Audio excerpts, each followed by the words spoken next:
again if you thought I'm in that place where you want me to be, but I don't want you back. So it's easy to see when I'm high all the time, 'cause I have lost you. Get the thinking why we used to be so high on life. Without you I don't feel alive, so I just keep on being high, high, higher than the sky. Tell me are you there for me even when I try. Keep on being high. Without you, keep on being high. Without you, keep on being high.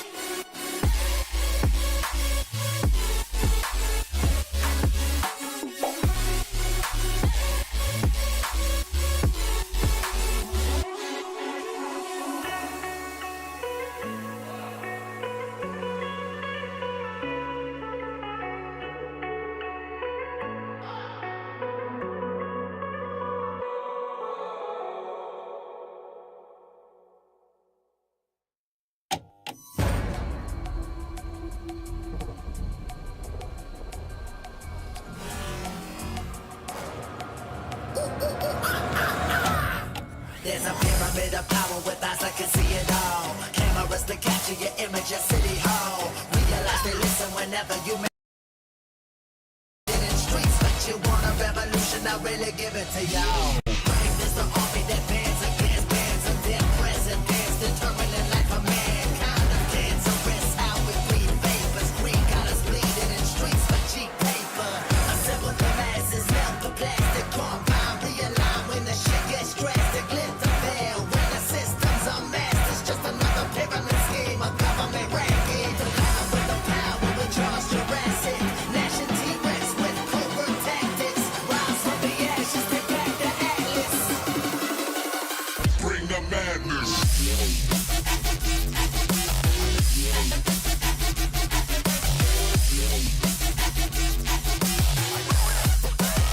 Bring the madness.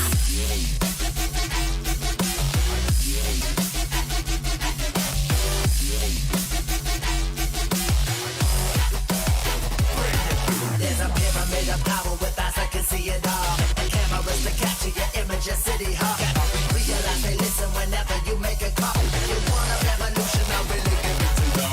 Bring this the army that bands against bands of dead presidents, determining life of mankind. Of cancerous, how we breathe vapors. Green colors bleeding in streets for cheap paper.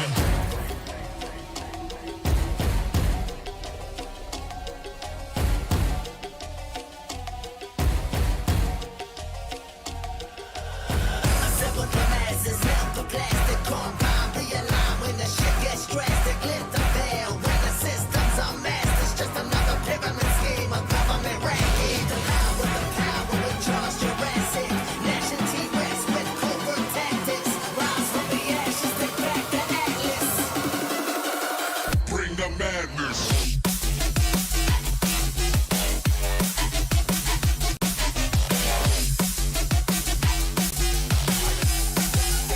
Bring the madness.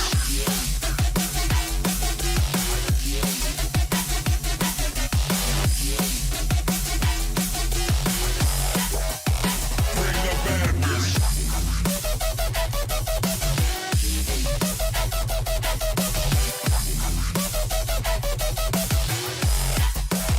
Bring the madness.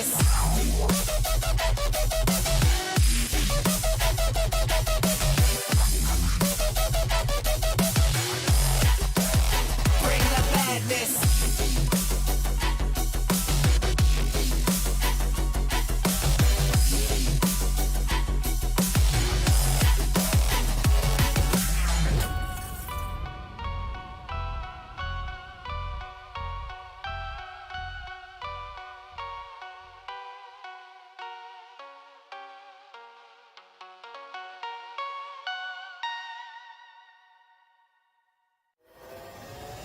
Yes, tell the people right now. Pegboard nerds monster have you locking at the sound. All of the gal I go passing when me boy I go drop them a coming. Murderers. Me are the burning fire and natural born killer. When me bust into them, watch out some might sting. You better turn it, I am make the bad boy bigger. When they come around, we all go on them. Listen to your cuts in the middle. When the flames get higher, put up your gun fingers. Return all of the fire, it's a bad man signal, give a sign. And pull your gun finger trigger. Gun finger trigger. Gun finger trigger. Gun finger trigger. Return all of the fire, it's a bad man signal, give a sign. And pull your gun finger trigger.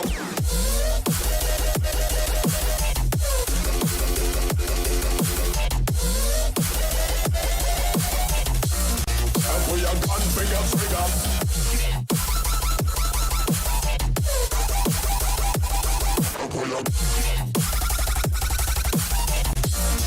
Pull your gun finger trigger.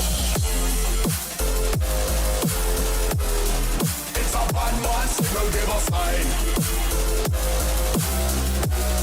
Pull your gun finger trigger.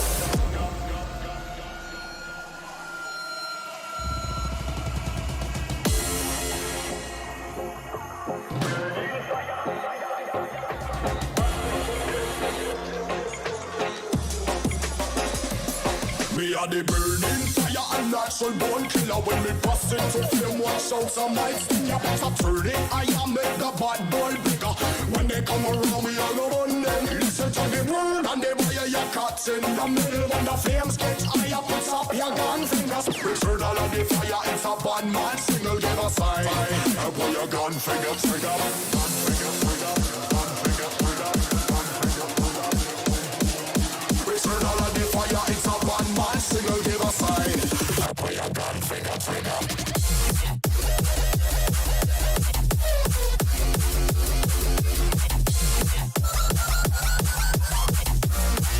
Your gun finger trigger.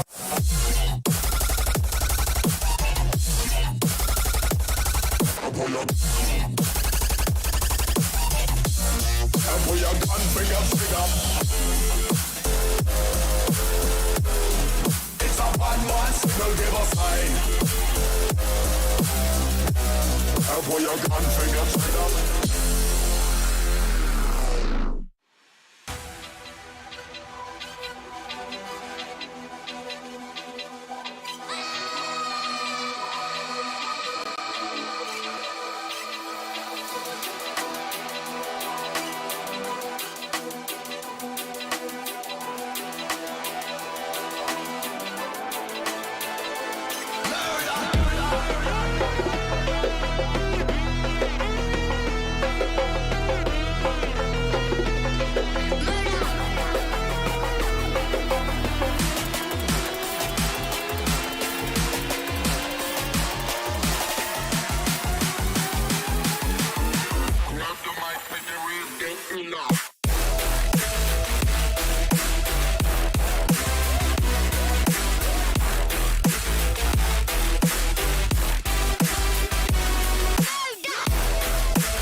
Now let me see you go off like a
bombs.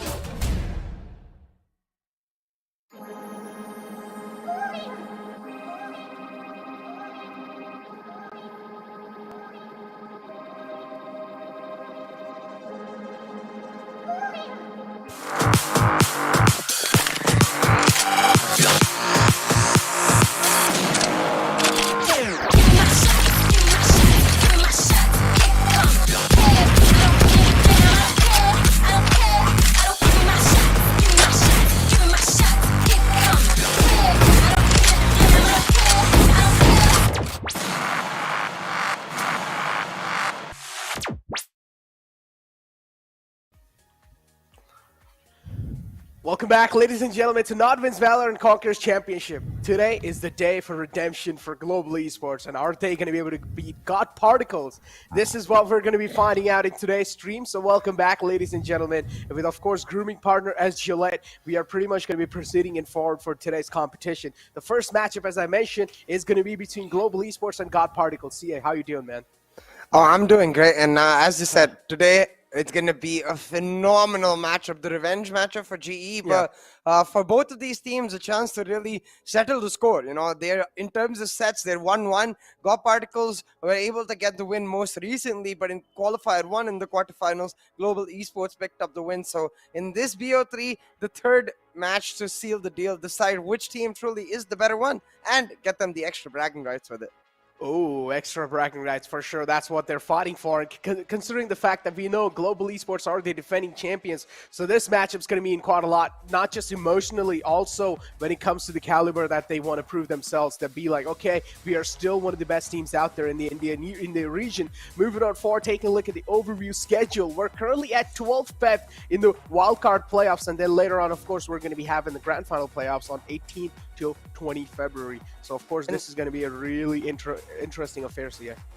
Yeah, and talking about the playoffs itself, this is the upper bracket finals today. So the winner of this matchup guarantees a spot in that playoffs by making it to the grand finals of the wildcard. So a lot on the line here. We'll see which team is really able to step up to the mark and how much the preparation they've done before the match really plays a card in the proceedings.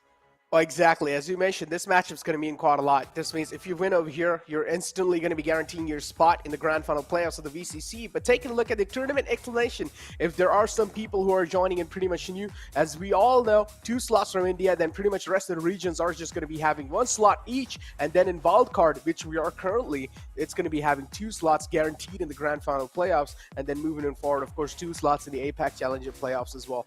So overall, there's a lot of opportunity, a lot of double elimination bracket chances as well in wildcard. So even if you do slip out on this game today, for example, if God Particles do lose today, or if Global Esports do lose today, they're going to be having another chance in the lower bracket, CA.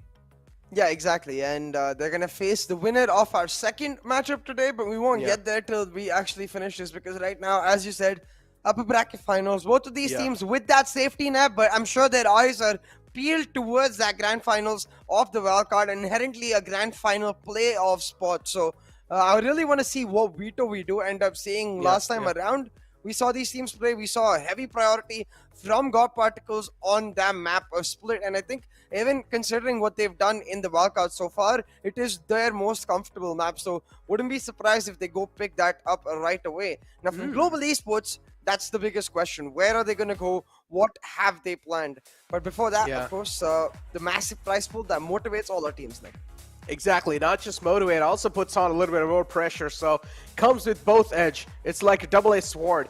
It'll also motivate you and also can be the biggest reason that can put you down as well, because this is a prize pool that can add a lot of pressure. $30,000 on the line, of course, first place getting $15,000 on their name, and then pretty much going to be descending downwards, but the MVP of the tournament himself is going to get $1,500 in his pockets.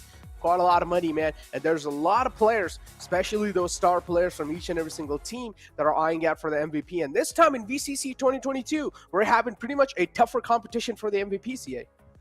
Yeah, 100%. There's so many great contenders for that title, and we're going to see 2 of them in action today. As you can see, the upper bracket final between God Particles and GE, and those 2 players I'm talking about are Knight Rider as well as SK Rossi.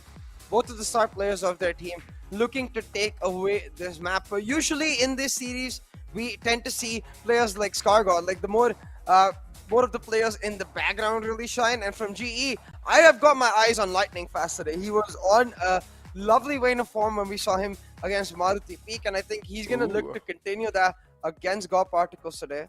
Let's see if Lightning Fast can use his Lightning Fast tendencies to shut down God Particles.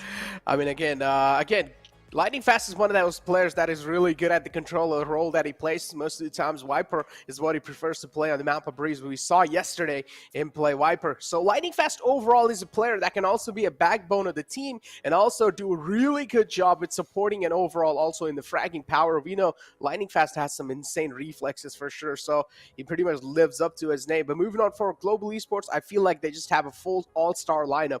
On the other hand, though, God Particles as well, they have a lot of promising players. Now, as you mentioned, the scoreline between these 2 in the past, from the past of the VCC has been 1-1. That means, again, whoever wins this matchup, this is going to mean quite a lot, and emotionally, too. Keep this in mind.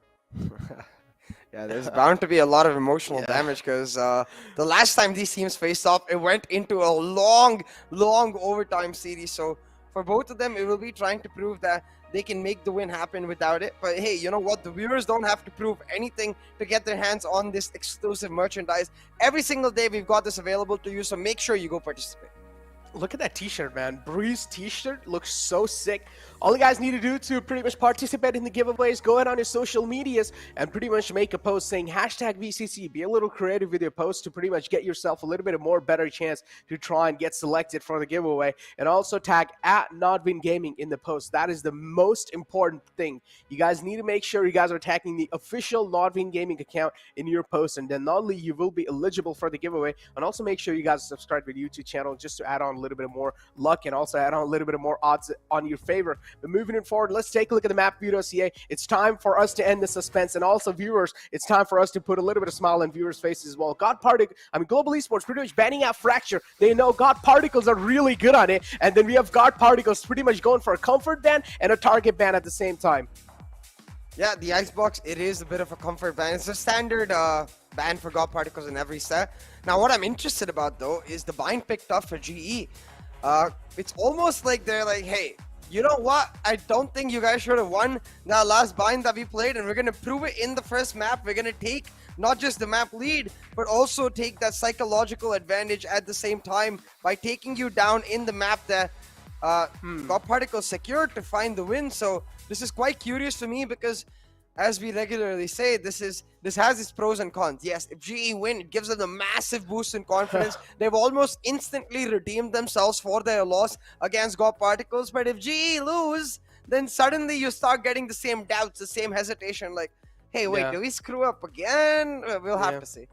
I mean, we're pretty much going to be kicking things off in Bind, CA, and as we saw the map veto, it's Bind, Split, and Ascent, pretty much the OG maps that have been sticking throughout the Valorant since the game released. So pretty much all these maps are pretty much OG maps, so both these teams are going to be really comfortable playing on all these maps. So pretty much I'm expecting a really close competition. Now, another thing I'm pretty sure CA is going to be eyeing out for has to be the agent select.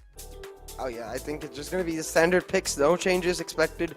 The Sova Sky, Astro Viper on both sides, with the only key difference being the MVP candidates in Knight Rider and SK Rossi playing different duelists. We see the Jet locked in for Knight Rider, the Raze locked in for SK Rossi, and it's all about the psychological warfare here in Necro. It's all about the mind games that both of these teams will try to employ against each other. And in that note, I think also about which team overthinks the least, because we've seen both of these teams have several issues when they try to overcomplicate it. Yesterday I was watching Fnatic versus G2 in the EVCT EMEA, and even though Fnatic look above and beyond the better team overall, there were several rounds where they were definitely overthinking their strategies, and you could see that in their gameplay where it almost confuses the entire team, and therefore they end up in a situation where they're like, wait, we don't know how we lost that round, what happened there?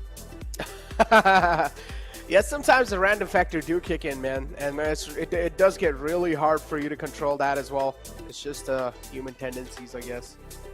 But yeah, overall, God Particles here. We have all the players are pretty much ready, locked in and loaded, and we have the main lineup in front of us. Moving on forward, taking a look at the Global Esports as well. They're also going to be looking ready. Now, Global Esports CA, we saw them having a lot of choke points in their communications and also their team synergies last time, and that's what God Particles were able to abuse or pretty much find loopholes around. So what do you think? So has Global Esports patched up all their communication issues and team synergies? I don't think all of them, but yeah, to a large extent, I do expect Global Esports to be a completely different team on the map of Bind, especially as they look to push on for the win here. Having said that, I'm sure God Particles will have been prepared for the same, so we'll have to see how that pans out. Now, one point that I kept talking about, during the match and after the stream, was the Raze versus Jet difference. Now, we see a lot of dry peaks in the last match from Global Esports, giving Knight Rider really the fights he wanted and not really punishing him for playing the operator, not really punishing God P for not having the Raze to lock down one particular area on the defense. So immediately in this first half, that's what I want to see in Necro. I'm just going to ignore the technical break, keep on going. I believe it will be gone soon. Disappeared technical break. How soon though? How soon? Disappear. I'm trying to work my magic, man. Just let the goddamn game start already, and we're already hit with a nice tech pause. Well, I guess this should give... Wait, did you see that little hole on top of the mountain? On the bind? Interesting. Wait, so right here before it panned out? Yeah, before the... Well, yeah, so bind is in Morocco, which is Cypher's home country. But the point I'm trying to make here is Bind is the manufacturing plant, basically, of all the Radionite boxes, which is why you see all of those like conveyor belts, and you see a lot of those Radionite boxes moving along those conveyor belts, and which is why every time Cypher comes here, he says, I will avenge what happened. No, I'm not sure about the exact voice line, but the gist of it is that he says, he remembers the way the city used to be and the way it is now, and he's quite sad about it because it's become just an industrial hub. But yeah, that's a whole for exactly that. But the proactive approach from Gopi, they get slapped in the face by SK Rossi. Not just slapped. They didn't just get slapped. They just got thrown back in the flashback. But yeah, Recon darts out as well on the site to gain a lot of info, but Rossi already kicking things off on a good note. 2K to start it off, and now pretty much trying to hunt for some more blood. Did not even take a single bit of damage. Both of them pretty much lined up, and this is why you're not supposed to walk right behind your teammates. Ladies and gentlemen, let themselves have a little bit of social distancing and also make sure you guys are not getting lined up. Flash out, they should get this A site control without any problem. Yep, a casual stroll on the A site. Well, Spike should be planted. Kappa pretty much going for the plant, making sure it's also covered from the U-Haul. And now Logista is present in U-Haul, but his position still uncompromised. So Logista is going to be able to sneak past through. There you go, finally gets spotted by the Owl drone. And now Logista is screwed. Nothing much can be done. A flawless round to kick things off, and Global Esports, they're looking in sync. Absolutely. Global Esports looking in sync and off to a great start in this pistol, but let's not count our or their chickens before they hatch, because we know in general, especially with the way the last time we saw them on Bind Go, it's supposed to be a topsy-turvy affair. We're not expecting a one-way street, but now talking about a topsy-turvy affair. Look at this. I love this. Kappa with the Ares. Let's go, Kappa. I mean, these two last days have truly been redemption for me. One with VCT EMEA really showing how powerful the KO can be on Icebox. And now here, Kappa showing up with the Ares. I think, again, a gun that at least one of the members of every team should buy. Because, of course, it's still damn good even after the small nerfs. But talking about damn good, Ember's game awareness doesn't seem to be. I'm joking. Get caught off guard. I tried it with a key shot though. He's the only player who's gone for the buy necro, so it's key that he picks up some frags. Yeah, he's able to actually get one, but look at the flick from Rossi, man. He's just sending him back to his hometown. And now another good round in the hands of Global Esports. They'll pretty much also have another eco to settle down to. Or at least not eco, my bad. Bonus round to settle down to. They won't really need to buy a lot of guns. But one man was taken out, so he's probably going to go for a rifle. Yeah, one man was taken out, as you mentioned, so we'll have to see how Global Esports choose to play this, because as usual it is with GE, in their anti-ecos, they don't go for full buys on all their players. It's always 3-2, which means 3 players go for the buys, 2 players go for the saves. Again, personally a big fan of that strategy because it gives you a multitude of options going into the bonus round. And as you can see, even though they've gone for the rifle buys, Necro, this is a bonus because they have more than enough money to go for the full buy in the next round. So Global Esports, not only are they playing the bonus, but they've got a couple of rifles to add to their advantage, making life that much harder for God Particles. Right now, though, taking proactive V-Long control. I don't think they spotted out the Sova just yet, but they do know that Sky is playing solo in hookah. I wonder if they can just wrap around long and isolate Scargod. Not going to be that easy of a task to isolate any players over here, CA. Yeah, it's a good Decipate too, and there we go. Instant trades on the board. But they also got a little bit of better trade on the hands because they're now able to get the rifles in the hand. Kappa as well on the fence and dealing a lot of damage. Ross able to get his hands on the Vandal. Will pretty much try and take each and every single player down. And guess what? Spike planted. It seems like Global Esports economy after this round is going to be pretty much on the fly.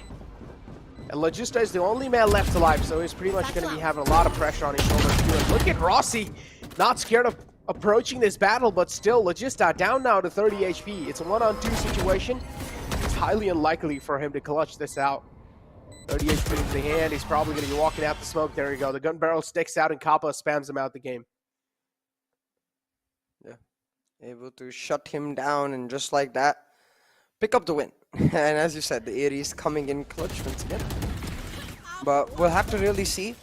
Now, can God Particles bounce back? Because they've lost the buy, Necro, and this is starting to look like GE coming in for that redemption we talked about, the instant redemption in Bind. Well, on the attacking side, no less, where Nitrider's op is supposed to be extremely influential, where Rossi's raise is not as influential as it can be on the defensive half. Rossi's making it count. He's on that top frag list, and what I personally love about the way GE are playing right now, no questions, no hesitation, just aggressive, proactive gameplay, looking to take control, and most likely they're only going to slow down after a couple of rounds, after they've established the conditioning with respect to this. You can see exactly that. Rossi flies in high in danger. He gets shut down, but it doesn't matter. He's already created space. He has already created a lot of space, but still Knight Rider on the back. Treads did happen back and forth with Knight Rider trying his best to equalize things out. And how is he not being stopped just yet? What? How did he just survive that? He was just dancing back and forth in between his death, between so many men, and still Knight Rider is able to stay alive. How did that just happen? That's some actual Neo stuff. Knight Rider, jet for you. Night, he says, and night, they go. GGWP is Knight Rider with a frenzy. Clearly, he's on 1-2, pulling off an insane 3K to help his team pull off a thrifty. And because of that, he gets his hands on an operator. All that momentum GE built, it might just get shut down in one round if Knight is able to find value on this operator. The Global Esports, they're not going to stop their proactive gameplay. The aggressive nature with which they've been pushing forward continues on once more in this round. The showstopper cleared out Cubby, the nade invested as well, but they haven't actually got much except the hookah to answer for it. So with the Seekers invested as well, they should know both of these players are towards long. Sight is most likely empty, and they're trying to wrap in and shut them down and guard it, but there's flank, Necro. There's a flank. Yeah, there's a huge flank, and look at Rossi all the way in elbow. He's able to wrap around all the way till the defender spawns as well. He's going to be getting his eyes locked there, but that's a nice flick from Knight Rider to pretty much equalize things out, and now it's a 3-on-4 situation. Ember as well on the flank is able to catch kills. Rossi has the side control, including Kappa. That's a nice stink flowing through as well, but Spike should be planted. It's a 2-on-4. Spike planted. God Particles, they're just looking really good. It seems like Global Esports, everything was looking really aligned for them, and then now out of nowhere, it just seems like everything's just out of sync. Global Esports, I don't exactly know what just happened in the past 2 rounds, but I do understand you kick things off really well in the first 3 rounds, but if you're going to give away rounds like these, then yeah, things are going to be really close for comfort. Yeah. At this point, what's really important is for both of these teams to not devolve into what we saw yesterday, in the last time they played, because you can see Knight Rider, he's popping the heck off. I talked about value on the operator. He's able to pick up a 3K. Yeah. And GE, they're falling prey to the same old issues right there. Rossi had full control of sight. Understandably, they didn't have long control and garden control for themselves, so Rossi can help his team come in from hookah as he holds that long angle, but instead they tried to fight Knight Rider on the flank. There's no need to do that, because what we know from God Particles flanks is that every single time they push something like a short, it's not a one-man push, it's almost always a 2-man push, so they get caught off guard again because of that 2-man push. And now Lightning Fast on his lonesome trying to make something happen. He got shut, but Rossi is still on a tear, smacking heads. We'll see if he's able to find a thrifty for his team. Huh? Okay, interesting. Wanted to keep his crossers trained, but now we'll need a fresh magazine. Instantly falls back in the TP because has no other choice. Side control in the hands of Global Esports. Again, Rossi's the man to open the fray up, as we did see in the past. Things taking quite slow for both the sides. Spike planted. But now the pressure is going to be on God Particles to make this retake happen. Everyone just seems so quiet and calm. Seekers out as well. That Cabbage is going to reveal a lot of positions. Rossi's in the close. No one's going to be in the long, so Scar God now pretty much clears out that angle. Rossi's still low though. So that's going to be a little bit of good sign for God Particles. It's a 3-on-3 situation, still clutchable. There we go. Knights gets shut down on the long. Rossi himself is able to make a lot of solo plays happen. Getting punished by Shivy, but still he's on a 4K. How is he able to do this? Rossi! Oh, if he actually clutches this out, and oh no, taken down to 35 HP, but still, but he has clutched it out. He did clutch it out. Rossi and Ember, both these players, man, they're on fire today, including Knight Rider as well. All these players are on fire right now, man. You might as well say the names of all time, but I definitely agree. I feel like Rossi and Knight at least are on a completely different level. Ember as well stepping up right now in this round, and he's like, hey team, did you miss me? Did you miss me, my friends? In that one day you had to play without me, and you can certainly see they missed him, and this is why. CA, look, I mean, that's what we saw, right? In the previous round, in the previous round, again, loopholes were being opened from the side of Global Esports, and somewhere down the line, the communication lacking as well, and that's what those loopholes is what God Particles are able to always abuse. And Global Esports, they will need to try and get their stuff together, man. If they're not, then again, they're gonna keep on getting punished. No. Knight Rider again on the operator, CA. Look at the map, right? They seem to have... They use the drone proactively, God Particles towards A showers. They know that there's no player playing there. And with the way Global Esports should have given a couple of audio cues towards B long, the guess should be, hey, Lightning Fast is most likely guarding the flank while they go for control over Hookah and long, but oh, timing is so key. Logi jumps out in time. And just like that. Sorry, Scargod jumps out in time, and just like that, he's going to be able to escape from them. The Trailblazer spots them out, and that could have been a brilliant pop flash, but he was not able to get into the window. Instead, the Hunter's Fury being used from God Particles. Maybe unnecessary here to catches them out, but Scargod with a lovely peek finds two. That's so questionable. It was just trying to use the Trailblazer out in the open like that. You need to realize there's a Viper's Pit in the front, and you don't even have the control over the Viper's Pit. Global Esports. Some rookie mistakes being made over there, CA. Maybe they could go for a guiding light first to make sure that there's no one in the periphery of their vision across Viper's Pit before they go for the Trailblazer. Because that guiding light, if they had used it, would have told them, hey, Scargod is right around the corner. And then they would have been scared about using the Trailblazer so close. But or maybe he should have just set Kappa to just stand there. and Wait. back him up, Yeah, and just back him up, but that was not the case as well. Kappa was moving in forward to try and clear out the closed left angle, so... again, man, these loopholes are being left and they're being abused easily by God Particles. But talk about that, man. Again, even to like abuse these kind of loopholes, you do need a really great adaptive nature, and God Particles are always able to prove themselves in that fact. I just want to applaud Logi's discipline in that scenario. He saw Lightning Fast. I would have 100% gone for the counter jiggle and go for the kill. Understands though that, you know, he could get easily traded out, and a trade is not worth it because this is Global Esports Eagles. Holding it down, and that discipline pays off. He finds a couple. Yeah, there you go. 2 quick kills on the board, and now left in a 2-on-4. Ross is still alive though. That means there is a teeny tiny bit hope. Scargod is able to make the flank happen all the way from the back. Rossi's probably going to be expecting that. I don't know what kind of crosser placement this man's got, but another quick shot from Kappa, shutting down Knight Rider. That's a quick frag too, man. And now within a blink of an eye, we're down to a 2-on-2. Scratch that, make that a 2-on-1. Kappa, the clutch ball, left in a 1-on-2 situation. Is he going to be able to clutch it out this time, though? That's the question. Has a lot to prove himself. He's on a 3K2. He knows that the recon came towards showers, which means Shivi is unlikely to hold an aggressive angle here. What he is more likely to do is hold an extremely defensive angle. As you can see, he's checking or push on to site, and Shivi has chosen option 2 to try and play around the time factor. Shivi knows that even if Kappa retrieves the spike, he has to come back to this A site to plant. But I wonder if he knows that Kappa has a recon, and one recon could change everything. Kappa checks showers. It doesn't really look at his showers, and there he gets shut down. But still, though, nice strike from Kappa, though. I mean, he got a nice 3K in that previous round, so I still feel like he did his job. Yeah, definitely, but I still wish he'd, as soon as he uses the recon for the backside, I wish he'd just gone, pushed forward into backside and planted there.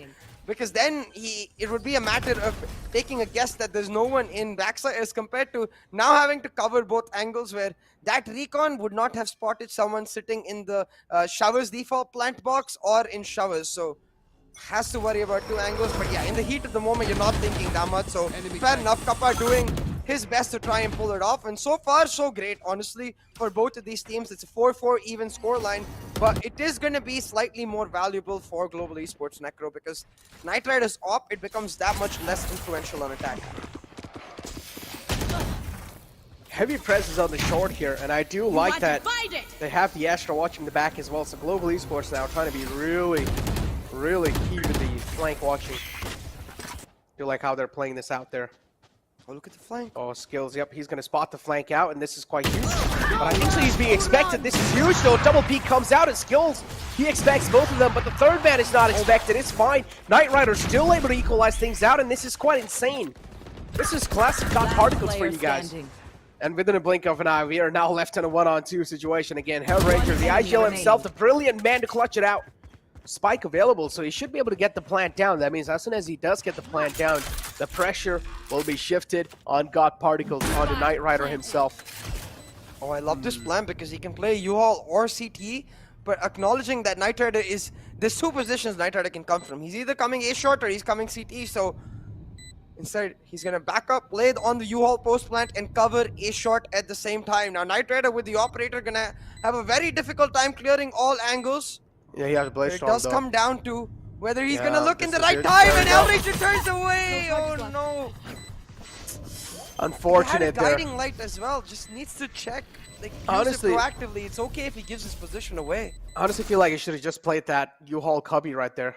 And just, like, inside the U-Haul, you know, there's like a little wall. But should've then he just could have played been that out. surprised from A short. So Even if it's he the same did, it's story. fine. At least he has better odds of winning that fight. But yeah, it's RNG, right? Which is why I feel like the best decision for him in that scenario is wait about 10 seconds, because that's usually what it's going to take Knight Rider to rotate and clear off backside, and then just use the guiding light to clear off one area. If you clear off backside, then you know he's either coming A short or U-Haul, and you can sit in U-Haul expecting the A short, or you can sit in A short expecting the U-Haul, but he just tries to keep his position hidden, which becomes more of that luck factor where if Knight Rider turns at the right time, if Hellranger turns at the right time, and that's not what you want Yeah. to see. Hey, luck working out for GP, they get the round lead. Yeah, these clutches are just not working out. No one's able to clutch these moments. But again, expecting a clutch from any of their players is not really a good thing. So you cannot really blame the player for himself in these clutch scenarios. Still a Yeah. valiant effort from the side of Hellranger. Clutching is one of the most difficult things in the game. And again, considering the fact that this is a team game, so you cannot really expect a clutch to come true on any of the scenarios. Even if it's one-on-one, still there's a lot of... Actually, one-on-one clutches are the most difficult ones. Yeah, 100%. Neither player is to blame over here, but what I do think is that overall, as we start getting closer to grand final playoffs, it does bring in more spotlight around that individual decision making and understanding how the opposition is most likely to play. And you can see Knight Rider had a great read of what Hellranger most likely to do in that scenario. As soon as he saw the plant, I feel like he realized that, hey, this guy is most likely going to be playing U-Haul on the A-short hold, or with his push, you could even see that he's expecting Hellranger to maybe have gone towards the default truck spot. So that push helps him clear out both the angles at the same time, where Hellranger might be playing on the truck angle to try and puff flash and shut him down. That way, if he clears out U-Haul, he can clear out that U-Haul cubby hold, and then the U-Haul short hold, and then clear out the truck hold all in one push. So efficient retake, I'd say, from Knight Rider, understanding Hellranger's tendencies in that situation. But again, though, I don't know if was actually able to understand it. It was more kind of like, as you mentioned, the timing factor is what really got into his hands, and he was able to... Yeah, but imagine if he went for the showers clear first, or went for the, I don't know, went for the truck clear first. If he went Depending from on the plant, backside, though. yeah, as soon as he saw the plant is what I mean. If he went for the truck clear first, then he would have been caught out by Hellranger's position. So you could even see in his movement, while we were looking at Hellranger, I was looking at the map, and you could see he was clearing out, like peeking out angle by angle, expecting where Hellranger could be. So in that regard is what I mean. It seems like GOP, they've got themselves very well prepared, and it pays off. Oh, that's a nice recon. Oh, both of them being tacked. This is quite a lot of info. They pretty much now know Kappa and Lightning Fast, which is the controller, is available outside bathroom. So that's quite a lot of info to work around with. Lightning Fast just trying to jiggle around the corner. Doesn't exactly know what to do in these scenarios. 5-4 is the score line, and still, it's really close. It's back and forth on both these sides. Chivy as well. You see the proactive nature from the side of God Particles. 3 players are available. They also found a lot of control on the map, but still now they should be able to realize that, okay, it's a big take from the side of Global Esports. Still a late read though, but that's a nice shutdown on the Rossi. Trailblazer's going to find out Logista. He's also being blinded by the Trailblazer, but it's fine. Skargoth's there to pretty much try and make a crossfire. There you go, peeks Skills out. able to get one more lightning fast will open up sight, and suddenly the Viper split can be used to lock it down. The plan will go down, and they can easily just play here on the contact swing of each other. They have the man advantage, but Skills is on a mission. That's a really nice shot. That's a one-tap dirt nap. Another one to follow through, and a nice thrifty round coming through from the side of Global Esports. A well-deserved round for sure. With that round, also, they tie up the score line, so that's going to be another side relief. Yeah, absolutely. Again, it's really coming down to these hero moments for both of these teams. Yeah, showing us how close this matchup is between both of them. And I honestly do not really like to rely on these hero moments, man. It's honestly really like, sometimes it can be like, I do understand sometimes it can be like particular players in the team, and then sometimes there can be one man alive in the team. For example, Rossi, relying heavily on that man to pull off some star plays is what I honestly do not really like. But still, I mean, it's because probably the competition is just really close, and they have to rely on one of the men to try and at least find some opening frags. Poison orb emitting. Okay, talking about opening frags right now, there seems to be some sort of read. Oh, okay.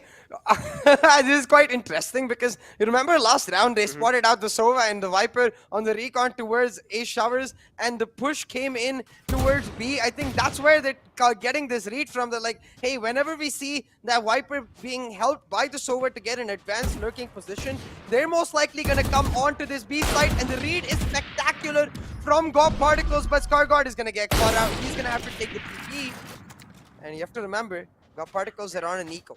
So this is as much of a read as much as it is a gamble. It looks like it might just pay off. I don't think we are expecting this whatsoever.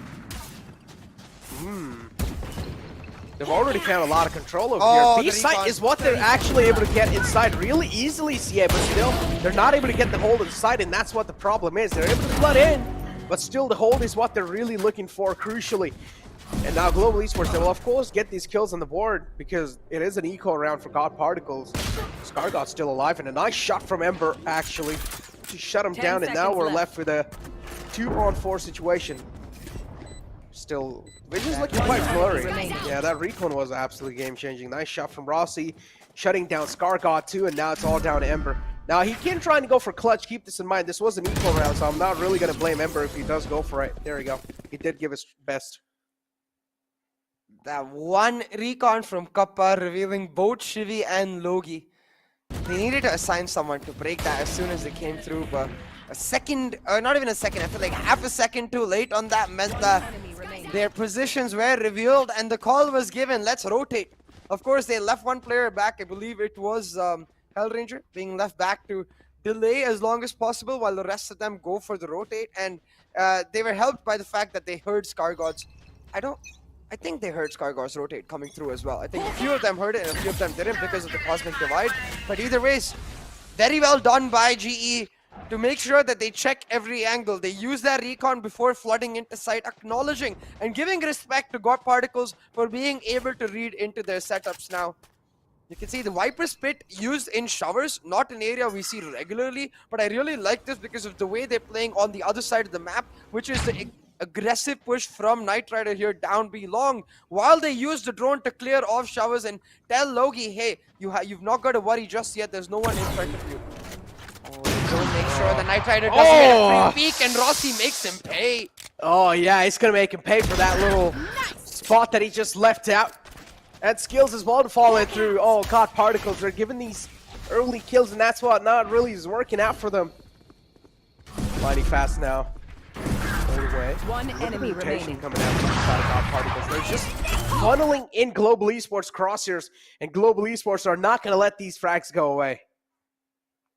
100%.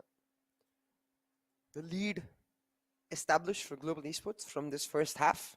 They're going to go on to the next. Their defense looking that much stronger for it, because when you think back to the way God Particles like to play, the fact that they have that jet to hold on with the operator it really does come down to their defensive half being quite strong, because even the last time they played, right? Yeah, it was the case where they were actually losing more defender rounds than attacking rounds, but it was Knight Rider's operator. Even in the overtime rounds, it was Knight Rider's operator continuously causing issue after issue for GE. And you have to just assume that coming into their defense now, GE, they're not going to be under any pressure to give him those peaks. They're not going to be under any pressure to try and create space the way they might have been on the attacking side. So, Oh no. his operator Did he should just be less misplace the smoke? influential. I think so, he did. I think so, he did. Yeah, he did. He misplaced that smoke, so fine now. Still 75, and we're already moving him forward in the No, second. it's right. Was it? Okay. I thought he actually accidentally threw it down a little bit, but thinks it was fine. Okay, it's still a 2-on-4 though, CA. The Global Esports, now they're really falling apart in the second half, first pistol round. Or at least in the second half pistol round. Hellranger gets stacked out as well. Kappa is only on 22 HP. One single bullet from the Classic takes the man down. Flash out, Hellranger gets no info to work with, but that's a nice shot. He shut the man down. Another one will connect. And now is looking for every single victims on the side of God Particles. 15 HP in the hands, not really likely to clutch this one out. Next to impossible, it does look like that. And there we go. Scar God will shut down Hellranger. But still a nice try from Hellranger though. Gotta give him props. Yeah, 100%. But still, a huge round for the side of God Particles, because now they get to equalize that lead with the anti-eco coming up. And we're starting to see a similar tale, which is quite surprising for me, in the sense that I fully expected Global Esports to be able to sort out their defense. They got to understand that God Particles like to go for these mid-round bursts. You know, they take proactive control early round, hold on for about 15-20 seconds, and then towards the mid-round area around the 40-50 second mark, that's when they like to go for the bursts. And you can see that again, sneaking up towards this hookah angle, knowing it's GE's eco, expecting the aggression, and they spot out Hellranger. I think Knight Rider might just try to make him pay. He's still being very slow. Gonna get spotted out by Rossi and taken down. A little weird from Knight Rider. I thought he would have tried to hunt down Hellranger before going for the hookah peak. But still, the opening frag though, CA. Global Esports has found that, so a little bit of mental edge for sure. Still, Okay, Hellranger. yeah, still being a little indecisive, and Hellranger already found himself a lot of control. No!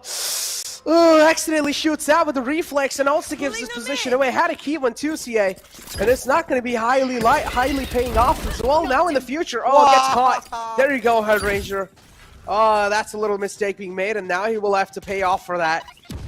Hellranger pretty much losing out his life, and also gives the side control away. Easy stroke for God Particles, and also a chance to redeem themselves back in this round. Even though the first kill was given over to Global Esports, God Particles are still able to bounce back. Quick, nice shots from Lightning Fast though. He's able to connect those onto him. And now they're left in a 3-on-2 situation. He's going to connect this one. Yep, Logista going to set himself up for a quick succession. There you go. Second man as well will fall down. Yeah, and at this point, what's really important for the side of GE is to make sure they don't end up in situations like this where they have a boost of momentum in the start of the round with that first block, but they're just not able to close out. I don't think it was a mistake for Hellranger to have fired there, because again, it is an eco, right? So he's trying to inflict as much damage as possible. The purpose is not to keep his position hidden. The purpose is to maybe drop the spike carrier, get some extra info, and distract the pressure away from the direct side rotate that God Particles was doing towards him. And he gets a little unlucky on the B-long peak too. Goes for the pop flash. Car just prayed and prayed while he was flashed, and his prayers were answered. Landed a headshot, which was quite RNG. Classic Spectre moment right there.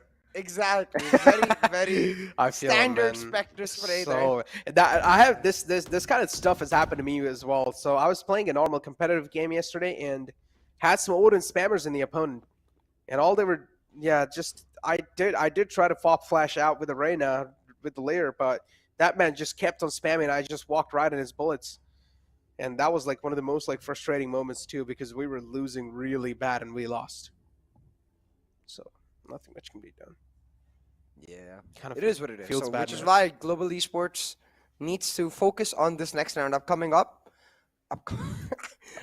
This next round coming up. My brain reiterating a bit too much right there. But as I was saying, I think now it's their buy. Not only do they need to try and find the win here, but they need to make sure GOP Particles are not able to do damage. And similarly for GOP, it's all about damage right here in this round. Play as duos and trios for the trades. I don't want to see any solo peaks. I don't want to see them give isolated duels, because in those isolated duels, the Spectre versus the rifle will have a significant edge, a significant advantage. Now, looking at the setups itself of Global Esports, you can understand that they're happy to give up A short while they hold on to showers and backside, playing for the retake on A, anchoring down this B site with that advantage. But Hellranger with an early rotate, this read is not going to pay fruition for him, because they're all rushing towards this B site, but Kappa making sure they have no chance. Yeah, Kappa making sure that they have to pay for each and every single move they're trying to make against him. 2 frags as well, CA. To able to prey off on Hellranger. What? That's an illegal find. Through the smoke, is able to shut down the man, and now Rossi. Oh, another flawless round of the board for the side of Global Esports. They're just looking really strong, at least for now in the second half. Unstoppable. Unstoppable, at least in the buy round. But hey, this was just the bonus for GOP. They get to go on to their full buy in this next round and get to really push forward with that. And it's going to be a crucial round, Necro, because now, as you can see, fully expecting this, because Knight Rider is oh so good on the operator. That comes out, but it's going to slow things down to a large extent. And it's also going to mean Shivy is going to have to relegate himself just to a Sheriff. Now, Rossi getting caught out in a guiding light, as well as some spray, the wallbang, making sure he's tagged down real low and has to give up hookah. The Trailblazer, though, gives him the information that they haven't taken hookah just yet. They're on the outskirts, so you can see utility being created across all fronts, but map control is in the hands of GOP Particles. What they really need more than anything now is to try and push Rossi off of his perch here and move forward into an advanced swap for Kappa. That's not a peek you want to give. Had a nice play last round, but this time he's like, all right, I've ran out of fuel. Just gonna peek out in the open like that. Falls down. Oh, another peek from Scargod. I was able to win these duels like that, even though the advantage clearly was favoring SK Rossi in that one. Skills and Hellranger, yeah, as you mentioned, all the way over here on the short. They're also going to clear some stuff out, but still it's not going to matter because the B site is completely open. The floodgates as well are in their hands, and look at the amount of space Logista's found. We're going to save. Yeah, I think so. Probably save should be the right call. And please go for a crossfire if you are going to save, because I'm pretty sure GOP Particles they're going to send at least 1 or 2 men to try and hunt you guys down. So this is exactly what I'm saying. I'm pretty sure Skills is going to get caught off guard right here. Yep, he does. Crossfire should be the name of the game when you're trying to save like this. Yeah, I feel like they need to commit to one angle. Either the showers TP that Hellranger is expecting, or the CP exit frags that Skills is trying to hold. A little too greedy, or to try and hold down both. Sometimes it works out, sometimes it doesn't, but it's rarely the efficient play. Hey, Hellranger is still able to take down Scargod. A lot of time for him to get hunted down, so I'm not sure if he's going to be able to save this weapon. But with Shivy being taken down, I think that's a warning sign to GOP Particles, where at this point they need to understand that their eco is not blooming as well, so they make sure they don't push beyond those 2 weapons, and they get to move on with the win and 3 weapons into the next round. That is still 8-8, almost guaranteed the way it's going, that we get to see an overtime. But hey, this is something we talked about in the last bind, where we barely got to see any tactical timeouts during the game itself. We only saw them mostly in overtime. Now you can see that itself has been corrected. They're going for this tactical timeout, discussing what's going wrong and what's going right. And for me, the most glaring factor that I'm noticing is the fact that, again, they're not being proactive to try and punish Knight's operator. Normally on defense, I wouldn't expect the race composition to push out and take control. But when you know Knight's playing an operator, and therefore Godp can't burst with an operator, you can afford to get aggressive and try to hit him in the face.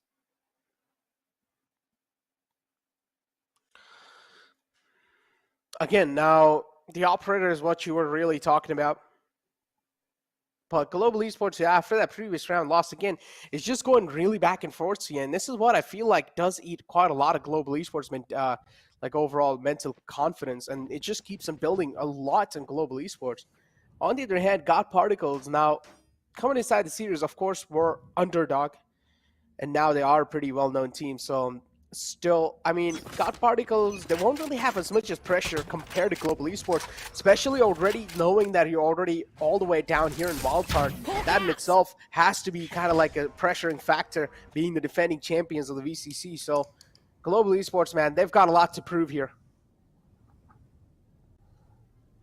A lot to prove and a long way to go to try and make sure that they're able to guarantee themselves a slot in the grand final playoffs. Because remember, that's what is on the line here with this series. Now you can see Hellranger does get spotted out. Should not reveal much about their setup itself, but with the Vipers, a Poison Cloud shutting down the A hookah, I think they will start realizing that B is just a two-player hold. Because usually where the Viper plays is where you end up playing with two members, and now shutting down that Viper, a beautiful usage of that Hunter's Fury, will clear out hookah. They can just go for the rotate now because look at Logi's position. Logi definitely has a little bit of control, but still not a lot to heavily rely on. That was a nice Hunter's Fury. Yeah, the trades did happen equally as well. Knight Rider also has the operator. He wants to pretty much take out a man in the back. Trying to get as much as edge as possible. The mind games though, Necro. Look, they're fully expecting God Particles to go for the rotate. And I don't know if this is a call from God Particles, like, bro, they're going to be thinking we're going to rotate after using so much at B. Or if they're just like, yeah, made an early round call, we're going to go B. But either way, it works out beautifully. They're going to be able to isolate Hellranger. But right now, Hellranger shuts them down for long enough. The shot was denied. That's the round. Oh, that's a really nice lineup coming out as well. And yep. Runs out of time. God Particles will. That'll cost them that round. So God Particles, they lose out in that previous round. Global Esports able to redeem themselves back, and now the scoreline's 9-8. Have a little edge over God Particles. 1 round edge. Not quite a lot, but still something you can be proud of. Because that was a really nice play coming out from Kappa. That shock dart itself just saving the life of Global Esports. I feel like an underrated fact about lineups is usually people get hyped about the lineup, the geometry of it, and the fact that he knows one from B short for that matter. But what's especially key and underrated about lineups in general is the timing of it. If Kappa does not release that at that exact time, the plant actually does end up going through. Even if the planter dies, with the plant, Godfrey at least have a chance to pull off the round. So being able to set up that lineup, release it at the exact time. Oh my god, that's so much info. The recon perfect from Kappa. He just reveals them. He knows exactly where they are, and GE, they're going to take full advantage. Oh my god, it's just Kappa being so useful for GE. Kappa is literally the man for success right now in Global Esports. They should thank this man for each and every single move that he's making. What just happened to Rossi's cam? I think so he does not want to show his face anymore. Interesting. But still, Rossi's on the top fragging CA. And Rossi's cam, I don't even think so, it's shut down. It's just more kind of like tilted down. He just does not want to show his face, I guess. I don't know. I'll have to say Necro. But either ways, Kappa really stepping up. I remember after the last bind match, he was streaming. So were we. And he was detailing that he just had a very bad map, an off map, wasn't able to perform up to his expectations. You can certainly see he's performing up to his expectations right now. And Rossi Logi thinking that the wall would block out every sightline possible, but does not account for the truck. Gets shut down, and now Godfrey trying to answer back. They've got a trade on the other side. They're trying to push through this Viper Spit, and they will be able to shut down the Viper Spit. Now they can just pull back because the Viper integrity should be gone, but they pull back a second too early. I wish they'd stayed for that integrity to be completely gone before they rotated. Oh my god, Skills did miss an initial couple bullets at the start, but Scar God pretty much doing the same too. Oh, there we go. SK Ross is able to get that quick trade and also fall back. Yeah, how does he survive from that? The smoke, of course, is just going to be blocking the vision, not the bullets. But still the spam not really connecting, I guess. And Rossi able to quickly get away with that frag. Kappa there too, it's a 2-on-3. Global Esports having a man advantage, but still Rossi's HP is quite low. And this flank from Ember is quite huge. God Particles, man, they're just able to abuse these loopholes, as I mentioned. In Global Esports, they're always leaving these empty spots in their strategies. Nice Cosmic Duet to try and save out Shivy, but that's not Spike really going to be down the case. A. 9 bullets, we'll need a fresh magazine. Ember is now the only man left alive. That's a really nice attack too. Don't peek. 10 seconds left. Another attack coming through. Oh no. This is just Kappa abusing. He's just bullying Ember at this point. And Kappa, man, I gotta say, this man has been perfect when it comes to the gunplay and the utility usage. Give it up for Kappa once in the chat, please. Yeah, and honestly, as well as for Lightning Fast in that situation, because I really appreciate that discipline, because if you remember, the last time they played Bind, a very similar situation, they were 3v2 up, they decided to push into CT to try and get frags.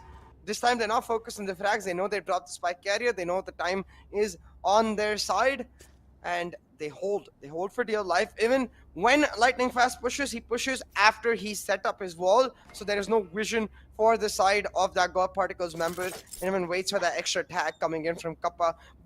Very small things in terms of synchronization, but these are the things that were completely missing. The last time we saw GE versus God Particles, you can see how crucial they are to their success. Small mistakes can result in huge blunders for the round itself, and without those small mistakes, Global Esports are now starting to cement themselves with a massive lead. Necro 11-8 on the scorecard, but maybe their downfall will be this technical break. Man, these technical breaks, man. But still, I mean, you talk about downfall. Yeah, it definitely can be Global Esports downfall because, yeah, they did find quite a nice grip on the game. Also had a really good momentum to move on forward. But this technical break in itself can put a halt, can put a stop to that momentum. So, Global Esports, they will need to start thinking of what to do here, man. Yeah. Because, again, it means like your team was looking really out in sync. Your hands are warmed up as well. It was looking really hot. And now this technical break's just going to calm everything down. So you talk about a well-oiled machine. The oil's going to start slipping off now, CA. Yeah, 100%. Their hands are definitely sweaty. I assume their knees weak because, well, we're gamers. We all sit down all day, so knees definitely weak. Now it's just a matter of whether their arms turn to spaghetti or not, because the way GE seem to be running with it, I would definitely start having that shaky aim. Not shaky. You would be having severe anxiety at that point. Yeah, exactly. Which results in shaky aim, which results in poor decision-making, rash decision-making. But I'll give the benefit of the doubt to God Particles because more than once they've proved that they're not a team to crumble under pressure. They're a team that stays strong and tries their best round by round. They're pure professionals in their ability to reset after every round. But right now, GE showing us why they're the defending champions. Kappa, especially on another level as compared to his previous performance on Bind, playing it beautifully. You can see Global Esports this time switching up their setups in a very interesting manner because, again, usually when you spot out that Viper, you're expecting it to be a 2-stack, but it's not. Instead, they're playing A on the retake. I assume it's because of the Cosmic Divide. I mean, they're playing on the peak from Rossi, but not on a heavy stack as they usually do. But skills, don't do it. Run away, run away. Oh, that's a really nice flash. Knight Rider. Oh, just bunnying through. He was bunnying, dude. Still, trades are happening back and forth, and now we're left with a 3-on-4. They have found themselves the side control, but still not as much as control. It would be a little bit overstatement if I call it a side control. Side control still missing. That's a nice Trailblazer. Going to catch Ember. And now he needs to be ready for this push from Hellraiser. Going to peek out. Oh, Hellraiser as well with a nice counter strafe to try and shut it down.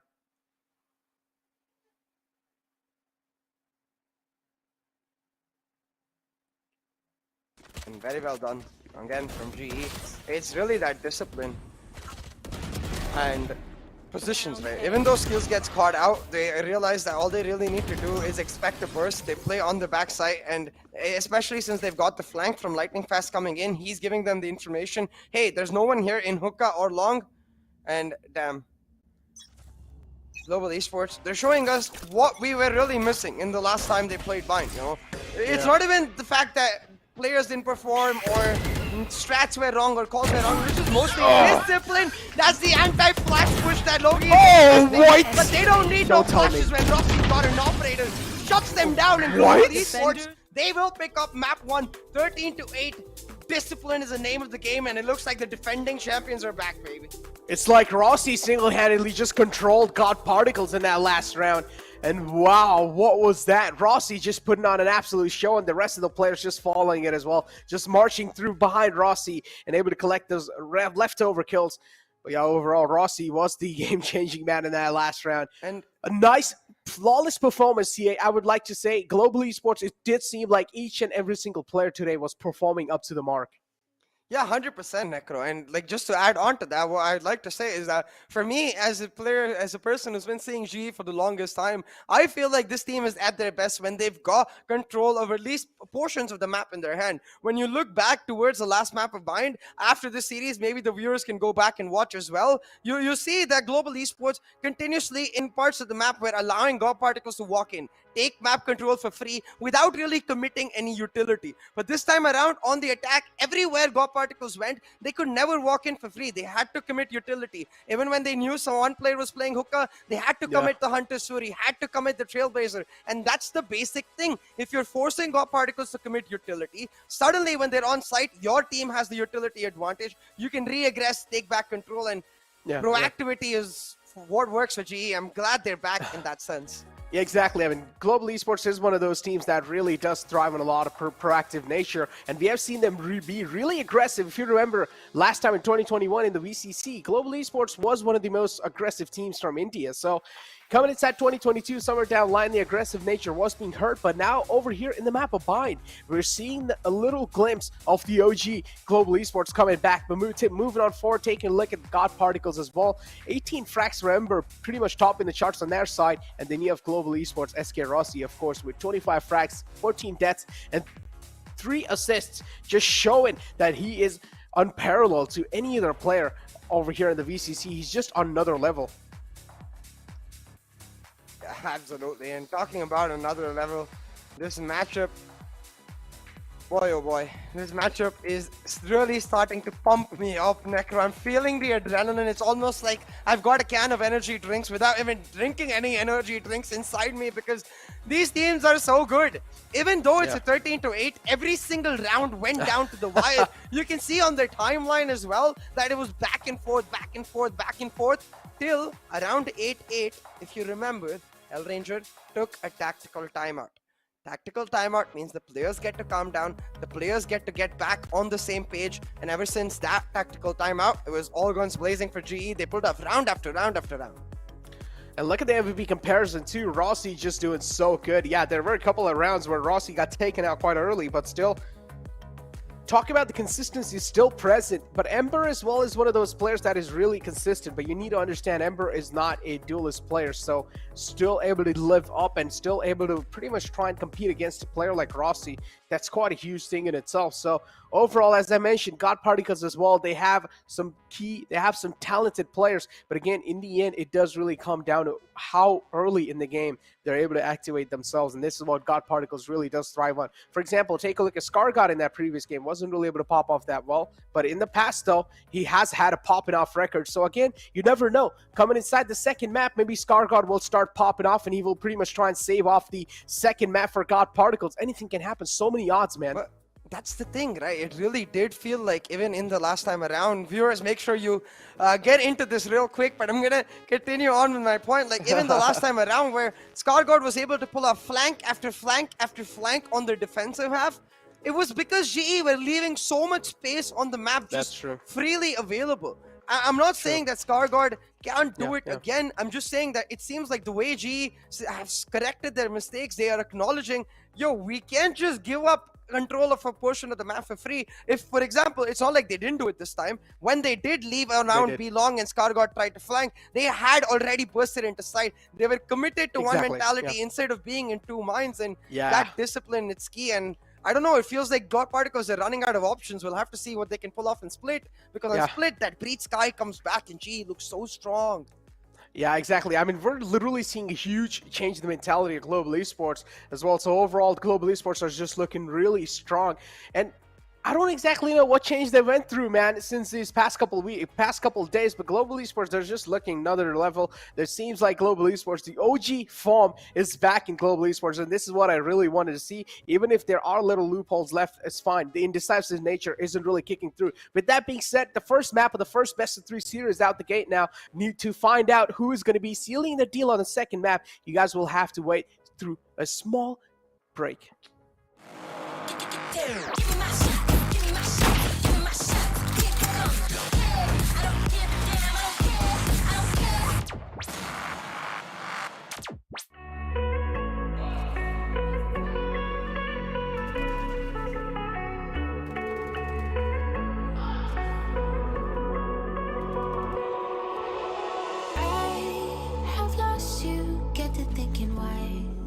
We used to be so high in life. Without you, I don't feel alive. So I'll just keep on being higher than the sky. Tell me, are you there for me even when I try? Keep on being high. Without you, keep on being high. Without you, keep on being high. I know that you're feeling forsaken, mistaken, wish you were another man. I remember feeling awakened, mistaken if you thought I'm in that place where you want me to be. But I don't want you back. So it's easy to see when I'm high all the time. 'Cause I have lost you, get the thinking why. We used to be so high on life. Without you, I don't feel alive. So I just keep on being higher than the sky. Tell me, are you there for me even when I try? Keep on being high. Without you, keep on being high. Without you, keep on being high.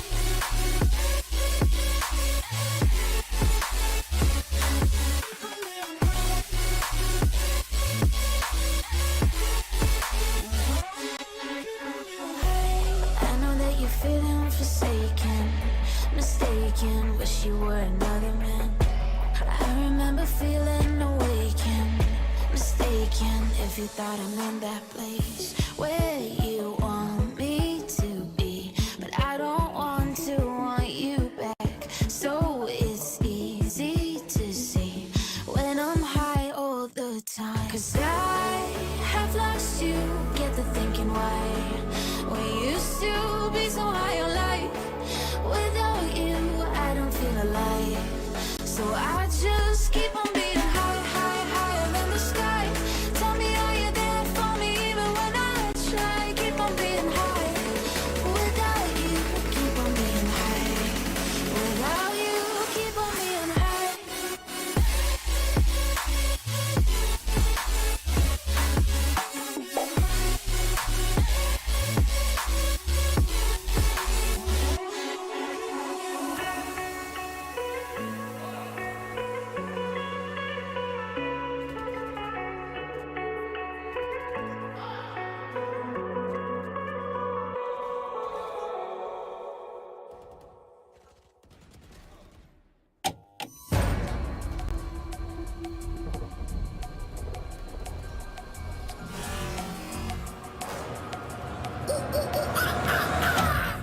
There's a pyramid of power with eyes like it's Give me my shot, give me my shot, give me my shot. Keep it coming.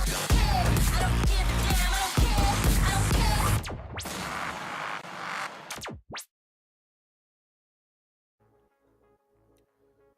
Welcome back, ladies and gentlemen, to NODWIN's Valorant Conquerors Championship. The first map out the gate now. Global Esports pretty much having a really good lead, and also we're able to kick things off really good on this best of 3 series. Second map is going to be the map of Split CA, and Global Esports have been looking really good, but again, God Particles are as equally as good as Global Esports. So again, another tough competition, another tough speculations to make over here. And man, I have to say though, I think Split, I'm not sure if it's as even as mine was, because at the same time, GE, if they played the Jet Breed Sky composition that we saw last time around, it reminds me of all the way back when Valorant first started. Split was GE's fortress. Nobody dared pick Split against them. Nobody ever wanted to play Split against them because the composition they played back then is the same composition they played all the way up to recently with the double duelist breach style, and it was so aggressive. We've usually focused on the defense, on playing proactively on one side and retake on the other, and with the breach sky they're doing exactly that. So I'm not sure, unless Goppy have an ace up their sleeve, I think this one is more favored towards GE, even though it's Goppy's map of choice. Again, now we never know. God Particles, as I mentioned, they have been looking really good on the map of Split too. We never know, man. God Particles, maybe they have some MasterCard that they were really waiting for moments like these. But I'd love to see that. Still, I would say now is not really the right moment to pull out the MasterCards, because again, Global Esports will have another chance to bounce back. So if Global Esports do end up losing this, or overall the best of 3 series, Global Esports are still going to be moving down, or the same goes with God Particles. They're probably going to be moving down in the lower brackets. That means they will have another chance to bounce back from the lower brackets in the future. So still, there is a little bit of glimmer of hope for both these teams. Moving on forward, though, map of Split, a really interesting choice coming out from the side of God Particles. But as I mentioned, maybe they do have something planned up in the back of their minds. And what do you think, CA? We have seen Shivy playing the KO role. This time, last time Shivy had made a little bit of statement saying that, okay, we weren't really able to play our game. But this time, what do you think? So is Shivy actually going to be the controller of his entire team? No, he's going to be the initiator. I mean, not that. I know. That. Come on, man. Okay, buddy. No. But yeah, 100%. I think it's really up to Shivy to be the pivot, to try and focus all of the plays through him, be that sole junction where all of the electricity is going through, and make sure that the game is flowing in the way he wants to. But that's not an easy task to do against the style that GE play, because what the KO really wants to do is shut down the breach or shut down the sky and try to punish them at the same time. GE is just going to be like, okay, you want control? Take it. We're going to retake it back from you because we have way more utility than you. And that's where their strength lies. Yeah, exactly. They have a lot more utility, and their strength lies in being able to set up Rossi for success. So there's going to be regularly rounds where you're seeing they're getting Rossi to push up B main, take garage control with the help of just one fault line, and then using that sky as effectively an information gatherer. Even if that sky gets shut down, her call will be back up, leave B heaven, leave mid, will play for site, or will just retake site. You can leave it altogether. And that's where I think GOTP, they have to prove that they have more than that in their playbook. They need to adapt to that style. Again, now with this composition, Global Esports will have the ability to blind God Particles for days. But on the other hand, if the KO is used perfectly on the side of God Particles, then Global Esports will certainly struggle. Now, their main strategy for Global Esports, it will revolve around the Sky and Breach. If Sky and Breach are being shut down all the time by the KO, then again, the problems will start knocking Global Esports' door. So this is a double-edged sword for both these teams, and nothing really can be said which team will have an edge. But still, it does really come down to what we've seen from the past, or how God Particles have played on the map of Split. Now, we've always seen Shivy struggle on the role of KO against Global Esports. Again, now coming in forward inside the map of Split, I'm expecting Shivy to actually be in a way better mindset. Yeah, I'm definitely expecting that, the same from Shivy, but again, it's easier said than done. What I really want to see, though, as a neutral observer, is this map to take us to map 3, is that this map go in the bag of God Particles, but from a statistical point of view, from an analytical point of view, the composition difference we saw already in Bind, right? But imagine, of course, Knight Rider's op is insanely influential, but with the Raze, you get so many more options to play util for util trade and then move forward. Without that util for util trade, we are starting to see this trend emerge, especially in EMEA, where they're realizing the Jet, it's great, yes, but it's not really a team agent. It's not an agent that you can play as with the entire team. It's more of you build the entire team around that Jet to try and set her up. But the moment the other team stops letting you do that, then suddenly you're in a spot where like, what can I do for the team? Absolutely nothing. But hey, in this map, it's not going to be the Jet Necro. It's going to be Scargod's Raze and Knight Rider on this stage. So maybe Scargod can step up. Again, exactly. That's the question what I was really about to ask you. Now, this is where, again, it'll really rely on Scargod, too. Now, Scargod is one of those players that is the playmaker for the side of God Particles coming in through. Scargod wasn't really able to activate himself in the previous map of Bind, but coming inside the map of Split, Scargod will need to activate himself because he plays a really crucial role in the entire roster of God Particles. But on the other hand, though, Ember was able to activate himself from God Particles, so that was a really good note.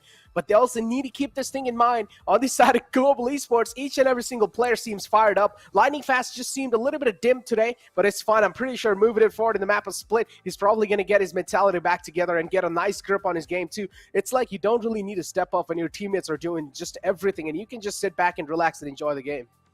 Yeah, absolutely. And I think what's especially important is that fact, right? It doesn't seem like GE are taking undue pressure right now. It did feel like for a moment they got quite nervous, but that tactical timeout parade they did a lot to make sure that they came back to their ground earth. They came back to just realizing we just need to play our game. We need to focus and pull it back. And that's something I want to see from God Particles as well. More usage of these tactical timeouts, because they can be a crucial tool in making sure that your team just settles down for a second, you know, because with these rounds being so intense, everything going down to the wire, it can get quite intense in the sense that the players can get quite emotional, and that's where you want to use those timeouts to just bring them back to reality. But hey, there we talking go. about reality, it is that composition, the Breeze Sky that we expected, the standard picked up for God P. I'm excited to see what God P have prepared. Yeah, I'm excited to see what Shivy has prepared in general. I do want to see how Shivy is going to be looking like, and over here, playing that crucial role of KO, ladies and gentlemen. Shivy is going to be having a lot of pressure, being the IGL of the team, also directing his team, and also trying to play a real crucial role inside the game. Has to be one of the most difficult things to do, but still Shivy is trying his best to take the heavy burden on his back and let his teammates pretty much stick to the comfort role that they do want to play with. Moving inside the Asian Select, as you do see Global Esports as well. Standard picks from both the sides. I'm pretty sure both the teams have done a lot of research on each other. Yeah, 100%. Both of the teams are sure to have prepped for each other, but these are not the kind of teams that you expect. They're not going to anti-strat really. They're going to just try to understand tendencies. They're going to try to understand reactions. So from God Particle side, it's going to be the case of, hey, if we try to take aggressive mid control 3 rounds in a row, what is Global Esports reaction going to be? Are they the kind of team that will give it to us and then try to retake it from us, or are they the kind of team that will try to fight us right then and there? And that's how your decision really gets influenced, because if you think they're going to try to retake it, maybe you don't need to invest as much utility. You can try to sneak up on them and try to surprise them, whereas vice versa, if you think they are going to fight for it, then you can be a lot more aggressive. But quite interesting here on the starting attacking base defaults. Usually we see Logi all alone, but this time they're going to help Logi set up a basic conditioning, I feel like, where they're going to help him get into advanced positions for the first 2 rounds and then leave him alone for the next few. But still, here we go. The pistol round's all about to kick off. And this is going to be really interesting to see how things are going to be looking like for both these teams, because we do know God Particles, they lost the first round, or at least the first map, and now the second map of Split's going to be quite crucial for them. Global Esports have been looking one of the best teams on the map of Split, so the pressure relies heavily on what just happened with the boom bot. It was just, it was not able to flow through from that little gap, but still. Moving on forward, Global Esports on the defending sides. Rossi, of course, as always, is going to stick with the Sheriff. Spams through the smoke, does find a single connection, but nothing really crucial just yet. Scar God's down low. One single bullet from Sheriff should put him down in grave. Things taking quite slow, though, CA, from both the sides, and Global Esports as well, not really second-guessing themselves. They're letting God Particles do what they want, and they're letting them funnel right into Global Esports' aim.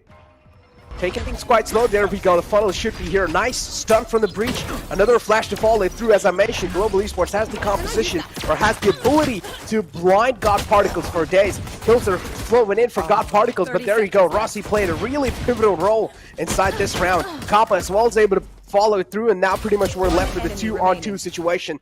Oh, that fadeaway kill. Wall helping Kappa to fade away, and now it's a 1-on-2 situation. Lining fast, of course, we'll have Kappa to back him up, but Knight Rider's being stuck behind that default box. And there you go. That's all she wrote. Yeah, that's all she wrote, Necro. And boy, oh boy, that was a close one, because you could see the way they'd been set up. That 0 point by Shivy was perfectly placed, because it cut off Skills' utility, which made sure that Lightning Fast was stuck in a position where he couldn't really back up. Sorry, I believe it was Hellranger, stuck in a position where he couldn't really back up. He was relying on that star to help him out. And you could hear his Skills trying to smoke it off, but he couldn't. So for a second, That KO was extremely influential, but towards the end, Shivy turning around at the wrong moment. Kappa and Rossi continuing their vein of form from the map of bind. Key factors in terms of influence in getting this round sorted out. And with that, Rossi gets to play on his Sheriff, continued on, getting ready for the Operator to come through in the next round. The Guardians as well is available. That's nice. Dagger, still nothing really found, so at least now they know no one's being aggressive in this round. Quick flash, Rossi will be fall back, but it doesn't matter. Rossi's able to get these kills. It's just the floodgates being shut down from the side of Global Esports, and Rossi with a nice 3K. 3 headshots and 3 bullets only. And Rossi, wow. What's going on? This man's on fire. It's going to be really tough, man. Especially as Sheriff connecting those headshots. Imagine the mental he's going to be having moving on forward in the rifle round. Yeah, Rossi is on an absolute tear. He already has a hop up. Oh my god, here we go. Yeah, this is what I talked about. As soon as he gets a couple kills on the Sheriff, his Operator, he doesn't even need to in the last round. It was all about the pistol. Since he got 2 in the pistol, he gets to continue on with that Sheriff and play on the bonus in the what was the anti-eco for the rest of his team, and then get a full buy in the Operator while the rest of his team goes for the bonus. But a really nicely timed gravity well with the nade will make sure Rossi loses a chunk of his health as well as his peak. And got peak at mid control. Yeah, they also get a mid control. That was really a nice combination of gravity well and the paint shells. Rossi kind of messing up his dash 2 there, so got caught out. And now the problem is Rossi doesn't have the heavy armor anymore.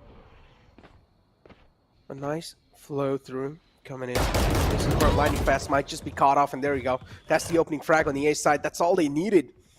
And now it's pretty much they're also going to have the A side under control. But Rossi is still in the backside, and there you go. This is what exactly I talked about. Rossi not really having the armor to back him up, but a nice stun to follow it through, and Hellranger is going to find their trade.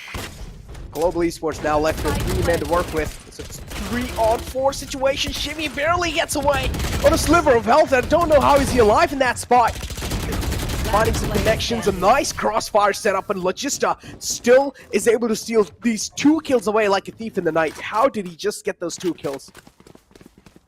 Yeah, Logi with some crucial plays in that round to help make sure that God Particles secure the buy round in the bag, as well as deny Rossi's Operator. Now, normally in this situation, Rossi would be stuck where his team, since they were playing the bonus, they can afford the buys, as you can see, but he can't. But hey, he has his Blade Storm, so is effectively a full buy for the entire team, whereas on the other side, still a little bit of damage done to God Particles will put Shivy now on a Spectre. There you go, Rossi in the Blade Storm too, CA, so Rossi doesn't really need to invest a lot of economy moving inside this round. He still have 1,500 credits in the back for the future round, so it's looking really great. He didn't get suppressed. Did they break the knife, or was he able to dodge it? I think I missed that for a second. I think so. He dodged it just like on the edge. Barely, right? Yeah. Yeah, barely dodged it right on the edge. So that's why he didn't really get suppressed. But this Rossi's ult right here, this Blade Storm, they're relying heavily on Rossi over here to make some plays happen. Now, previous round was sealed by God Particles. So God Particles are going to be looking decent, but Global Esports as well, they're looking equally good because the previous round was their bonus CA. Yeah, but you can see the call immediately comes through. The guys they're forcing mid, just leave it. Let them take it. Let them push forward. When play for site itself, and they're stacking up the site for exactly that. But the default for God Particles is what I talked about in the pistol.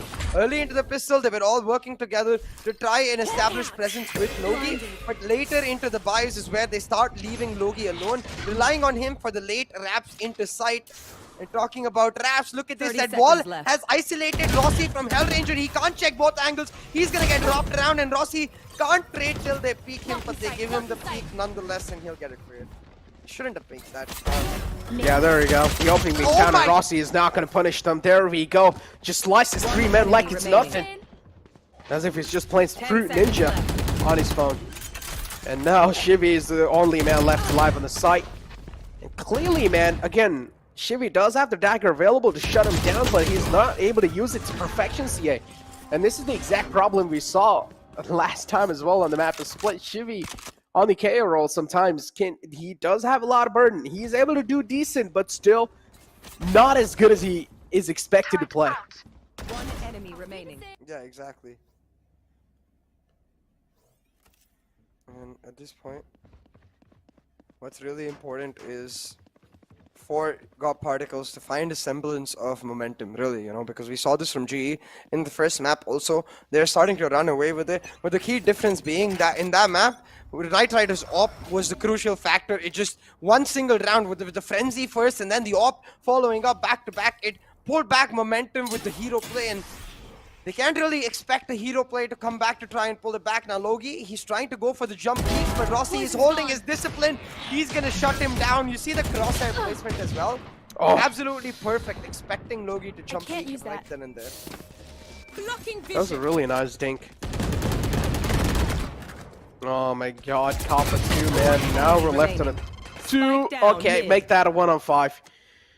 Blink of an eye, and God Particles already lose out on this round. Not really looking that great. Shivy with the Sheriff now trying to deal damage. That's the only focus that Shivy's going to have. He's taking so much damage from through the boxes. Nice flash, but lightning fast as well. Is real quick to dodge it. And a flawless round of the board for Global Esports. Currently, Global Esports defense is looking impenetrable, just like the old school Nokia defense, Nokia phones. One enemy remaining. And I really think they need to start getting Logi into more advanced positions. His lurk, you can see again, it's just all his lurk was doing. We saw this against VLT2, is trying to deny aggression. And that's not what the Viper's wall is useful for. The Viper's wall is to try and actively lurk, especially on split. You need her to start actively lurking, start getting control of ramps, start getting areas in that A heaven to wrap around. And then maybe you can have more options going later into the round. And you can see while Shivy is detailing out his instructions, Scar God's Parrot, I'm still not sure, I gotta text him about that. I believe his name is Tim, giving him instruction like, Scar, what are you doing? Scar, come on. Scar, do this. Scar, do that. And maybe Scar will now actually be able to step up. He's so cute though, look at that bird. Yeah, man. He's like calming him down. He's being the coach. He's being the therapist of Scar in this game. Scar's not able to activate himself, so the bird's right there to help him out. It's just really cute, yeah. Imagine to have someone like a nice pet, man. I want this bird, honestly. I want a bird like that, CA. What do you think, so how much will it cost? No idea. Maybe you can slide into Scar God's DMs and ask him. I've never had a pet, really. And I don't think I'm the kind of person to... Okay, okay. I've seen that being used by Magnum, I believe, in one of Fnatic's older matchups. And the entire idea of that is a retake molly, because they're not going to see it, I think. And I want to see if it actually comes to play, but never mind. Lightning Fast dies first. Damn it! I wanted to see that molly in action. Man, now they've also got the bird coach on the line, so... Strategies whispered in the ears of Scar God and Global Esports now. There's something to be scared about. You see that strategy working out. Easy site control for God Particles, but oh no, Scar God try to make some plays happen. Coverings are missing out on quite a lot of things, but it's fine. He's able to retrieve himself back up. Able to punish him down, and now it's a 3-on-4 situation. Nice blind coming through. Rossi as well is able to find these picks, and no, let's just the key man with the snake, with the Swiper's pit being shut down. Remaining. That's a lot of side control already, and there you go. Global Esports are just gonna make it rain and hurt.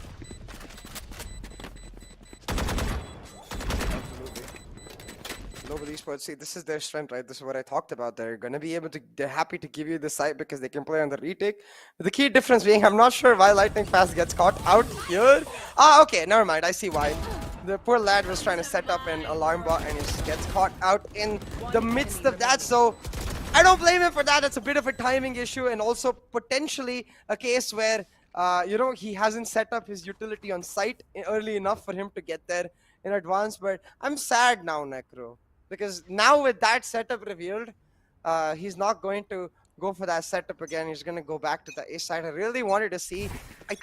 Chad, do correct me. I'm not sure. It was somewhere in EMEA where I first saw that molly in action. It's a lovely retake molly because you can see the way his turret also set up. It's all about late information on site. And it works so well because the way that molly is they can't hug that wood box close to backside, and they can't really hug the wall either. So you know they're always on the extreme right, and you can just pre-fire it. One enemy remaining. That's a nice strat, but there you go. Spike down mid. What's going on? Nothing can be done. God Particles, whatever they're trying to bring to the table, Global Esports, there's just being the kryptonite of the God Particle. Flawless round on the board again. Global Esports looking really unstoppable. What can God Particles do, ladies and gentlemen, to breach through Global Esports defense? One enemy remaining. Flawless. It doesn't look like there's much they can do, Necro, because the only I would say weak point in this defense is that Jet. But okay, you can see Rossi. He ain't no weak point, man. He is the strong point right now for Global Esports. He's popping off. He was popping off in map 1. He's popping off in map 2. It's almost like someone gave him a disclaimer. Rossi, you do know that even in VCC 2, there's an MVP prize. Like Rossi's like, wait, what? $1,500? Okay, I got it. Don't worry. $1,500? Yeah, hell yeah. Maybe he wants to, you know, I don't know what he wants to buy, but yeah, whatever he wants to buy, man, that's gonna help you out a ton. Nice flash. Kappa getting spammed through too. Maybe he'll get his hair colored again. Ooh, talking about hair color, I want to do it too, man. But those Seekers, man, look at that, revealing a lot of info. Now they pretty much know that there's a heavy presence of the attacker side, which has got Particles available on mid. Still, no casualties on both the sides just yet. They have the Resurrection available too, and a Cosmic Divide on the other hand. The same thing, but pretty much they have the Lockdown available for retakes here. So Global Esports, they're going to have a huge edge over here.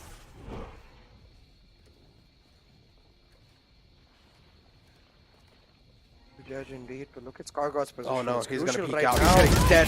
He is, and in those positions when his job is to distract, I would prefer to see him not sneaking, but he gets caught out while sneaking. And Hellranger, oh my God, what? despite being flashed out, snaps onto the head and finishes it off in a flawless fashion as Global Esports. This is what I meant, Necro. I get it. This is the map pick of God Particles. Like, y'all don't remember when GE, like, this is when, not even GE, when God Squad was a thing, their strongest map was Split.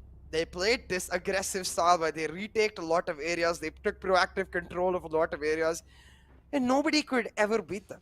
VLT came damn close, don't get me wrong, and of course eventually it became the matter of the fact that they played against teams so many times that it no longer worked, but they've now found a new way to play that similar concept and be able to continuously punish that idea that, hey, if you take side, we'll take it back. But talking about punish, it's A-main is a big hole for God P. After this matchup, I really want to see them go back and consider how they change up that lurk, because Logi has not been able to find any dice at all throughout this map. Not just that, where is the KO? Haven't really seen him in that much of action. And blink of an eye, and already everything's just crumbling down. What's going on? The fort is being held down so well by Global Esports and God Particles. Nothing can be done. Where is the KO, CA? We're just not really seeing that KO to be utilized perfectly. We're seeing those flashes being used, but where is the 0 point? Yeah, I really just want to see them. Like, it's too late for that now, but what I would like to see is they should have all rushed A early, shut down Lightning Fast's utility with that KO, and then tried to play on the post line. Once they do that for 3-4 rounds, they can use the same 0 point, shut down Lightning Fast's utility, but don't rush light, just help Logi get into those advanced positions and hold. But instead, they're playing pure default from the start, and that works out for GE so well, because GE just get to play all the way back, working out so well that now Skills has pulled himself an operator. He's like, okay guys, you want me to anchor site? I'm getting bored a little bit, so I'm gonna try to flower an op. That's a nice flash through smoke.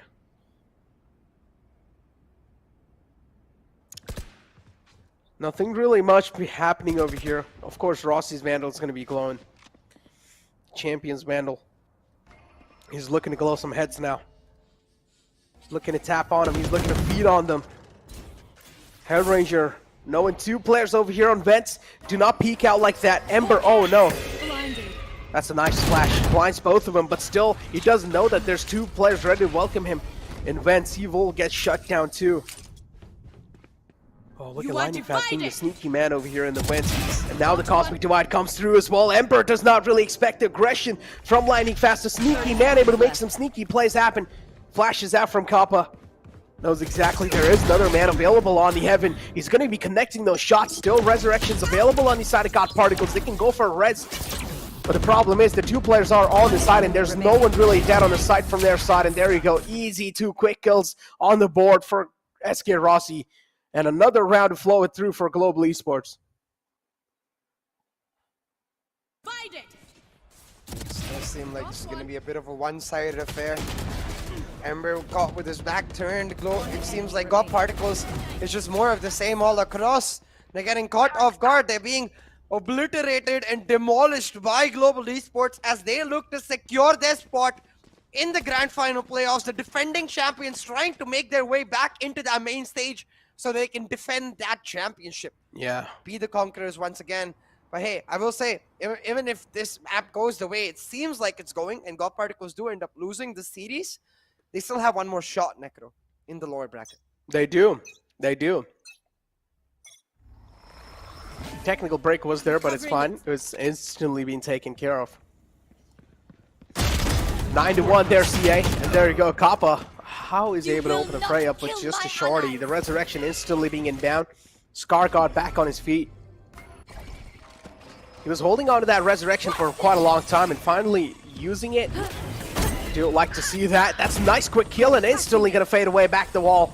But those pain shields as well are going to be catching a man over there, so at least he was able to get the trade off. But oh no, Skills on the site is just lining him up. He's making it look like a graveyard. And CA, the B side as well, is being held on so well. Skills playing a really crucial role in that previous round. And the problem is now, Global Esports, they're just proving God Particles unparalleled. One enemy remaining. Unparalleled indeed. And at this point, I do feel for God Particles, but I think this is a necessary wake-up call. That we've seen this against VLT versus now seeing this against GE. I appreciate the fact that Loki is supposed to be a disciplined worker, but right now he's just getting exploited. Like, they're effectively playing 4v5 and they're starting to get desperate with these peaks. Skills with a nice first pick right there. Not what you're expecting, but this is what this match is devolving into. It's quite sad. Yeah, you're seeing that. Now they're just getting played by their own mentality here, CA. Their mental's getting to them. The nerves are getting to them. And they're now somewhere down the line. The team play is fading away from the side of God Particles. 10-1. Global Esports just looking really in sync. Kappa as well on the operator. This is not the sight you really do see a lot of times, so just get your eyes locked onto it, ladies and gentlemen. Let's wait for Kappa to hit some insane flicks so I can call him Papa again.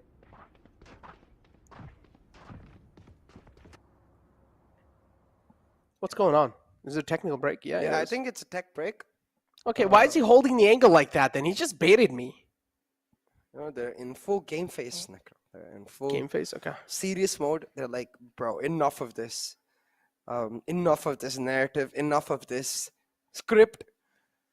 We are done and we want to make our way to the grand final playoffs. And it's not that, to be honest. I think it's just a simple fact that, again, comfort is a big part of their gameplay. These are the sort of maps where Hellranger doesn't even need to call much, and he just needs to give basic instructions, and the players inherently know what to do because of how comfortable they are on the map. And you can see that play out. Like, even Skills is having a great map, so much so that he's quick scoping on an operator as Astra of all things. And you're like, right now, GE, they're in cruise control, Necro. There is nothing that can stop them. It's like they're in that Tesla. They've put on autopilot. And they're just like, yeah, peace out. We're going to have some food, chill out a little bit. And I think the viewers might as well do exactly that because Logi and Knight seem to have DC'd. Oh, no. They got hit so hard that they just got thrown out the server. But yeah, look at this. I like the Kappa cam as well. The observer's just showing us the Kappa cam. To be like, look at this man. This is the man right here. Everything relies on this man. Look at Kappa as well, just pointing on the monitors. Just be like, look at this, look at that. You know. I can see the background as well. His teammate, you see him? He's fidgeting with the settings. Stop fidgeting with your settings, dude. Just play it. But yeah, this technical break, CA. Now, talk about the momentum stop. Maybe it can be a momentum stop. Maybe this can buy a lot of time for God Particles to get their heads back in the game again. Or maybe this can be one of those reasons where Global Esports, again, they get another little bit of timeout for so much domination and they can start over again. So anything can happen, CA. Yeah, exactly. Anything can happen. And at this point, like, what's really key is making sure God Particles remember the fact that they were 12-4 up on this map when GE pushed forward one single round. They were able to come back. That can happen again. Oh, it seems like a client issue. Oh, no, CA. This happened last time. No, it's not. I just saw Logi logging back in. I think it was his just maybe power issue or an internet issue. Are you sure? Either No, ways. he's just standing like that. See, look, but yeah, the he reason is. I There thought we it go, was there a we go. client issue was because we saw the map was split, and I thought the client kicked them out of the lobby because that happens sometimes. But I don't think this is a case of that because you can see he's back in. So I think we should be ready to go quite soon. Man, probably, yeah. Ready to go quite soon. Now, all the players are back. Oh, no, Legistus Camp just got stuck against CA. Oh, did we just jinx it? And look at Scargod's mom. Oh, no, she's taking the pet away. Please don't. Let it be on the chair. Please. I think he's trying to There we feed go. him. Thank you, This guy was like, Scargod. no, Thank let you, it be. Scargod. He's my Just let it good be on the charm. chair. Yeah. It looks cool, too, so let it be on the chair. It's fine. It's so cute, though. Look at it. It's just behind him, motivating him. Be like, it's fine, Scar. You got this. Go.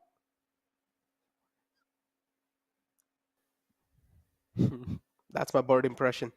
I think it's Tim, if I'm not mistaken, because Is the it? other one was, I believe Tuk Tuk was unfortunately the one that passed away. So I believe, I know it's Tim and Tuk Tuk. I'm just unsure. I which just one. like those red thingies on his cheek. You see that? Those little, the red color. You see that? That he has right underneath its eye. See that? Under the the bird's eye. No, I do not see that. But yeah, It's I like a think, little, just like how I have dimples. It has like the red color. So it's kind of like it's looking cute.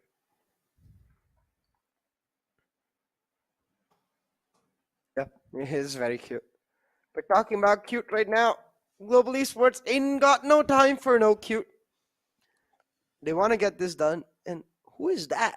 Like, do you see in Lightning Fast camera? There's someone just lacing in the background. Oh yeah, look at that. He's Hey, also he's waving. saying hi. Hey, let's go. What's good, up, man? my What's No, good? maybe he's watching. Oh no! Now they're gonna close the door. Oh Oh, no! They no. decided against it. Yeah, we want to see I guess it's a watch party. They're probably watching. It's the just GE chilling match. out. Yeah, it's just Yeah, chilling because out. I do know from having seen pictures of the GE bootcamp, I think there's a TV in front of where they're sitting in front of that sofa. So I think they're probably just doing a watch party. Ooh. Yeah. Look at Kappa's shirt too, man. Look at this. Oh, I think it's their cook, if I'm not mistaken. Because in Aftermath, with GE and Enigma, in the first Aftermath, their cook did come on and say hi to Antidote because he is friends with Antidote. And I think it's their cook / manager. No, manager is Watsal, who you just see pass by. Nightmare 2K. That's Lightning Fest. They're all just having a casual stroll. Lightning Fest grabbing some snacks. They're like, yo, I'm hungry, man. These guys are not back yet. And I get some snacks. Makes sense, man. Snacks Now is what you Watsal really being need. like, boys, snacks are ready. Everyone can come grab. He's smiling. Yo, Look I at want Skills. some Skills snacks. already is just like licking his lips. Look at it. He's ready, man. He's hungry. As soon as he heard snacks, he's like just licking his lips. He's like, just give me the snacks, please. Just give me. I need the snacks, man. On the other hand, Knight Rider's water bottle is what I really like. Yeah. Look at that. It's such a custom made. cool. Yeah, it's so cool, man. I wonder if that, like his It partner. looks got like a it for giant him. lipstick. What? Like, have you ever seen a red lipstick cap? I have, but why? Like the- Would you think? It's It a water looks bottle. like that. I know it's a water bottle, but What? look at it. Look at it from the vision that I'm looking at it. No, I'll pass. I don't think I want to be in your shoes. Okay, then. let's just focus on the Kinda birds scared here. my legs will get messed up. No, I'm kidding. I get what you mean, though. Now that you said it, I can definitely see. Yeah. Oh boy, See? I don't want to see that bottle anymore. It's like it's like have you read the Roald Dahl book called Big Friendly Giant? No. There's a movie too, in case some of you have seen it. But there's a book called The BFG, and it's a book about how there's this giant who goes around blowing dreams in children's faces and not faces into their rooms when they're sleeping and gives them good dreams and stuff like that. But then all the other giants are like these flesh-eating monsters. And there's this female giant, I think, in that book where she's also one of like the group of female giants were also flesh-eating monsters. Maybe they would Right use there. that lipstick. It seems something that would be appropriate to their size Placing sentry. because they're all like 12, 13 feet tall. Oh. Makes sense. The But it Giants. doesn't matter anymore. We're back into the Kingdom Corporation headquarters. Yes, that's split for you. Into this map, 10-1. The timer has been unpaused. We'll see. Maybe Is Lightning GE's Fast back? momentum has been unpaused too. It'll be like, all right, enough of the IRL snacks. Now I'm gonna come eat these guys as That'll snacks. whack. Makes sense, yeah. They are currently available Or maybe easily. just Look, like, what is guys, that? So many I put up guns. my turret, I put up my alarm bot, I'm eating you guys handle around. That's true, makes sense. Yeah. Just set up the utilities. I'll just press some keys on my keyboard and well, that is what it is Oh going my on. God. They just don't need to do anything. So many flashes, blinded for days. Nothing can be done. Kappa with the utility, precise as ever. I don't know what else to say, man. Say, Global let's Esports. go. What is GE, this? they are on their tears. This is what I mean. They'll give you B-Heaven and then they'll make you pay for having Oh my B-Heaven in God, the first Kappa. place. Actual Papa moment. Actual Papa moment. Call him Papa in the chat right now. I don't care. Call him Papa. What was that? Seems like there were some lobby issues. Got fixed, I guess. It doesn't matter. We're back real quick. Yes, 11 rounds anyway, so. There we go. Second half.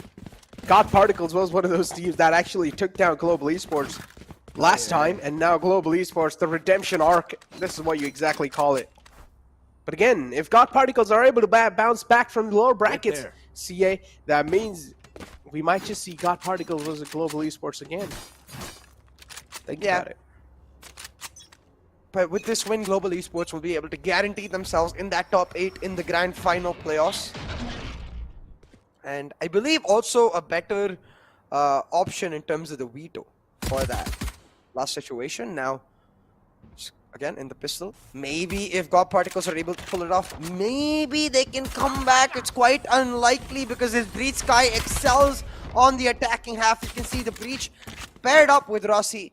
He's going to be the support, essentially, like give Rossi all the utility he wants to try and push in, while that Sky is more of the info gatherer, the active lurker, trying to distract, but Rossi already shut down. A good start for GodP. Oh, that's a really good start. So Rossi, the man unleashed now, is shut down. So here we go. Global Esports now left with 4 players alive without any entry fragger to work with. Nice shutdown coming through, but still I feel like it's a little too early because Global Esports, their main game plan here was to pretty much try and settle down and just settle with a lot of map control. They've already had a lot of control. Kappa still has a flash and a stun available. They've given the call to Kappa to just delay as long as possible, distract. He's doing exactly that, causing a 30 lot of seconds noise. While they go for the rotate onto B site, they shut down skills. It doesn't matter that Kappa goes down because on the site itself, they've gotten the plant now. What's key is they need to push Knight Rider, take him down so that they can get B main for themselves. But Knight Rider being so damn smart, he's just gonna back up, be like, I think his heal probably coming back up soon. He's gonna join his team Oh and my push forward. God. Obscuring vision. Sit down.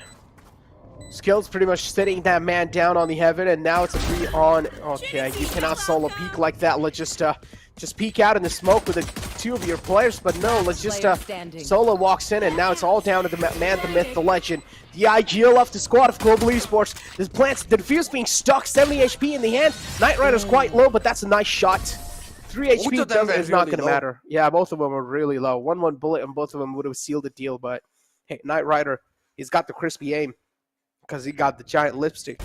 And you have to wonder if Hellranger had hit the headshot on Shivi there while he was defusing. Maybe then he wouldn't have to peek Knight Rider, but some key shots missing on Shivy meant that Knight Rider was just able to aggressively peek while Shivy finished the defuse because he'd already done half of it. So now, Global Esports, they're going to go for the forced buy. It's as we expect, really. When it comes down to just 2 or 3 members and they've got the plant, which means they've got at least 3 or 4 frags and they've got the plant, it's almost always a forced buy. But oh no, another tech break on the cards here, Necro. I don't even feel like at this point it's the teams. It's just, I don't even know. Unlucky. Yeah, I think so. Everyone's pretty much in here. Lightning Fast again. Now he's probably going to start eating his Scar snacks. DC'd. Yeah, Lightning Fast. We're like, hey, what's up? Give me my snacks, please. I wonder what he's eating. I'm gonna maybe Me ask too, him. me too. Can you I wonder show if it's something production? healthy like oats or something, or if it's something like junk, like I don't know, nuts or I don't know, Nuts. some chips or something like that, some fried stuff. Yeah, probably eating some nuts. Chat, what about you? What do you eat for snacks while watching all of this? Chads, do you like some nuts? I'd like to hear some healthy options. Recently, I've been trying to leave processed food altogether. I mean, it's easier said than done, don't get me wrong, but I Yeah. feel like I've reduced it from about 60-70% processed food to now like 40-50. Eventually, the end goal is just like only 20% processed food.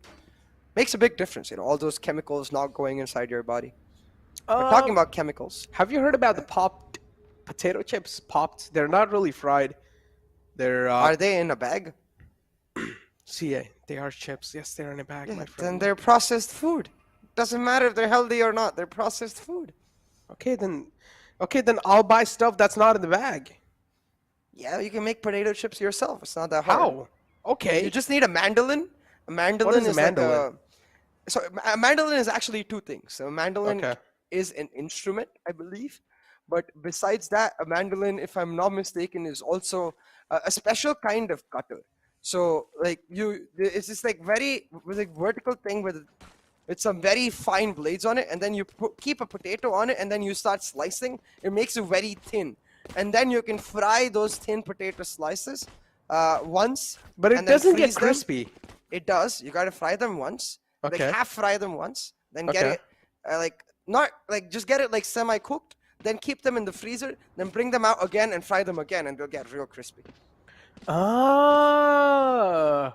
I made this. I tried to make these chips last time, and I made them, and they were literally like, they were like paper, man. They were not even crispy. They were just like, they were just like soggy and all that stuff. So I pretty much just ate it with some chapati. I was like, okay. I was not able to make some chips, so at least I made some, something to eat. Chapati. But yeah, moving on. A nice kill already on the board by Shivy. That's Ross shut down. Oh, Knight Rider able to follow it up with 2. Okay. Right there. It seems like now it's God Particles. Time to bounce back, I guess. Yeah, and it does seem like all particles are starting to bounce back because now they're at that point where they get to, if they win this, they get to play on a bonus, but they still got to make sure not too much damage is done, especially considering the fact that I believe Global Esports, they went for the forced buy here. So they're going to get a lot of momentum One enemy remaining. by winning this round against the forced buy. He breaks his mirror, Ember, and now he's going to set up a mirror in front of Kappa, be like, you think you can pull this off? You think you're clutch, Pa? Oh! Wait, I'm sorry, Clutch. You can pull this off. Okay, Papa. That's not what you call him, CA. Now at this point, from now on, you call him Papa. That's a nice flash. So I can put him a little bit on the back foot. Realizes there's a flank approaching him too. A nice shot! Oh my God, Papa. Okay, I understand he did die there, but still, he connected some 2 shots and top. I'm telling you, Kappa is on point today. He is not missing neither his utilities, neither his shots. Kappa is just... Talk about if you extra text him, crispy. you're like, hey, what enemy new? remaining. Yeah, extra crispy. I think that's the perfect way to put it. Naturally extra crispy. That's the biggest difference between that. You fry stuff at home versus eat ultra-processed food. But again, let's talk about the map, Necro, because defaults are starting to become really important, Global Esports, they went for the forced buy. So now they're going to have to play on... I think they should have gone for the aggressive rush. I think that was the call at the start of the round, but instead, they're now rotating on to go on to defaults, and you have to wonder, is this a bit of confusion and hesitation going on in terms of these God particles? Sorry, in terms of the calls made from GE. Because the way they were stacking up at the start of the round on the A side, seems like they wanted to go for the rush, but maybe perturbed by the Sage wall put up. I'm not sure what exactly went on over there. Oh my god, what's going on? God Particles. It seems like on the defensive side, I mean, we've seen God Particles really do flourish on the defending side. So are they going to be able to bounce back, come back? Potentially? Flawless round of the board, 4 rounds back-to-back, CA. Or actually, yeah, 3 rounds back-to-back. And now, Nitride is going to have the operator, I believe. I'm not sure if he's going to use it on the Sage. It's usually a question of whether or not he is comfortable with the peaks they're giving. And the answer seems to be no. They're going to play on a bonus still. Oh my god, their economy is on another level, but... I don't like this. Yeah, their economy's on a tear, but still on the defensive half now. Again, I feel like moving on forward in the defensive side, I also feel like Shivy doesn't really have a lot of burden, man, because on the pushes, Shivy pretty much needs to funnel his team in a site, and they need to rely heavily on his utilities. On the other hand, Shivy now will only need to focus on one site, and if there is a flood coming through, he just needs to shut it down with his utilities. So I also feel like there's a huge burden loss from Shivy's shoulder, so he's playing a little bit of a free game now. Yeah, definitely. Composition-wise, it is going to be the case where God Particles, they can play a lot more focused on their individual positions and therefore flourish on the defensive half. But I think Scarguard has DC'd once again. No, he's back. Let's go. Let's go, the bird. Yeah, the bird, what should we call it? Bird buff coming in strong right here. The technical break is over. Scarguard is back. No, why do you want to pop that poor bird? I'm not popping that bird. Come on. It's cute. I love it. Come on. And now it's Global Esports is like, okay, you guys gonna take a break? We're gonna take a break too. It's make it tit for tat. And maybe this is a technical break in the sense that they need to wait for Lightning Fast to finish the snacks and come back. Actually, imagine they're like, all right, Lightning, here we go. This is a take break for you. Go ahead and finish your snacks and come back now. Yeah, Look at the bird again. Imagine, see, if Scargod actually flicks and the bird gets scared and he runs away. No, he's not going to flick with his left hand. See, the bird is pushed on the left hand. She's a smart bird, or he's a smart bird. Like, yes, that's if true. he was on the right hand, then yeah, that might have been an issue. Hey, let's go. The snacks are complete. We're kidding, guys. Don't go ask Lightning Fast why he took snacks and asked for a tech break. Probably not that. Probably an actual technical issue. But you can see now, GE's technical issue over. We are back into the map, and hopefully there's no more of these tech breaks. It's quite annoying to see at this point. Indeed, man. And you already do see heavy presence outside A. Probably going for some pop-up plays. No, it's the Trailblazer out. Instant paint shields out as well to try and buy off a lot of times. Those are nice paint shields. Scar God, that's the bird buff as well. Talk about that. That's a nice peek through the smoke, but still, actually, the Cosmic Divide not really paying that out that well. Shivy and now God Particles, they're just lining them up. What's going on? Global Esports. Last time on their defensive half, Global Esports were looking really good, and now it's God Particles who are looking really flawless. Oh, wow. Nothing can be said at this point. I'm potentially smelling a comeback, CA. Last player standing. Yeah, You know why Scargod? You know why Scargod is not playing Sky in the split? Because now he doesn't need the bird anymore because he's got his own bird. I mean, he had the bird even when he was playing Sky. Was he? I thought he just plays Sky to like get rid of his loneliness because he doesn't have the bird with him anymore. No. Yeah, the bird was there even when he was playing Sky. Okay. But you can see the difference being when he was playing Sky, the bird be like, I don't approve of other birds in your life. And she was he's getting jealous. He was sitting on the chair, and now that he's playing Raze, the bird is sitting on his shoulders. Ooh. But anyways, you can see the tactical timeout being taken by Rex Streams. The call has to be like, guys, they're playing pure defaults, which means that they're almost always playing 1-1-1 setups, like across all power points. They're rarely ever double stacking them, and if they are, it's simply a case of them having a read on what GE really want to do. But what I think the call needs to be here is, let's play defaults for a couple of rounds. Let's figure out what kind of setups they're playing, in the sense that if the Sage is walling off a main, does that mean that there's only one player playing in the Sage playing ramps? Does that mean that the B side is a single anchor? Or they heavy stacking mid or the side? Play the defaults for a few rounds, get that information, and then start rushing them after those couple of rounds once you've got that. Yeah. The round just started though, so pretty much some normal default positionings coming out. Global Esports as well, being forced on some broken buys. Not going to be that easy to pull out this game there. But still, nice trades though. Rossi on the Vandal is trying to make some hero plays happen. Has full armor available too, but the null command is still active. So Rossi is not going to be able to dash away. But it's fine, he has the aim, that's all he needs. The mechanical man with the mechanical skills, he's able to deliver, is able to perform all the time. And lightning fast, oh no! The drive-by with the Spectre, just call it a run and gun at this point. 3K for Rossi. And there you go. He's also being pulled in the gravity well.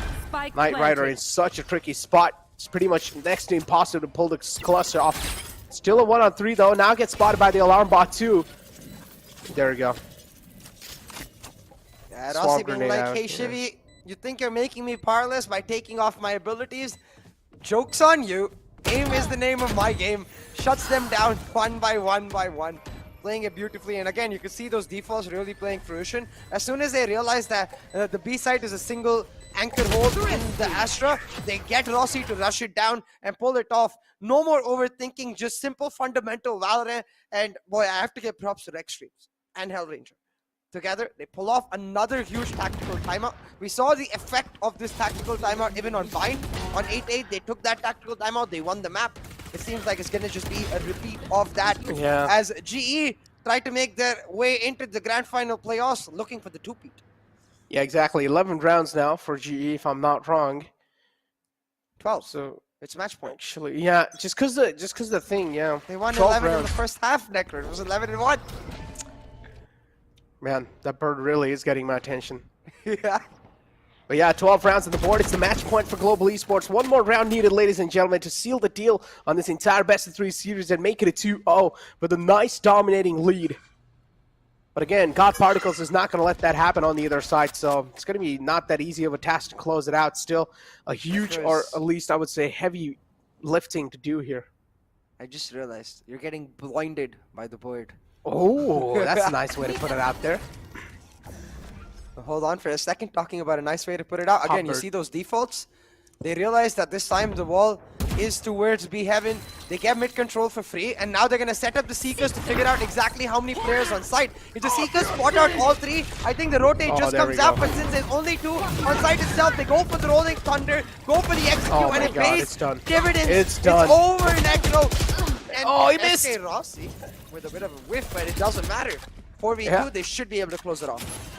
Yep, should be an easy round. There you go, 0 points out as well. Two players are just going to flood in, and its skills is going to line them up, stacking them up on top of each other, and a nice lead, actually, from Global Esports, and they're going to close it out against God Particles with a 2-0 flawless win with such a great performance, such a great outing. And talking about redemption arc, this is Global Esports trying to bounce back from all the way down here from the wild card to secure their spot up in the grand final playoffs. And with that win, as we mentioning, Global Esports have got their spot pretty much finalized in the grand final playoffs. So now Global Esports can chill out, relax, and play their games in the future, because they will still have one more game, one more best of 5 series, if I'm not wrong, in the wild card. But still, they've already got their slot, so looking good.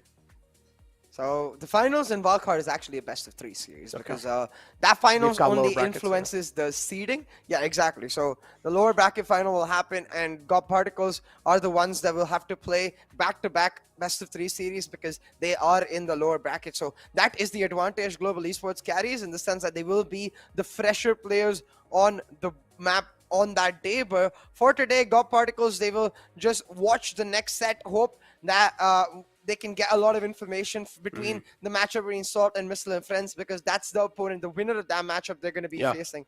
But I feel like Skills' Astra just capped it off very well, and it's what I am feeling as well.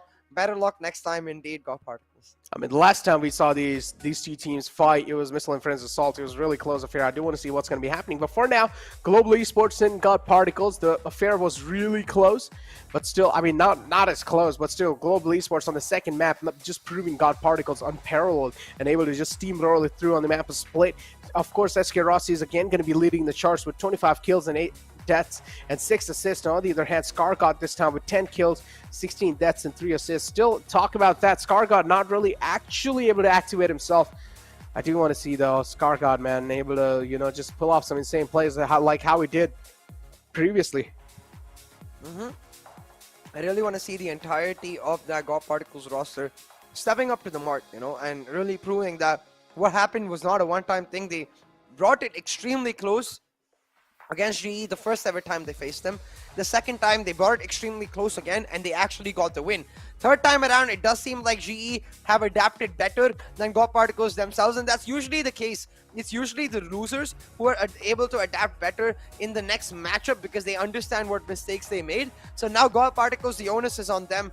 Now that they've lost the series, they get an opportunity to learn what mistakes they made, especially on this map of Split, and come back that much stronger for it.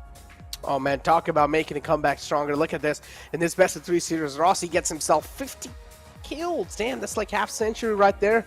With 22 deaths and 9 assists with the econ rating of 96 and average combat score of 365 CA and 11 first bloods. Not a lot of first bloods, but still it's fine. 11 first bloods is quite a lot in the best of 3 series. Moving on forward, taking a look at the entire Global Esports team card, and every single player is just looking absolutely insane. Lightning fast and skills not really far behind in the MVP runner-ups as well, but SK Rossi is just on a tear in that MVP spot, and to take him down is going to be a hell lot of, I don't know, climbing.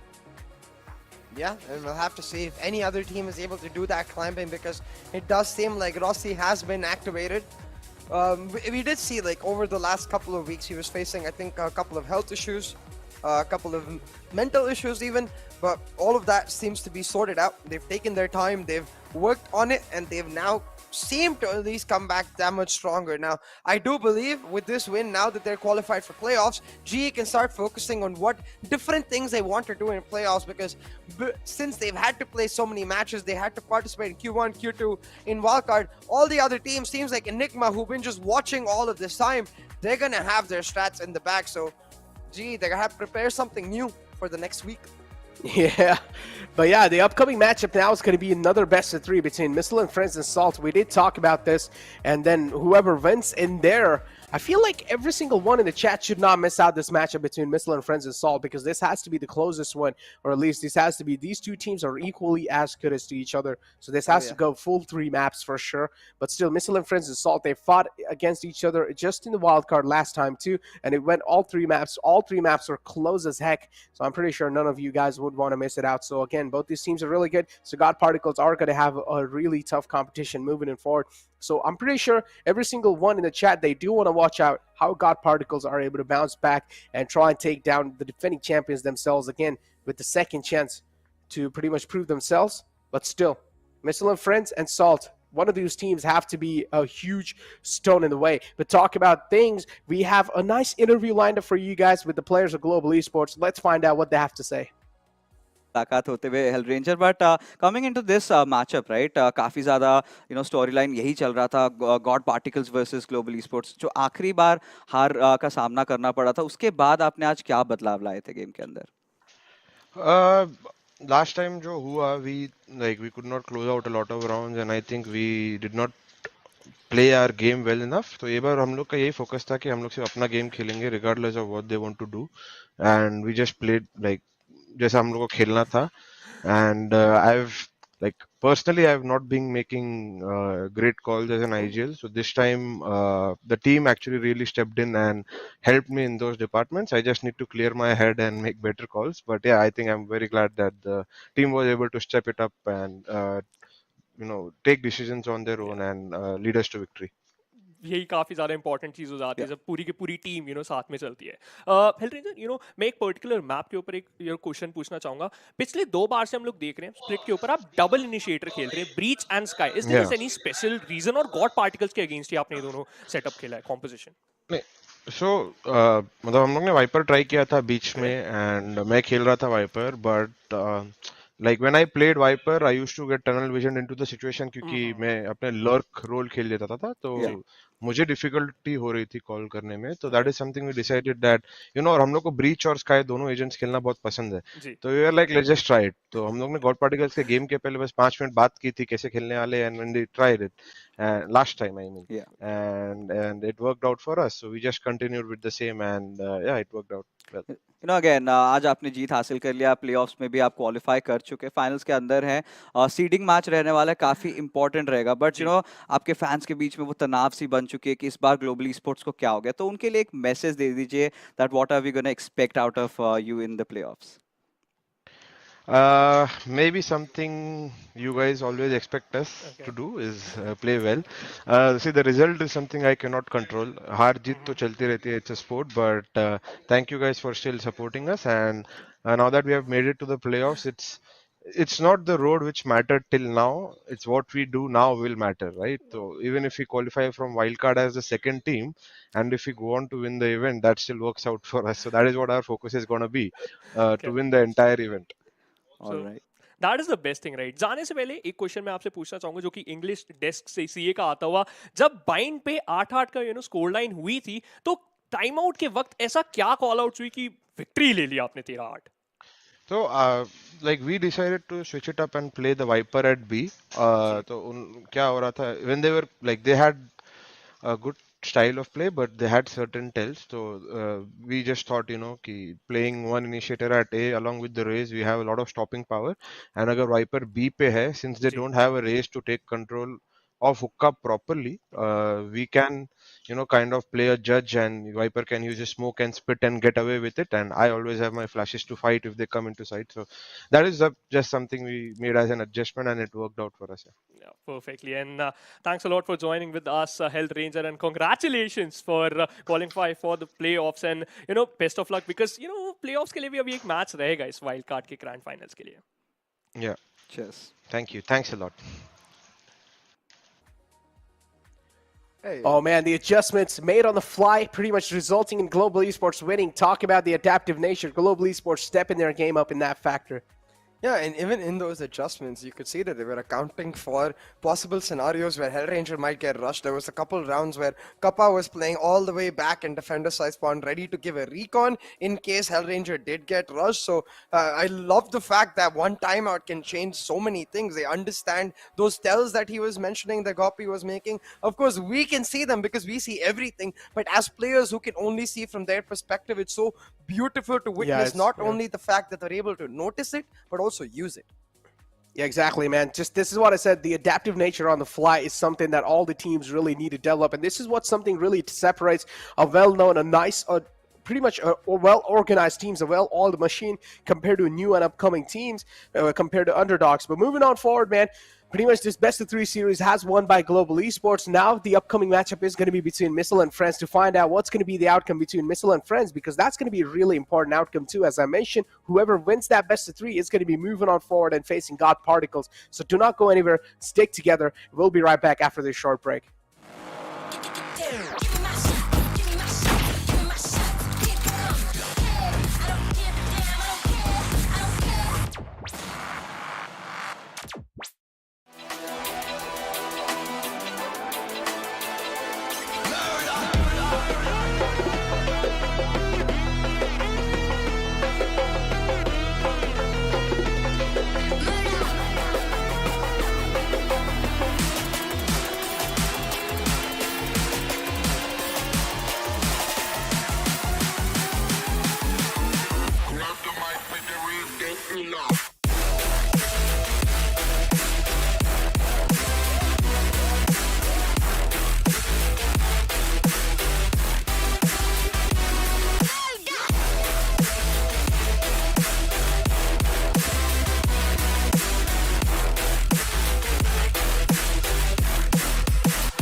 Drop it.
Hey, ladies and gentlemen, welcome back to the Valorant Conquerors Championship, brought to you by NODWIN Gaming, with Gillette as our grooming partner. And this time, joining me is Vivek on the desk. So, Vivek, let's start off with you. How were you feeling about that last series, and how are you feeling now? Oh, the last series was great, especially Bind. It was such a close competition. And I love that neat little question you asked Hellranger. What did he do at 8-8 to really change and adapt? And yeah, putting the Viper at B seemed to be the solution. The Sky, which he mentioned also. So good stuff coming out from Global Esports. I thought Bind could have gone either way. Split seemed to be a pretty one-sided affair. And if I had to pick an MVP for the first map, it has to be Kappa. Oh, absolutely. I think across both maps, Kappa really stepping up to the play, really, and establishing the fact that haters gonna be haters, and he's gonna move past it and make sure he delivers in terms of the performances. But taking a look at the brackets, you can see the matchup we're gonna be witnessing now is gonna be the lower bracket semi-final between Missile and Friends and Salt, as God Particles wait in the shadows for the winner of this to move on over there, so that then the winner of that will get a direct qualification for the playoffs, and then we have the seeding match left. But for now, all of our focus on Missile and Friends and Salt, a revenge matchup, Vivek, and I believe it was one of the first matchups we casted as well, so we know that these teams are going to give it their all. Absolutely. Two nations, their pride at stake, their lives in the tournament at stake. And they played each other earlier on in the tournament. Missile and Friends won the series 2-1. Let's see if Sol can make a comeback, if Sol can switch things up, adapt. And it's not impossible. It's very doable here. So I'm really expecting Sol to put up a much better fight. We've got the veto on our screens, and I'm very, very pleased with this veto. It's 3 of my favorite maps: Haven, Ascent, and then we got Bind as the decider. One thing that I want to point out is that on Haven, Salt get the privilege of starting out on defense. It's a small victory for them in terms of the veto. But Missile and Friends on Ascent, they're going to be starting out on defense. One thing we want to point out as well is that Missile himself is just pure raw firepower. So he's going to be carrying a lot of the entry expectations for his team. He needs to really find those openings on Haven, and he's done it time and time again with his Jet. Yeah, exactly, right. And we're really excited to see if from the side of Salt as well, we can see that similar performance, because the fact that they pick up Haven immediately, we saw it yesterday, they were so damn devastating and quick on the way they were playing that map. And then when we had Gunnar over for an interview, he made a clear statement. He was like, we had an off day with Missile and Friends. Next time we face them, we're going to show them exactly what we got. So it spices up things that little bit more, because now Missile and Friends know that having beaten them once, they're expected to do it again. But on the other hand, Salt, they're here for revenge, and that's where things get really intense. Yeah, they won in the upper bracket, but this is the do or die game for them, right? Yeah. And Salt, I'm sure they have a couple of surprises up their sleeve. For now, Missile and Friends, I want to point out one thing. This is the only map I've noticed where Mr. Red doesn't play the Sky. He prefers to play the Breach. Yeah. And yeah, both teams near mirror compositions. I think those were mirror compositions. Yeah, exact same mirror compositions coming through. And I think now that we've got Stranger back in the lineup as well, he was missing before, and it just becomes a simple fact that they are back with their core roster. You can see smiles on their faces. They're definitely ready for this matchup. But from the side of Missile and Friends, it's all business. I think, especially considering that the map 1 is not a map of their choice, I'm sure they'll want to get off to a strong start. Yeah, Missile and Friends is also a team that likes to smile a lot. I've got to say that you don't see Global Esports smile all that much. They do chuckle every now and then. But Missile and Friends, Hermione is always having a giggle, and pretty much all of them are having a fun time. Salt, like we mentioned earlier, they're starting out on defense. They've got the Killjoy, who I guess is going to be placing an alarm bot towards Garage and locking down C. Or, okay, if I'm looking at the minimap correctly, she's going to be playing towards A.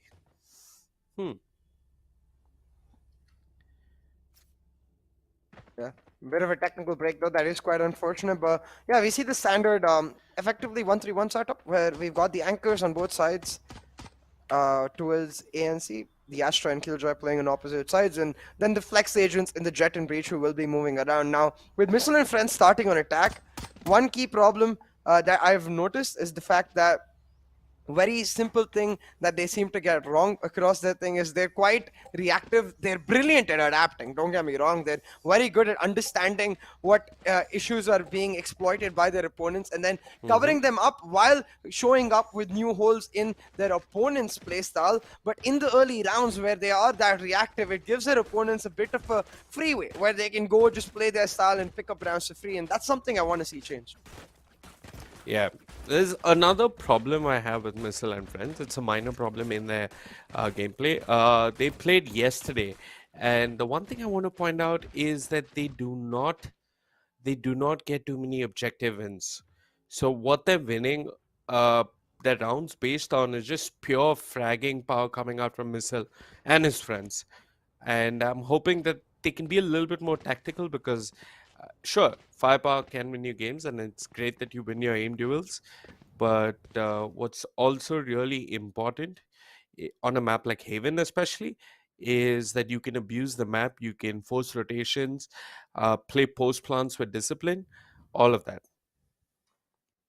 Absolutely. I think the one word you mentioned too, discipline, big factor coming into this matchup, because when you go back and look at both of these teams, this is a high pressure moment for them. Salt, for example, they're a team that in VCC 1 were the winners of Q1. They immediately made it to the grand final playoffs. They never had to go through this arduous process of trying to qualify through wildcard. On the other hand, Missile and Friends, they were part of Exile Esports back then, and they again made it immediately into playoffs. We're not subject to such high pressure games where they had their life on the line, really. So now for both of these teams, a relatively new environment. Having lost their respective regional qualifiers, coming into wildcard, they wanted a fresh start, and they certainly seem to have got that for Missile and Friends. Salt seemed to have bounced back yesterday, but only one of them can continue on with it. Yeah, only one of them can continue on. And yeah, the winner of this match is going to be facing off versus God Particles. That is also going to be an absolute treat to watch. And Global Esports, they can sit back, relax, look at how everyone's playing, study the opponents, nap a little bit, eat those snacks which they love so much, and come prepared and refreshed. Yeah, absolutely. We saw lightning fast with those snacks as well earlier with the tech breaks in that matchup. These tech breaks, they certainly seem to be plaguing us. Considering I'm seeing all of the Sol players here, it's fair to assume that it's most likely an issue with Missile and Friends, and I just hope it gets resolved real soon because the match hasn't even started. So there's not much we can even talk about with respect to what's going to happen. Instead, we're just going to have to hope that Missile and Friends are able to get their external issues sorted real quick so we can see them in action, because the one thing we know is that once the game gets going, it's going to be round after round of high octane action. Both of these teams are very well matched against each other because they're quite radically different in the way they want to play it. Salt, very aggressive, very proactive, like taking control, like almost being on the borderline of impulsive, whereas on the other side, Missile and Friends, quite reactive, quite calm and composed. So it has to be finding the best of both worlds. Just having one style is not going to help them out in this series. Oh, yeah. I mean, you said it's going to be non-stop high-octane action. I just hope we don't have non-stop technical timeouts. Oh, my God. That's the only prayer that I have. Guys, no matter what your faith is, please pray that we do not have technical issues. And if you're an atheist, please call the ISP and shout at them. That's what we can pray for today. Hey, it's gone. Let's go. Okay. Prayers have been answered. Or ISP has been yelled at. I'm not sure. Yeah. Or the prayers have been answered, so somebody else called the ISP and yelled at them. Either way, we'll take it. Now, all we want is this map, and it's got us started, and Missile and Friends on the attack. might get caught off guard with this. Again, this is what we're talking about. Missile and Friends quite slow on the push. You see they're shift walking. They're not really aggressing forward, while on the other side, Salt very much like to take control, and control they will get. With control to obtain, the call has to be given to Demon. Leave the site. We have the man advantage. We can easily reach. Oh yeah, Gunner will take down Missile though, so that's a very important kill. They've got the numbers advantage, but they've taken care of the danger man. And Jivix sneaking in with the Sheriff gets 2 sweet kills. It's Jivix and Gunner lighting up the kill feed. It's Missile and Friends looking a bit perplexed. And I want to point out one thing, CA, the Killjoy, in most of Haven, there should be a turret here, not a player. So I'm not quite sure where the turret was deployed, but that is where a turret has to be. To mark those garage pushes, to mark those B pushes. And again, Jivix and the boys, they do this a lot. They're a bit aggressive on the first round. They get a kill, and then they rein in that aggression very swiftly. Now they're going to switch things up. Extreme discipline coming out from them. I like this. Yeah, and on the other hand, Missile and Friends getting quite proactive. But to answer your question, the turret was all the way back in those double boxes behind Garden. So yeah, I definitely get what you mean. I would prefer it to be in Garden itself to knock that mid-aggression. But you can see, again, that turret is in that same position because they want to play slightly defensive. Now, Kyojin getting shut down. The loss of that Astra is going to be devastating to the attackers. And Darky adding salt to their wounds with just the Ghost, finds a couple, backs them off and sends them off the round for now. And it doesn't seem like at this rate, Missile and Friends are going to be able to do any damage on this eco. Yeah, it seems as if Salt are looking at a very comfortable bonus, and they can start building their economy towards an operator if they need it. Daki working with just the Ghost, got 2 crucial kills, and they've spotted out Pera, who's down to less than half HP. Concussed, dazed, shot head. Pera is going to be brought down. Missile with the shotty, gets a little sneaky, gets a kill for himself. I want to see what okay, so he's just got a Sheriff. Nothing too meaningful. How much more economic damage can he do? None at all, as Daki shoots him down. Missile and Friends, they're trailing by 2 rounds, but this is the ever crucial buy round coming out for them. Yeah, exactly. A crucial buy round for the side of Missile and Friends. We'll have to see how they're able to bounce back, because right now, Salt, with the first few rounds at least, look quite good. But again, that's where they got to make sure they don't count their chickens before they hatch. But I will say, yesterday, when we saw Salt dominating their opposition, it was Darky leading the charge. Again, with the 4K on just the Ghost, seems to be doing exactly that. Has enabled his team to play on a full bonus. As you can see, 4 Spectres and that Ghost carried on over. The economy is booming, and at this point, they don't care about this round way in. Okay, that doesn't mean you waste a shot. Deploying drone. A bit of a yikes. It happens, you know. It happens Enemy marks. Enemy. It does. Missile gets tagged, and he's stuck in a corner. I'm not quite sure if he has the dash, but he's got to be careful. He could be aggressed upon very quickly, but again, Salt, they're aggressive, then they switch things up, they rein it in, and they're playing with that discipline. That's what they're known for. But look at this, Jivix gathering so much information. Having pushed out C Long, he can pretty much confirm that the entirety of the offense is either going to be hitting B or A, and based off that information, Salt will now concuss and push back the offense. Yeah, Missile and Friends, they've got to reconsider their options. Yeah, looks like they're going up B. The Astra smoke's being deployed. They do not have 30 control of seconds C left. or A link. The plant hasn't come through just yet. Kyojin trying to fake out reactions. Oh, look at Jivix on the other side, though. He's coming on a huge flank. They need to get this plant started out quick, but instead, trying to retake before it even starts. Salt getting a little too ahead of themselves, maybe. A fine day. Oh yeah, Jivix with this flank, what can he do? Now it's Demon, he's found one. enemy Darky remaining. chimes in as well. player Darky standing. finding kill after kill. Finally, Pera takes out Darky, and now we're in an awkward 1v1. Time is of the essence, but Pera just wins his duel, and Missile put that first round on the board. It was a bonus of sorts coming out from Salt, but Missile say thank you very much. A round is a round, and we take it. Exactly. So a bit of a win-win, I would say, for both of the teams, where on one hand, Missile are going to be happy that they're at least able to get themselves on the board. But on the other hand, they will be quite disappointed when they press the B button at the start of this next round. You can see they're not going to have the eco to get full buys on most of their players. Only Perrer able to get the full Vandal with full shields, and that's because he survived. No player who died able to get the full buys in this round, and that's the biggest advantage Salt were able to accrue. Jivix now got stuck between the fire and the frying pan in that situation. Literally go for the white peak, and oh boy, bit of a butterfinger on his tailwind right there, still able to survive. That misclick could have been disastrous.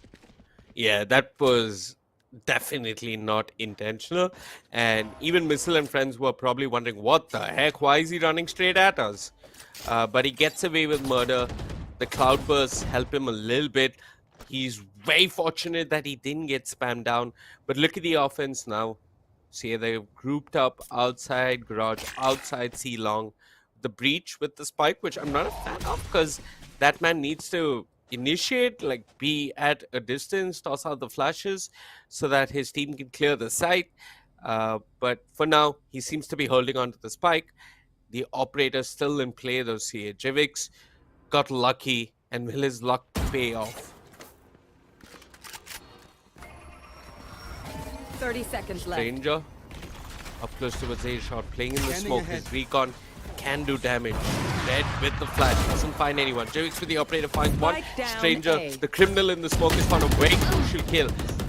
And Kyojin, he's going to fight back, but he's quickly traded out. Stranger putting in the work. Finally, Barrow takes care 10 of him. seconds left. Hermione with the Guardian and Light Last Shield will player manage to bring standing. down Gunner. And bit by bit, the defense is crumbling. It's just Demon all by himself. He needs to win this duel. I Spike don't planted. think he's going to be able to. He'd love to be able to save that operator, but will he get his hands on it? Yeah, easier said than done. What started off as looking like a great round for Missile and friends. Sorry, for Salt seems to be turning into disaster as Missile and friends, they fight back. Now Demon has got a couple of stars for himself. Can use one to cut off an angle and the other to push it forward. But instead, looking to play off of the fact that the recon didn't reveal him. Did land the headshot, and maybe that will mean he never picks up a Phantom ever again. Like, damn it. I need to Oh, yeah. pull off. Another. Yeah. This is what I mean. Like, even though the round started off in a grey manner, this is where too aggressive in those peaks. Stranger and Gunner especially. Stranger, of course, he was stuck in towards a shot. Can't blame him. But I feel like Gunner shouldn't be peeking there. Needs to wait for his teammates, like wait for Demon, and then go for the retake together. And that cost him the entire round. Absolutely. Stranger, he was near the smoke. He found 2 kills. If you are a breach, you want to be able to set up your team. You want to be able to use your utility around your teammates. If you're just going in and dying without using your flashes, without using your fault line, then what's the point? Question mark. For now, though, they're going to aggress. Gunner wants to make amends for that previous round. He finds a turret, and that's all he's going to find. Perrer, he's got the lockdown if he needs it. Where is they going on? Misses already found an entry, found an opening. They're inside. The spike will be planted. A very comfortable postman. The typical recon has been committed by the Sova, but Missile doesn't care. He's taking care of Jivix. They're just working with missiles, and through the smoke, he find another. Stranger dead. Missile, he's found 3 kills so far. They've been multiple times CAs. Aces have been denied. This time, will they allow Missile to have an ace? So no. Wow. A big, resounding no. Yeah, because at this point, what is especially key is the fact that they're able to rally back despite a weird round loss in the last round. I mean, what was seemed to be just the eco. Salt shut down completely and not able to do any damage whatsoever. What I especially like about the way Missile and friends seem to be playing right now is they've upped the tempo from their usual playstyle. They're getting into Salt's face and beating them at what they like to do, and that's sure to create some hesitation for Salt Esports. They're sure to create some doubt for Salt Esports. So now the onus on them. We'll have to see how they respond. For now though, quite aggressive with the utility on the Astra, the gravity well as a recon invested, and a smoke, all to just get Jivix into an angle of his choice on the operator. The smoke should go about now, yeah. And Not gonna give him a peek just yet. Very smart by Missile and Friends using that drone. But Jivik stands unperturbed. He wants the peek and he'll get it with it being denied. Nice trade though by Stranger.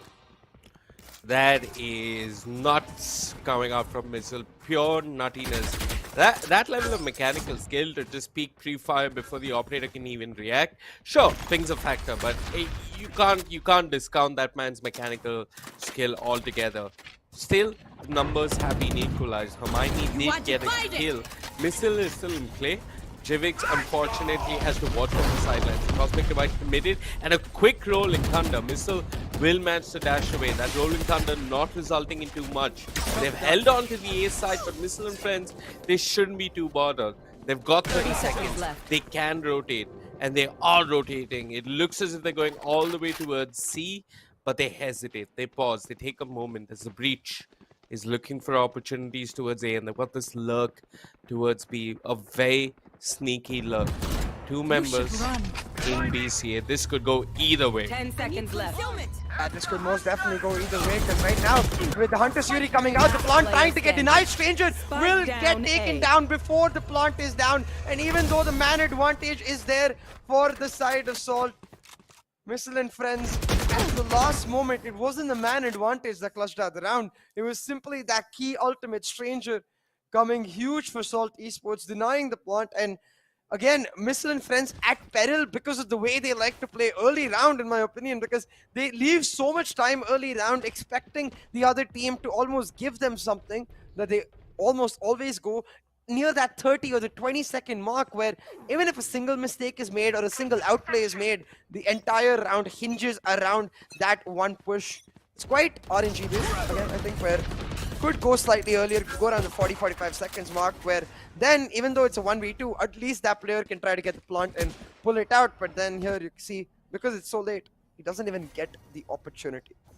Absolutely. Towards the end of the round, got to be perfect when you hit a site.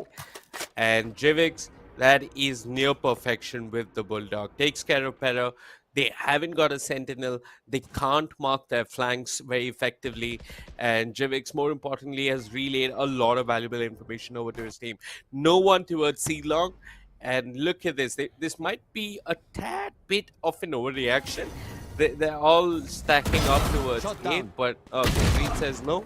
I'm not going to be doing that. Stranger so reliable towards A shot, taking down the enemy Sova, and the Jet taking down the enemy Jet. Jevix has done so much work with the Bulldog.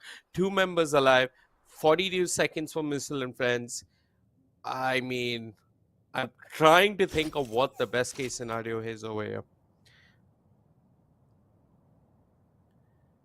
30 seconds left. Best case scenario right now has to be to try and get Kyojin into an advanced position. Hopefully he can shut down the rotations here, and he does exactly that. 2 free frags and the man advantage has been equalized. He says what's on my mind. Too stupid right there from Salt Esports. Can't have both players turning away. One player needs to mark for the lurk, especially because the Killjoy utility is not there on that C side.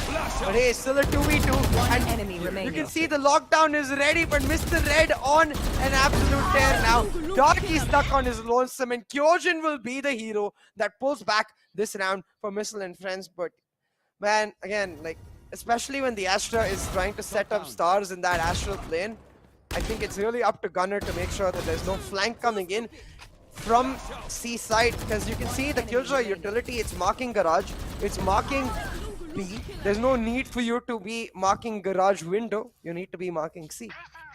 Yeah, I think when you go into the astral plane, especially like that, you want to hope that you're exposed. But one, you want to hope you're not exposed at all, but if you are, you're exposed from only one angle at the very least if you got a friend by your side. You're open to so many angles, you're open to that many more possibilities of certain death.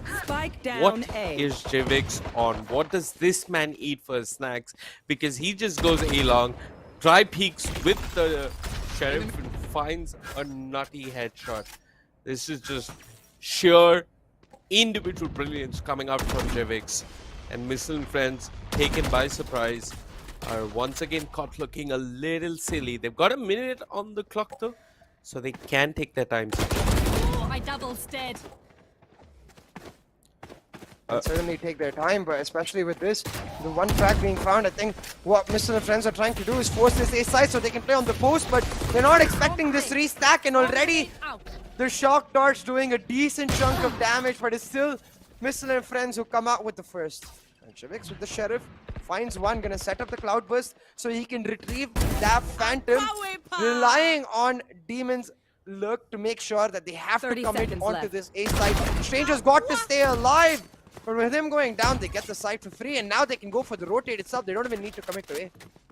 Yeah, they're swinging, but you got to remember the One enemy Astronaut remaining. defense is waiting, and Demon with the Ghost will take down Para. The spike's still there. Time not available. remaining. Time is of the essence. Incursion without time, without friends, will end up dying. Jivix getting 3 kills in that round. 2 with the Sheriff, 1 with the Vandal he picked up, and hence they equalize 4-4 on the back of Jivix aim, on the back of Demon's Lurk. Salt are still very much trying to lay claim to this half. Last player standing. Thrifty. Thrifty coming out here against all odds, because in that situation, it's purely up to Jivix. Those hero plays, you know. But Absolutely. at this point, what Mr. and friends really need to do is try to stabilize in some way, because the defensive half is usually where they excel as well, because Missile gets to get his hands on an operator.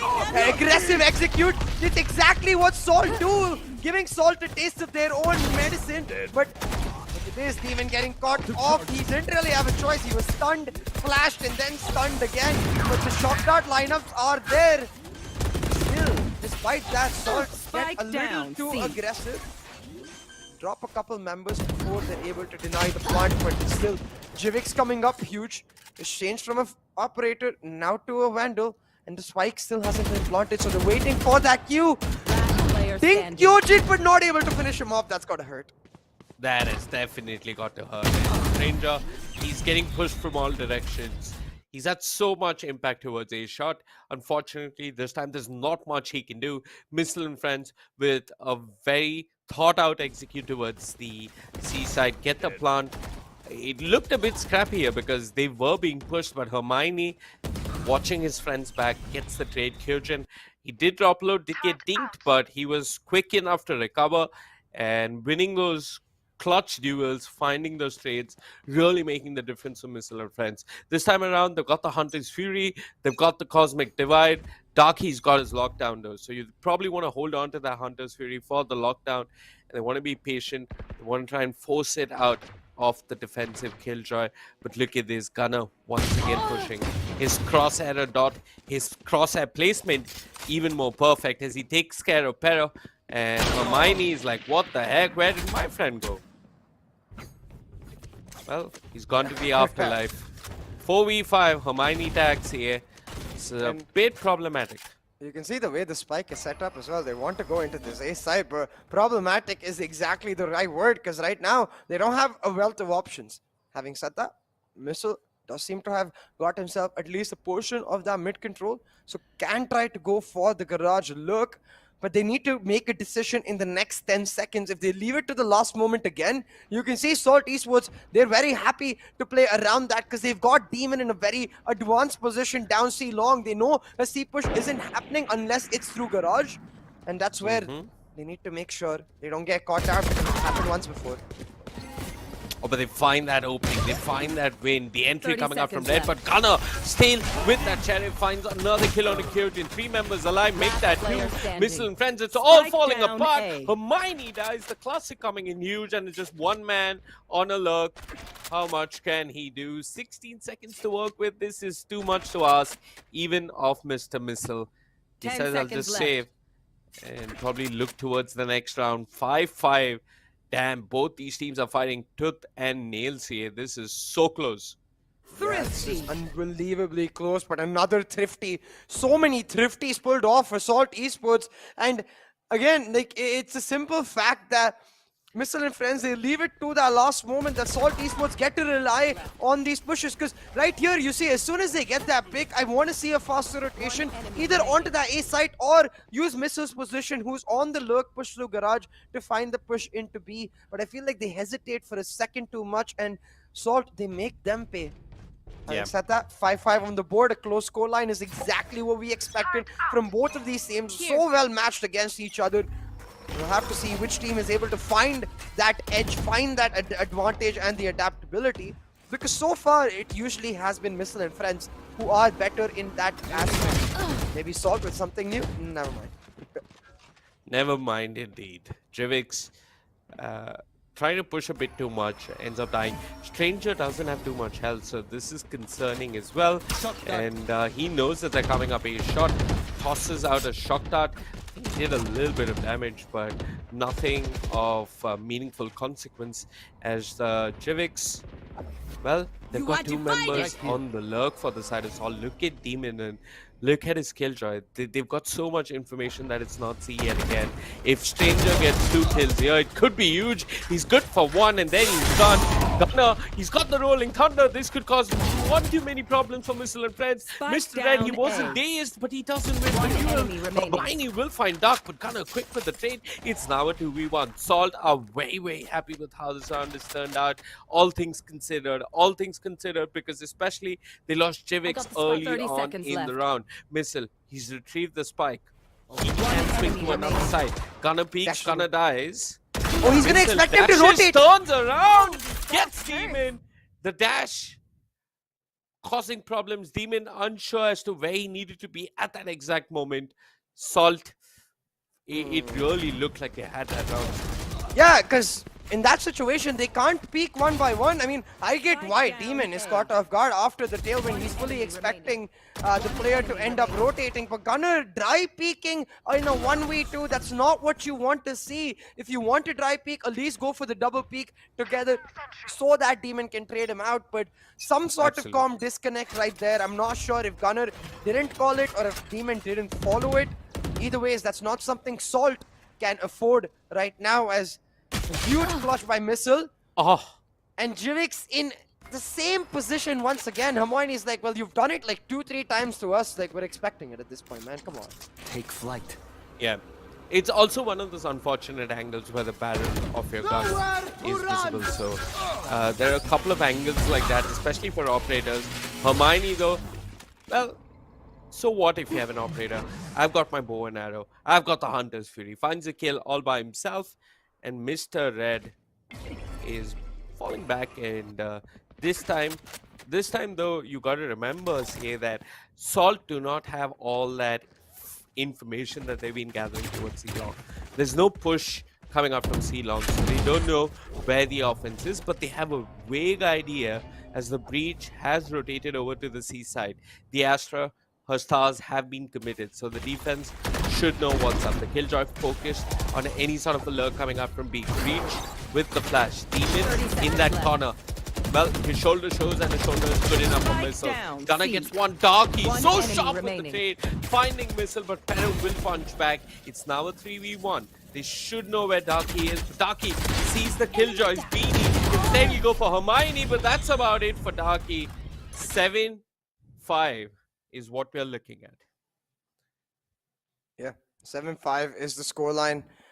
And boy, oh boy, this matchup is really starting to ramp up, even in terms of tempo, where at one point we were expecting Missile and Friends to die down. They only seem to have livened up. A 7-5 lead in this first half of the map of choice. Assault Esports does mean that now Missile get to go onto the defensive half. The half where they feel more comfortable, the half where Missile gets to pull off his operator, and we've seen what wondrous things he's able to do with that operator. So now, oh yeah, Missile and Friends, what is especially key is this pistol for both of the teams. If Salt win this pistol, it delays that operator by at least a couple of rounds, but if Salt lose this pistol, surely Missile is guaranteed to have that big boy sniper in his bag in that buy round itself, and that is where I feel like things will start going downhill for Salt Esports. Turrets destroyed. The pistol is so crucial, right? Because if Salt win the pistol, they should effectively be able to equalize. And if they don't, like you mentioned, say they're looking at the pure phenom that is Missile with the operator. For now, though, they show themselves towards C-Long. The Killjoy spotted a bunch of them, but they're swinging towards A. The Owl Drone on a recon mission. But it's just a so what. There's no one with the Sova. So this is a very effective fake of Salt coming up from Salt as they're getting free access to the seaside. Pero should know what's up. There should be a retake coming out from the side of Missile and friends. You got to watch for Hermione's recon. We saw earlier on in Bind how much the recon can help in a retake. That's Spike what planted. Missile and his friends should be waiting for. The recon is their way back into the side, into this pistol round. Turret out. Retake. See, all of Missile and friends are playing on side, or Salt are playing on side, and this could be disastrous. But they play on the contact swing, and they manage to get a couple of key trades. Still getting caught up by this push. The right click missed, and I think that's the exact same reaction that they had as well. Rewake. But boy, Stranger will finish it off with a shock dart. It went all down to that class. He could have easily picked up a couple frags, but yikes, a bit of a whiff. A bit, indeed. I'm not even sure who it was. Was it? Oh yeah, it was Mr. Red. Yeah. Mr. Red. Oh, that's gonna hurt. It hurts so much that they've called a timeout. How? Like I nothing to can't talk about now. Let's just take a minute and recover from the pain of that whiff. Yeah. Just yell at Mr. Red. Vent your frustration. Maybe it's the opposite. Maybe they're like, hey, Mr. Red, it's completely all right. We understand your vision went red. But please, next time, kill them so we can win the round. And then your Yeah. vision can go red. I mean, two people were looking the wrong way, right? It happens. It does. And the good thing is that sometimes Valorant is so chaotic, especially when there are like three people just running at each other in a post plant. You don't know who messed up. Only Mr. Red does. Maybe his teammates don't know. So, yeah. Sure, if somebody's dead and they're spectating, you probably have to give the customary, hey, no one saw that. No one saw that.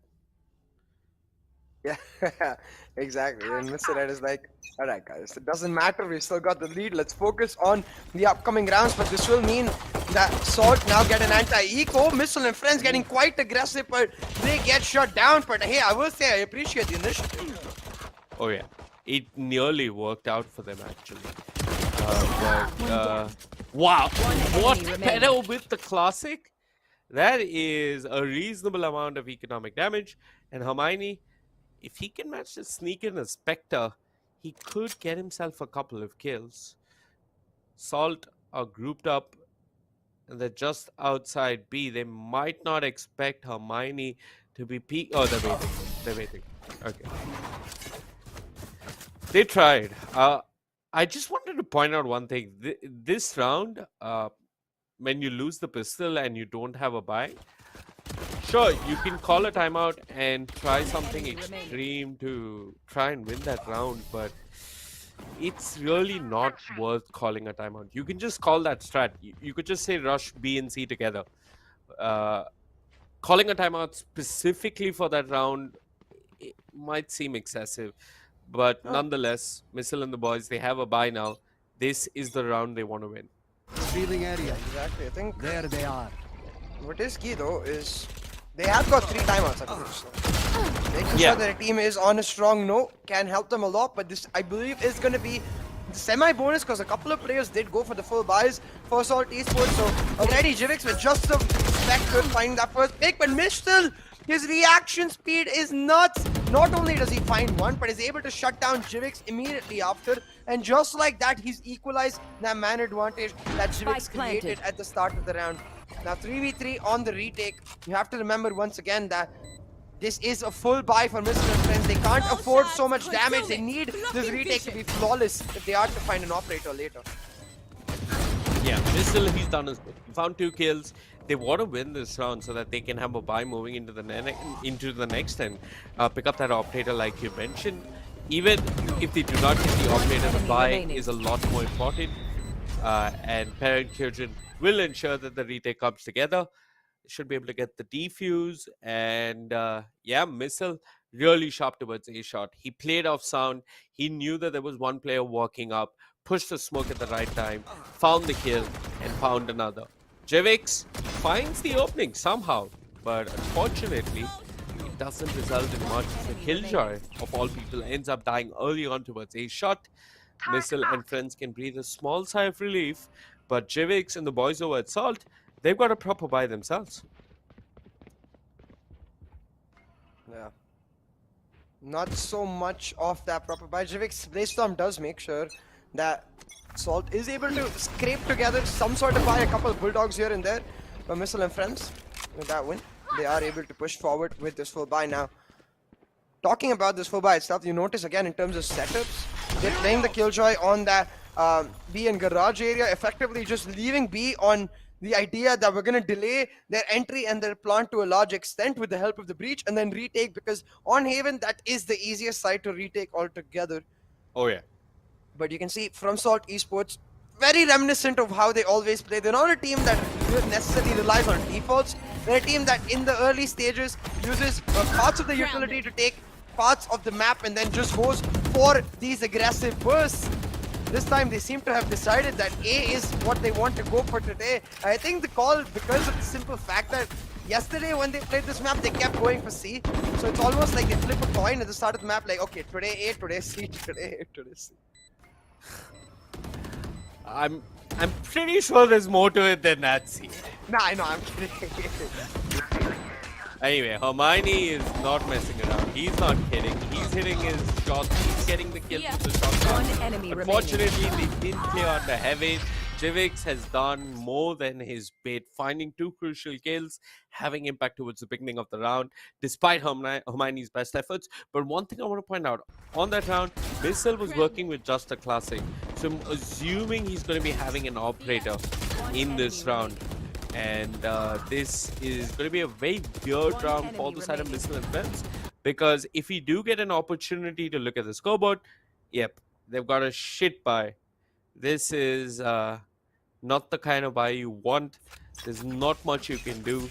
You're poor in terms of economy, and yeah, you can just hope that you get aggressive somewhere and you get kills. For now, it looks like a 4-man stack towards C with the Astra pushing out. So they get a little bit of information, and they know that Salt are coming up mid-game. Yeah, going for the aggressive mid-rush. Now, we did talk about how usually this is the easiest side to retake, but the plant denial is what I have my eyes on. Because look at this, one aftershock coming in, combined with the gravity well, forces out the tailwind, but still it's Salt that managed to get the man advantage and pull right back. Gunner with another, and the flank being shut down by Stranger as well, effectively guarantees this round in the back for Salt Esports as they look to take the lead and demolish the momentum that Missile and friends have built up right here, right now. One enemy remaining.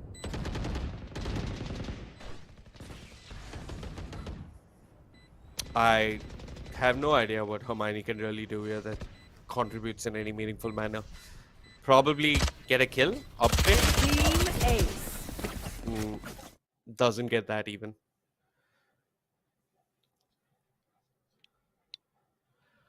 Well, see, this is the ever crucial second meaningful buy coming out from Missile and friends. And they've got the operator.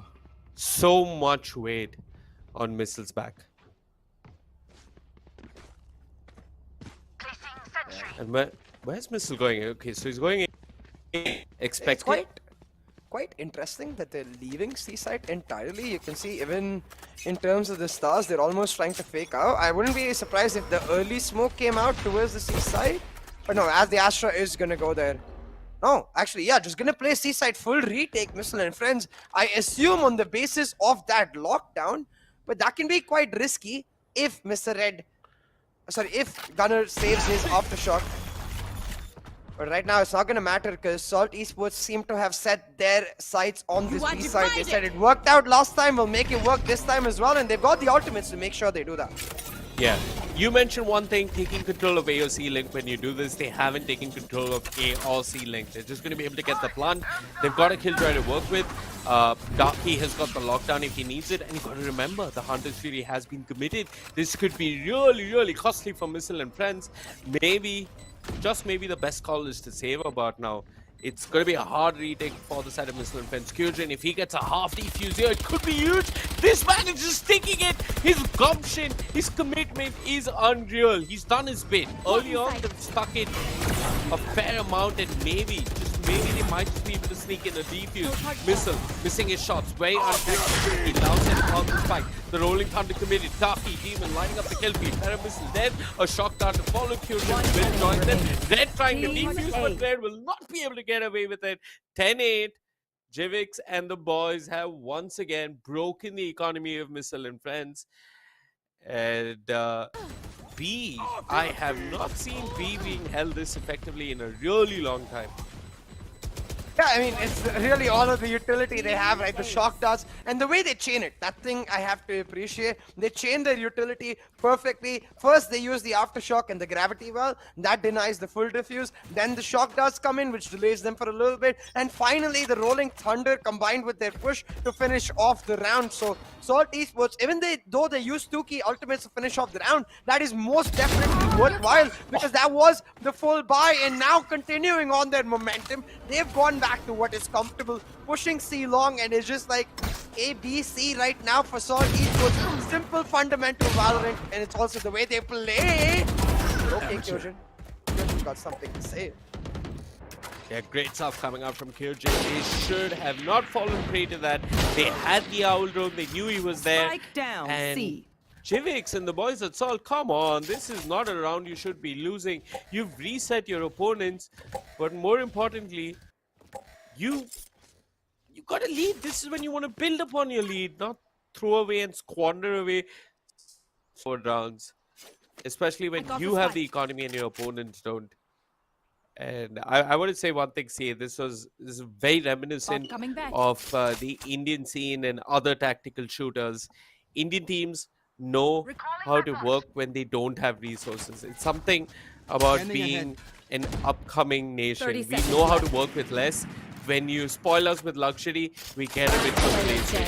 And Hermione and the others are a lot like that. I mean, Red is taking down Demon. It's just one man in a cubby. And oops. The fusion cannon will undo him. Mr. Red and Missile and his friends win a round they had no business with. Amateur.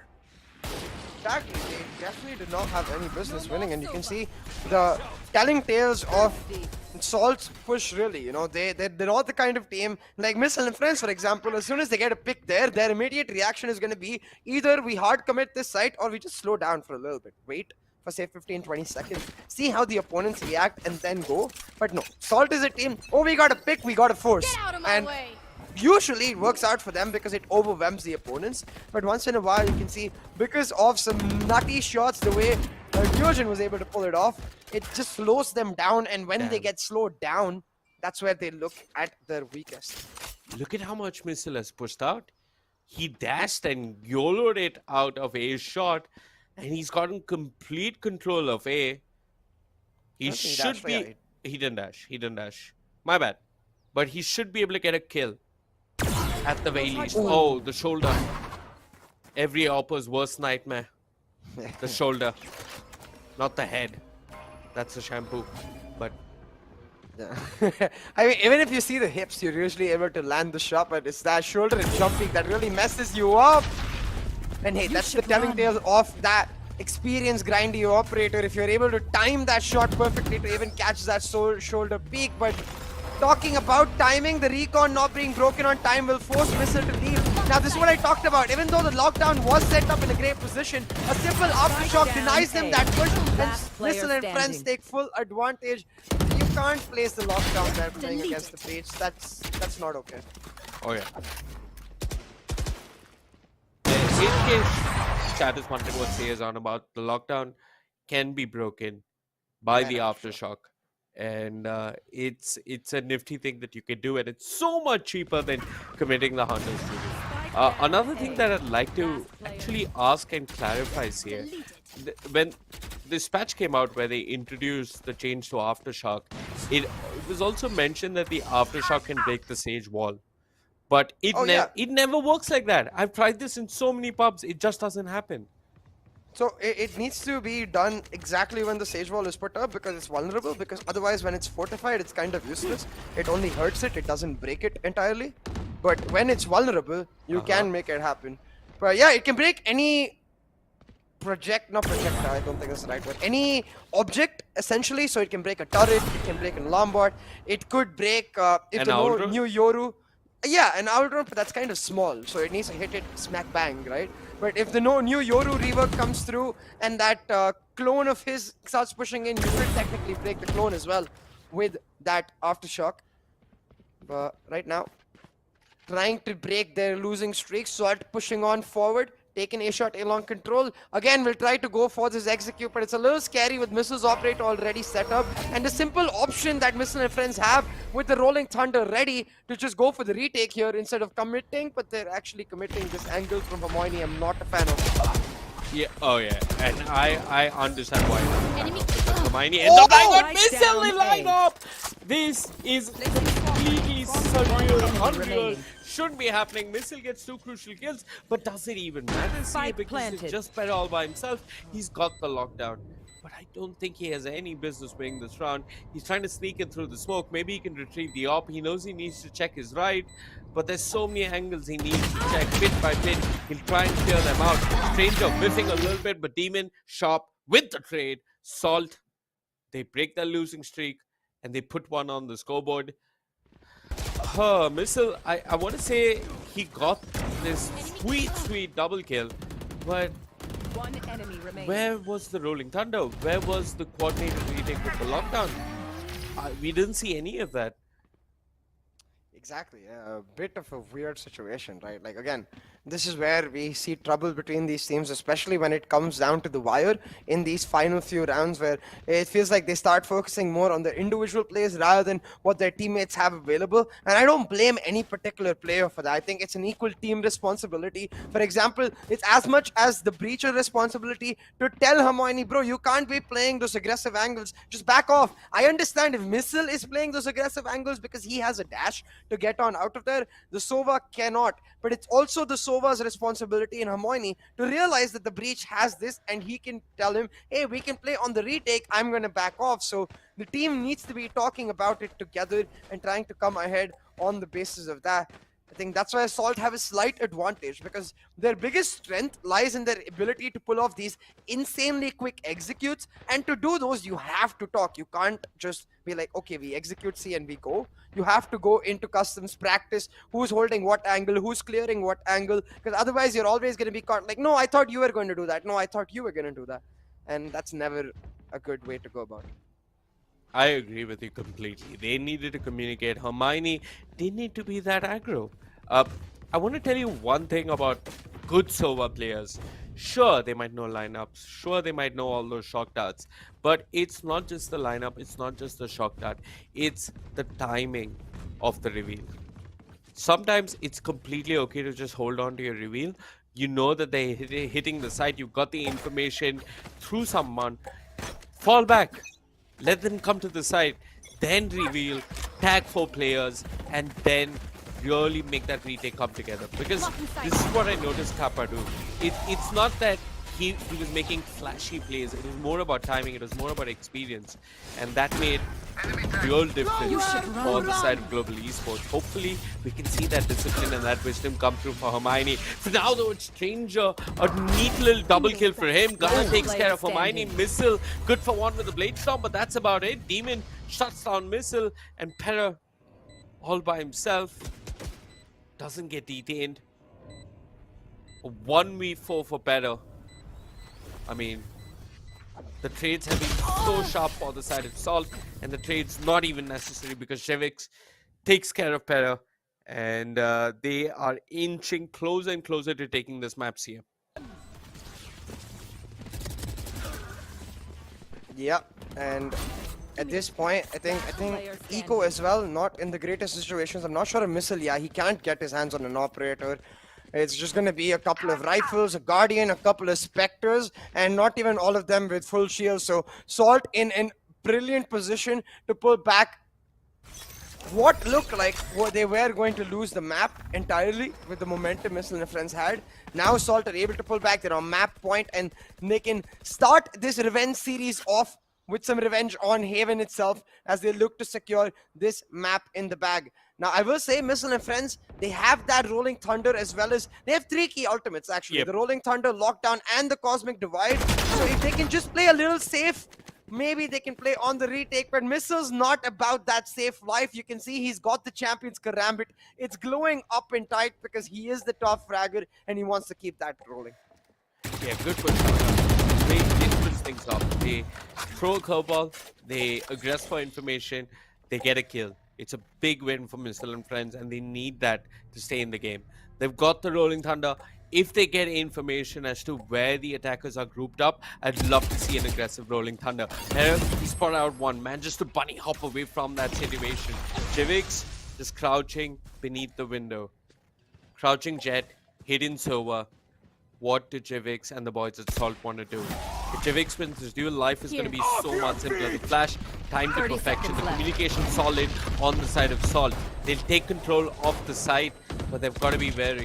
There are a lot of ultimates that Pera and the boys can work with. Unfortunately, Pera's the first one to fall. The spike hasn't been planted just yet. 70 seconds on the clock. Now Gunnar gets to business. He's planting the spike. It's 4v4. And you've got to remember, Hermione doesn't have too much HP. If Stranger gets a kill here, it could be you. Darky gets a kill elsewhere, but Missile and Mr. Red punch back. Stranger, Gunnar dead. The flash is looking really good, but Darky swings and Jivix takes care of Missile. Darky will get the last kill in that round as Jivix and the entirety of Salt breathe a sigh of relief.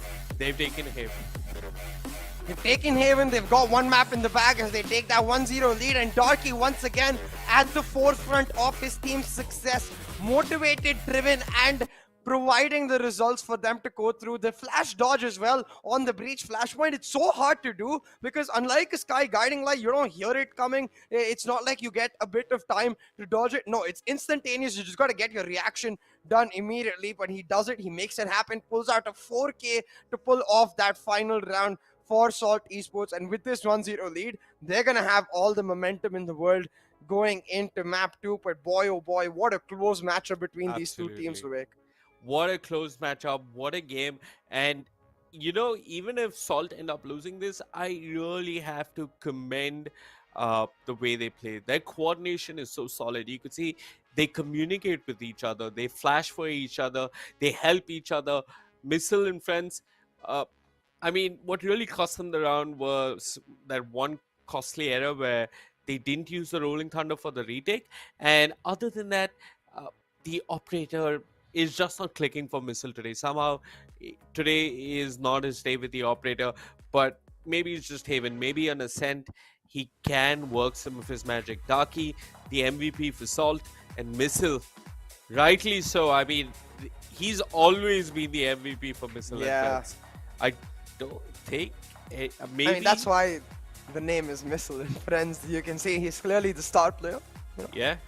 But yeah, 100%. It's, I think 9 out of 10 times at least, just leaving that one in case there was a random moment where someone popped off. I think there was a map maybe where Hermione popped off, but in general, it is just Missile. But talking about, like you said too, right, the simple fact that right now, what we do have to applaud is how good Salt are in terms of that communication aspect. They're very committed to their playstyle, and that does mean that they flounder here and there and they stumble when teams are able to catch them off guard. But every single time, what their playstyle has ensured is that their comms are on point. But this is why Missile and friends have made it so far. They may not have the perfect comms or an organization to back them up, but they are cracked, Vivek. A 35.18 headshot percentage. Jesus. That's all Missile. I'm pretty sure that's all Missile. Yeah, 35% brings back memories of my board exams, but let's not talk about that. Great stuff coming out from Missile.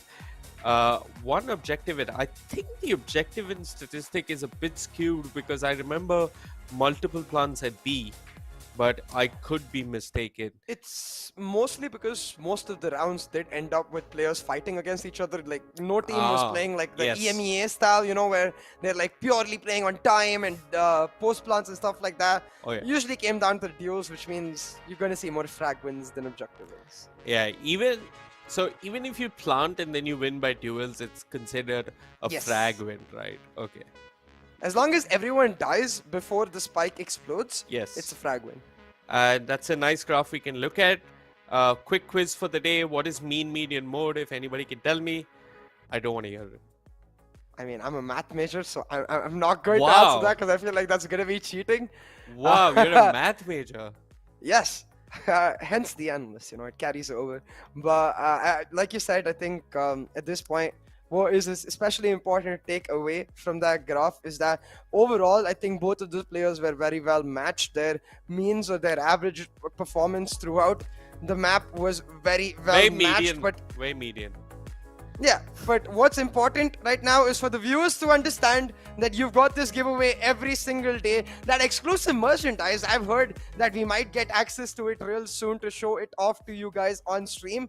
But before we get access to it, you get access to it. So make sure you share your post, tag NODWIN Gaming, all the shabam. You can see the details of the description. I believe there's a command for it on stream, or it's in the description too. There's multiple avenues to do it. And if you can't find it, just DM one of us later after the cast, and we will figure it out for you. Absolutely. But every single day. So even if you lose today, you can get it tomorrow, and so on.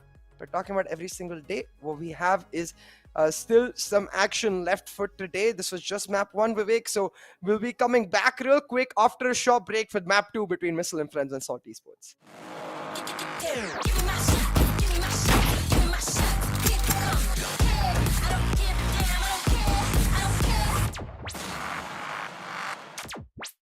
Going on and out, party on my own now. Look at how the people trying to hold me back, hold me back. Going short out. Look at how the people trying to hold me back, hold me back. Slow down.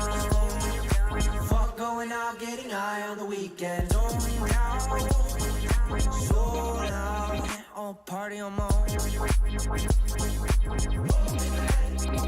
Party on my own. I'm doing what I'm doing, I don't got a lot to prove. And if I'm moving, then I'm grooving, cause I wanna do it stupid. Got my music and I lose it to another tune or two. If I don't get to move it. Even real can do it when I'm cooking. And you know I'm cooking bacon. You don't wanna check under the apron. Vacuum the whole room naked, facing windows so people live out, getting the greatness. Telling me better to hate this, really though it ain't shit when you could compare to what the other people facing. So what I am drinking, still half full is true when comparing to the nation. On my own now. Look at how the people trying to hold me back, hold me back. Going short out. Look at how the people trying to hold me back, hold me back. Slow down. Fuck going out, getting high on the weekend. Zone down. Slow down. Oh, party on my own. Party on my own.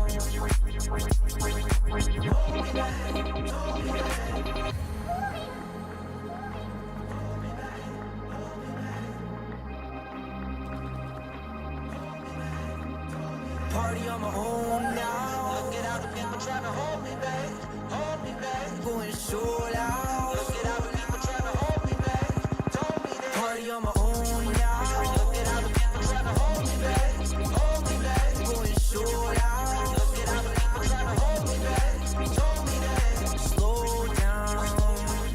Fuck going out, getting high on the weekend. Zone down. Slow down. Oh, party on my own. Party on my own. I'll party on my own. Yeah, that's tight.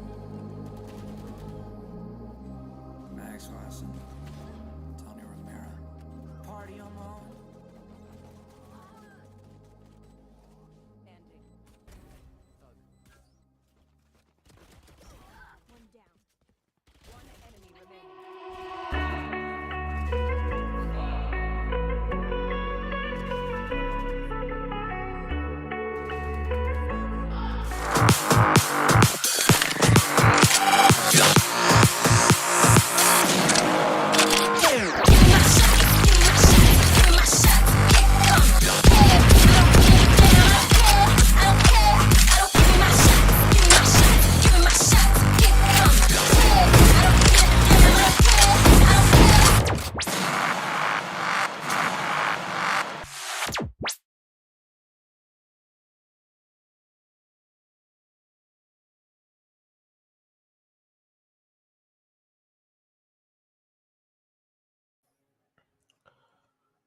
Welcome back, ladies and gentlemen, to NODWIN's Valorant Conquerors Championship. Now, the first map in this second best-of-3 series has went pretty close. Missile and Friends and Salt Esports, both of these teams look really promising, but this time it just seems like Salt Esports are a step ahead with all the research they've done. Oh yeah, solid stuff coming up from Salt Esports. Missile unfortunately just didn't click with the op, and the synergy between Salt Esports, that's what I really want to highlight. They play like a team, and they've got individual firepower as well. They've got Stranger on the server, who is really strong, who's winning a lot of duels, who was the MVP earlier on for Salt. And yeah, Missile and Friends, it's Ascent. The good news is there isn't any good news. They're starting out on offense, so I'm going to be a bit concerned for them. And it seems as if we might have another mirror. No, not a mirror composition. The Breach and the Sky being the real difference makers. But Missile, if there is a time to come back, if there is a time to turn this series around and their lives in this tournament around, it is now. Yeah, indeed. It's now or never, ladies and gentlemen. And Missile and Friends, the final chance to pretty much battle it out. And this time, they're not even going to get another safety cushion. They will be thrown out the VCC, and this will pretty much be it for their journey. But still, any of these teams, if they do get thrown out from here, still, they have came quite a long way. So do not hate on any of these teams. They deserve all the love and support from you guys. But yeah, without wasting any more time, we're probably just going to head right into the first map, or at least the first round of the Ascent map. And Jivix, as always, is going to prefer to play that Sheriff because, of course, being the star player, that means he also has some cracked aim. And if he's able to convert that cracked aim into some kills, that's all you need from the Jet. Yeah, he likes to peek early on. And let's see if Missile and Friends have learned from their mistakes. Let's see if they know that there is aggression coming out from Jivix, and they should be able to punish it. I'm not seeing too much of an advantage for any team in terms of compositions. Sure, Sky has its benefits, but Breach is also really good on a map like Ascent. And there you go, there's that trademark. Oh wait, hold on, no aggression this time around coming up from Jivix and the boys at Salt. They're just going to set up a nifty little crossfire towards mid, but Missile is the one with the aggression, and Gunner recovers, and how he gets not one but two crucial kills. Jivix might have messed up, but Gunner has more than made up, as this two-man setup towards mid has paid huge dividends next round. Yeah, we're able to kick things off really well over here. Now it's a 4-on-2 situation. Missile and Friends somewhere down line, easily getting caught in the fire of Salt. And Salt, it seems like they're just able to sprinkle the Salt on top of them no matter what they're trying to do. So Missile and Friends, they're being caught all the time. The spike control as well in the hands of Salt. If you're Salt, that's all you need. The spike as well right in front of you guys. All the control of the map as well is just flowing through. So much visual info. The spike taken now. RED as well is giving a lot of sound cues away.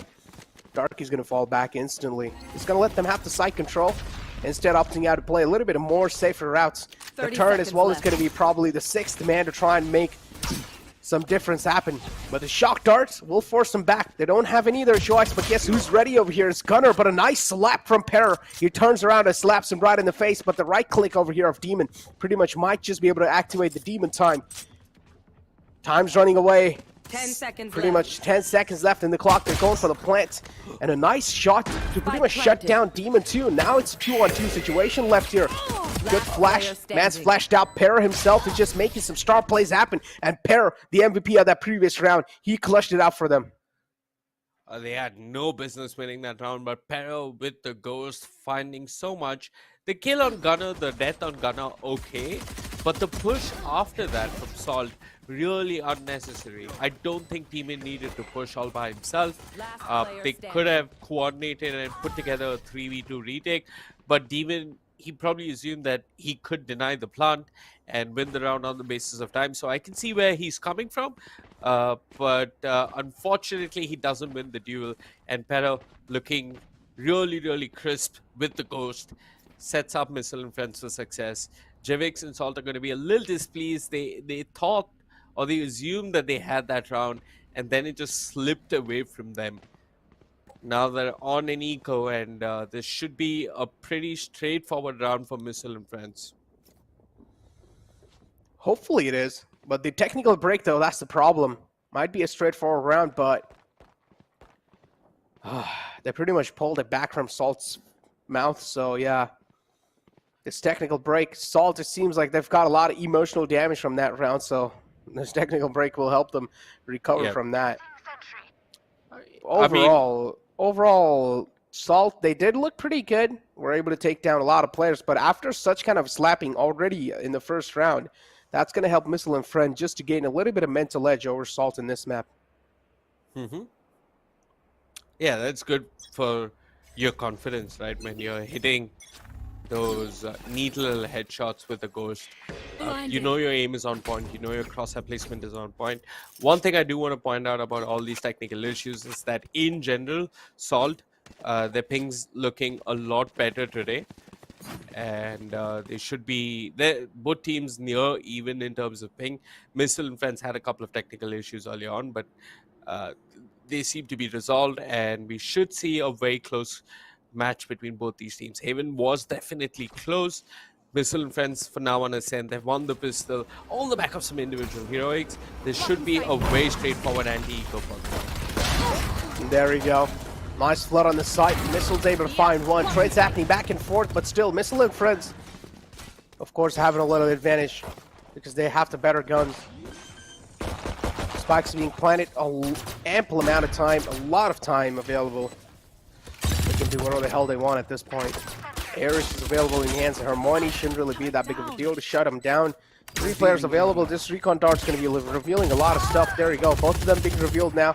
The Eris should be able to penetrate the Radiant boxes, and that's what exactly happens. Para again. This man's on a tear. Oh, yeah. Para with the Spectre. Really nice control of the spray. And Missile, as always, very confident in his ability to just find entries. Goes onto the side and finds opening after opening. Not like my pubs, where often the Jet or the Reyna is the last person alive.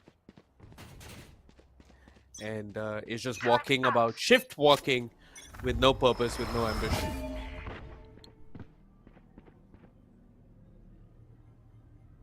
Just for now. Things taking quite slow from both these sides. They're letting each other pretty much guess what's happening.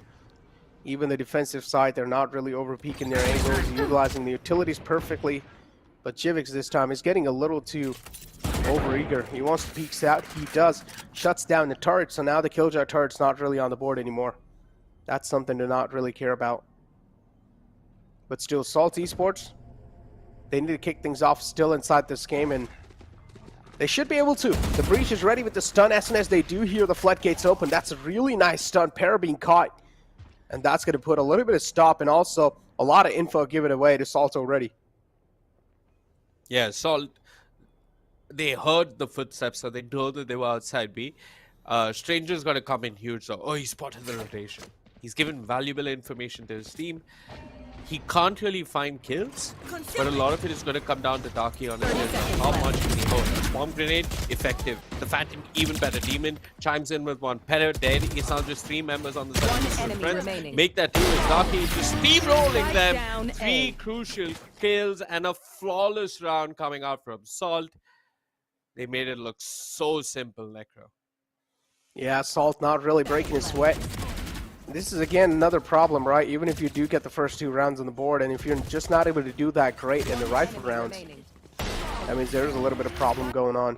But again, none of the less than flawless round. It was a bonus round from the side of Missile and Friends, so they should have another safe buys. Oh, yeah, they've got to buy. And Missile, personally, his economy is a bit concerning, but he's sitting at 6 ult points, picks up an orb. He's going to have the Blade Storm to work with, and maybe that's what he's looking to accomplish, because he is positioned towards A lobby. He's probably looking for the orb towards A. And a very patient round coming out from the offense. Stranger committed the owl drone. Didn't get too much information. And there's Missile with the ult, with the Blade Storm. Looking for opportunities, looking for openings, but nobody peeking. Darky just waiting for the recon. A minute on the clock. And Missile has got to work his magic yet again. And how does he do that? Well, he runs through spawn. Oh, that's a good flash though. To find out, we'll have to just look into the round in the front. And I like how the passive nature is just hitting in at the start. There we go. Stranger missing a couple of bullets, but it's fine as long as able to get his bullets back in the track. 30 seconds left. Being spotted, 72 HP in hands of Jivix. He's going to be able to find himself a safe spot all the way in the back. Lockdown's invested too. And oh my god, this is brilliant from Gunnar to shut down the lockdown instantly. That's a huge trade too, ladies and gentlemen. Imagine that's the Killjoy ultimate, but Gunnar's able to shut it down with just a normal breach utility. 10 seconds And that's left. quite a huge Last investment player from the side standing. of Missile and Friends. Is still not enemy able to remaining. work out like that. Darky, nice shutdown coming through. Still, they haven't got the plan on the board. Time's running away. And oh, Salt playing this one out brilliantly. And now keep this in mind. Going forward in the next round, they also have the lockdown available. So Salt, this should be an easy retake, even in the future rounds. Oh yeah, great stuff coming out from Stranger. If you do have the opportunity to go back and look at this ward is a masterclass on how to play mid as a Sova. Stranger is doing so much. He's anchoring mid. He's not easy to get past. He doesn't die easily. He's getting a little bit of information here and there. And Gunnar, beautiful aftershock. This is a really interesting thing about these double initiator pairings that we're seeing nowadays, Necro, is that the Breach, well, he does offer a counter to the Killjoy, while the Sky offers a heal. So what do you really want? What are you prioritizing in your agent composition? Personally, I'd like to see the Breach if there is a Killjoy. And Missile, he's not going to be too pleased about this. Gets shot in the head, looking a bit silly, trying to run towards Windery.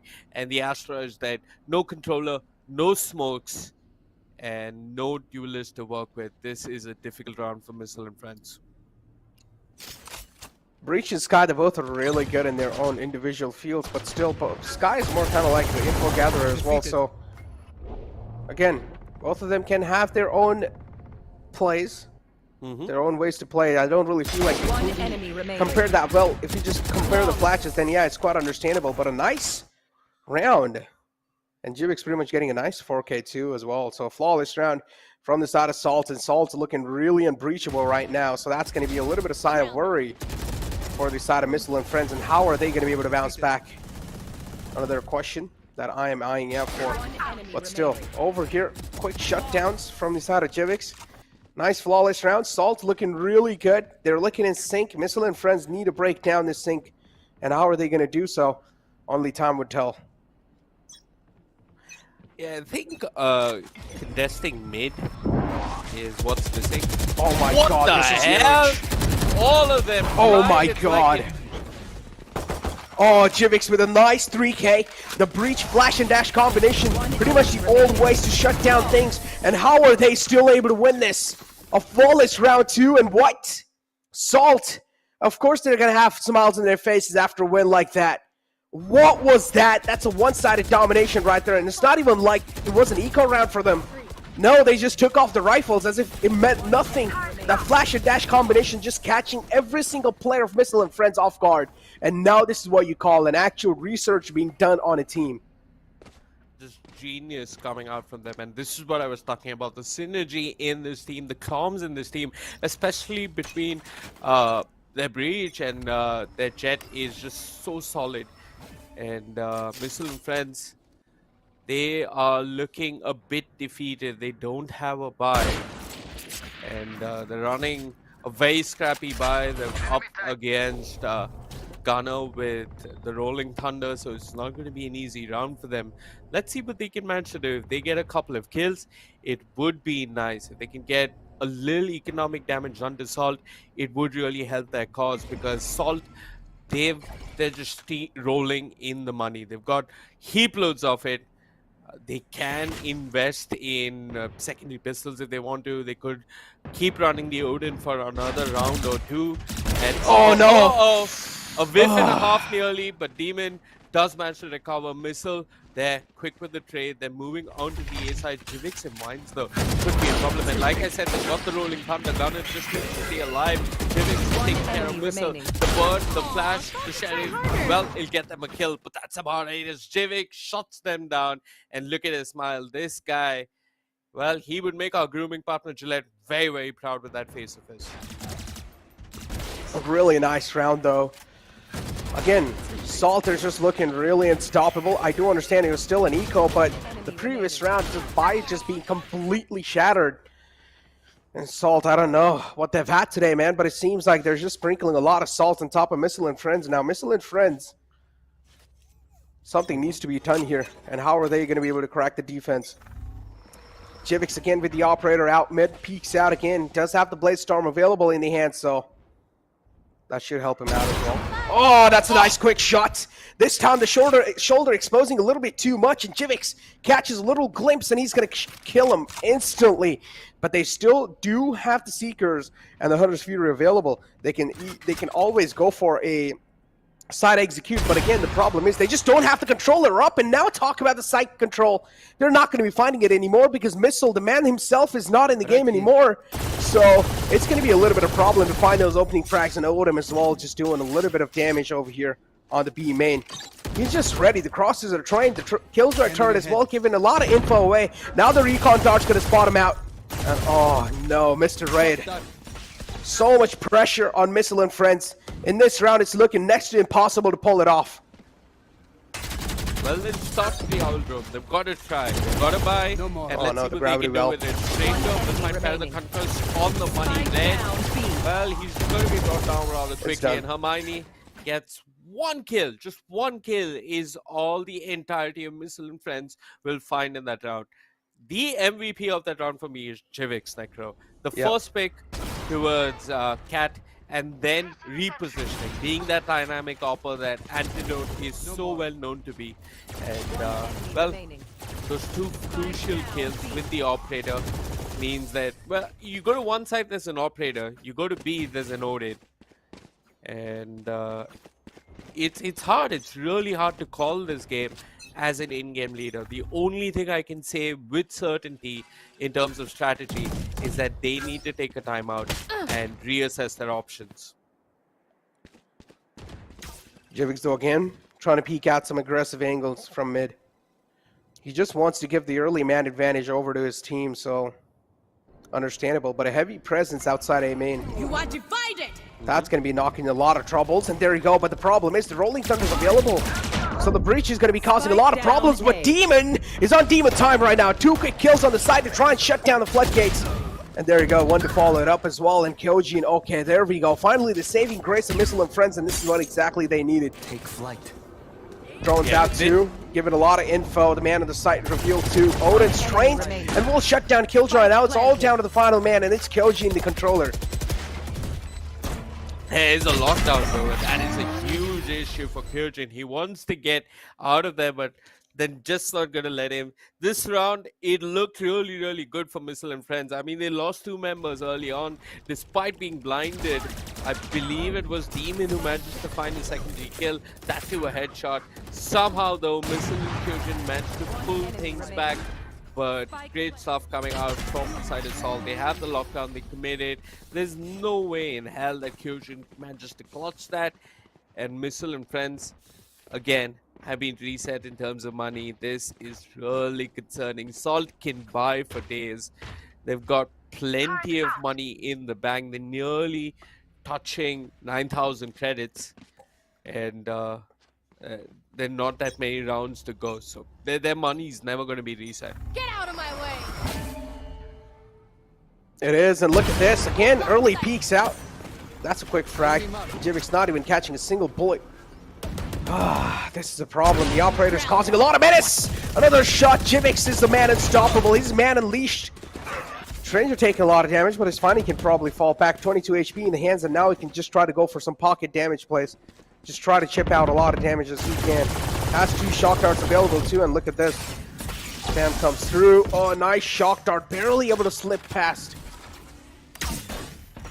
Yeah, he nearly ended up dying there. If he was a pixel ahead, he would die to that shock dart. 3 members alive for the side of Missile and Friends. They do not know for sure how much damage they've done to Stranger. They should be aware that they have done a little bit of damage, but how do they get onto his side? For now, they've got a couple of players stationed outside B, while the Sky and the Sova are aggressing towards mid. But this man knows exactly what the offense is up to. Will he find the kill? He doesn't need to. He's got Demon. Demon finds the kill. Jivix uncharacteristically whips a shot, but Pera ends up dying elsewhere, and Hermione has nowhere to go. Oh. Well, there's still a couple of rounds before they swap over to defense, but for now, Hermione cosplaying as a defender, sitting in defender spawn, will be brought down. Oh man, Salt, the unstoppable spree over here. They're just on rampage. I don't know what's going to stop these people. But yeah, they're indeed looking so unstoppable, man. The answer is a technical issue. Indeed can be, yeah. But again, 8-2, man. And this is one of those, these are one of those matches that last time it went so close, neck and neck. Yeah. And now it's just a complete one-sided affair. Who expected coming in here? This clearly shows that the amount of preparation against Missile and Friends Salt have done is quite huge. And Jivix always on the aggressive pace. They're just not able to get a grip on Jivix. Jivix is just so good. It's how good this guy is. He was at A, he was at B, he's been at mid, and you never know where he's going to be. This is a huge issue for the side of Missile and Friends. They're struggling to get a read on Jivix and his operator.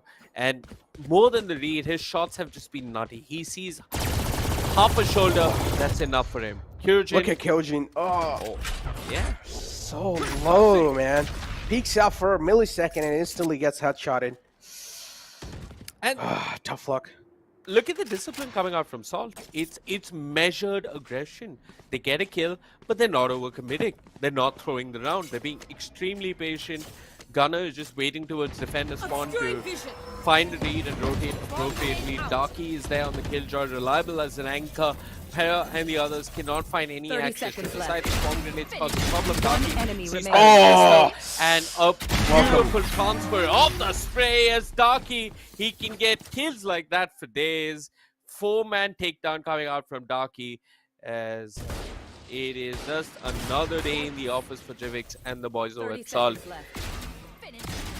Oh my god, these frags. Darky's just making it look so easy. Flawless rounds on the board. And Darky overall is just looking so damn insane.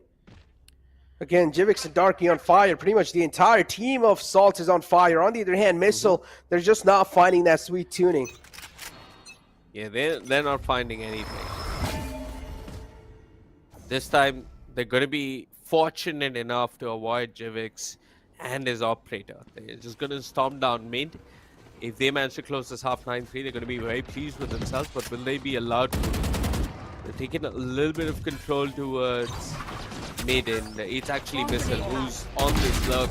Can he find a kill? No! His kill denied. Darky with the shot will take care of Fred, and Salt are not giving anything to Missile. Friends, that was such a good lurk coming out from Missile, but he gets diddly squat. Lockdown committed, but it's just one man, the Killjoy, all by herself.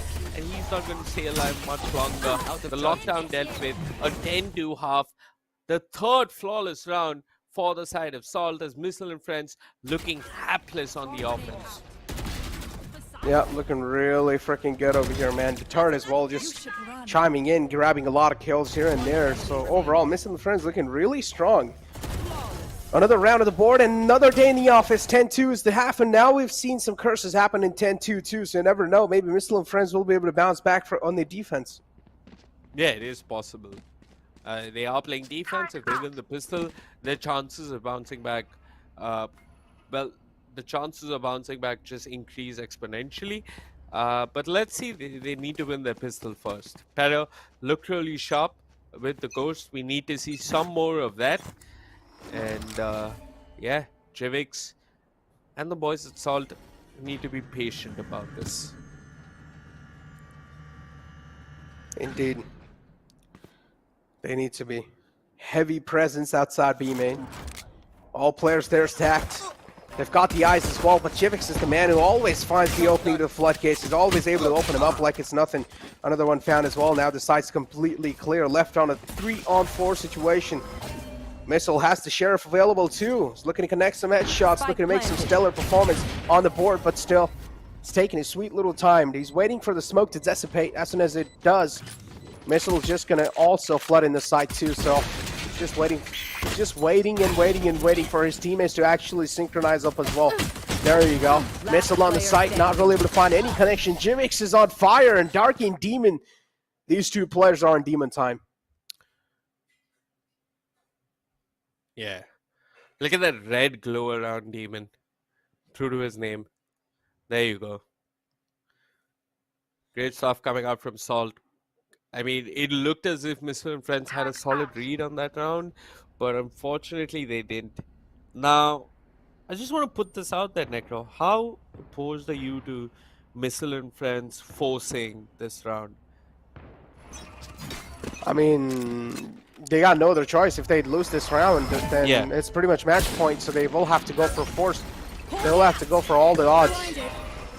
So I'm pretty sure even Salt's going to be expecting the force from their side, but look at the Judge. The Judge is trained in the close range, so Jivix this time, he should better not be too aggressive. Yes, the Judge is going to be a little problem, but oh no, shoots the Judge. Intention somewhere down line given away to you. I feel like he should have kept the Judge anonymous factor going in, because if he had the mystery card with the Judge, he could have actually gone a couple of kills too. Now Salt, they're well aware. They're going to be afraid of the shotguns in the close range, so they're probably going to go for some mid-range duels. Darky slowly, steadily this time. Darky's pretty much the bait, but he's able to open up the site. There you go, another one found through the smoke, as well as the Recon Dart showing his presence. The magical presence of Recon. 49 HP in the hands of Darky. Try and flip some tables, but again, Missile able to shut down the over-aggression, but still he's able to get to 2 shots off on the missiles. Still, the players are down quite low.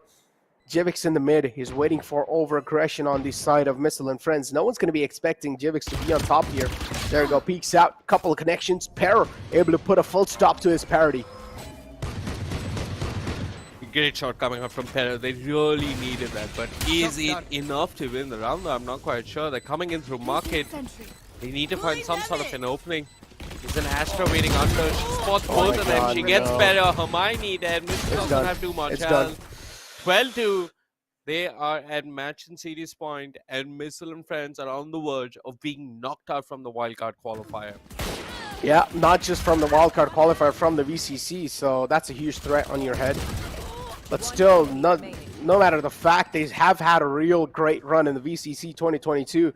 As we did talk about this, they're not even a professional organization. That means they don't have an analyst. They don't have neither a coach. It's just 5 group of friends just playing together, not even getting paid to do what they're doing right now. It's just the players are here to have fun, and they are having a great time. And they have put on a show as well for all the viewers that are in the chat. Jivix! Oh, not a lot of calculated move, but still the gravity well is going to turn the tables. Oh, the burst with the classic 2. Jivix is the man who's just... Deploying drone. He's all, oh my god, if you talk about this, man, he's literally putting on some Matrix show right now. Stranger 2 will find a tag, and now it's pretty much a done game. 12 rounds on the board, and there's just on a tear. They're looking for each and every single victim. Jivix smells the blood, and he's going to sniff him out.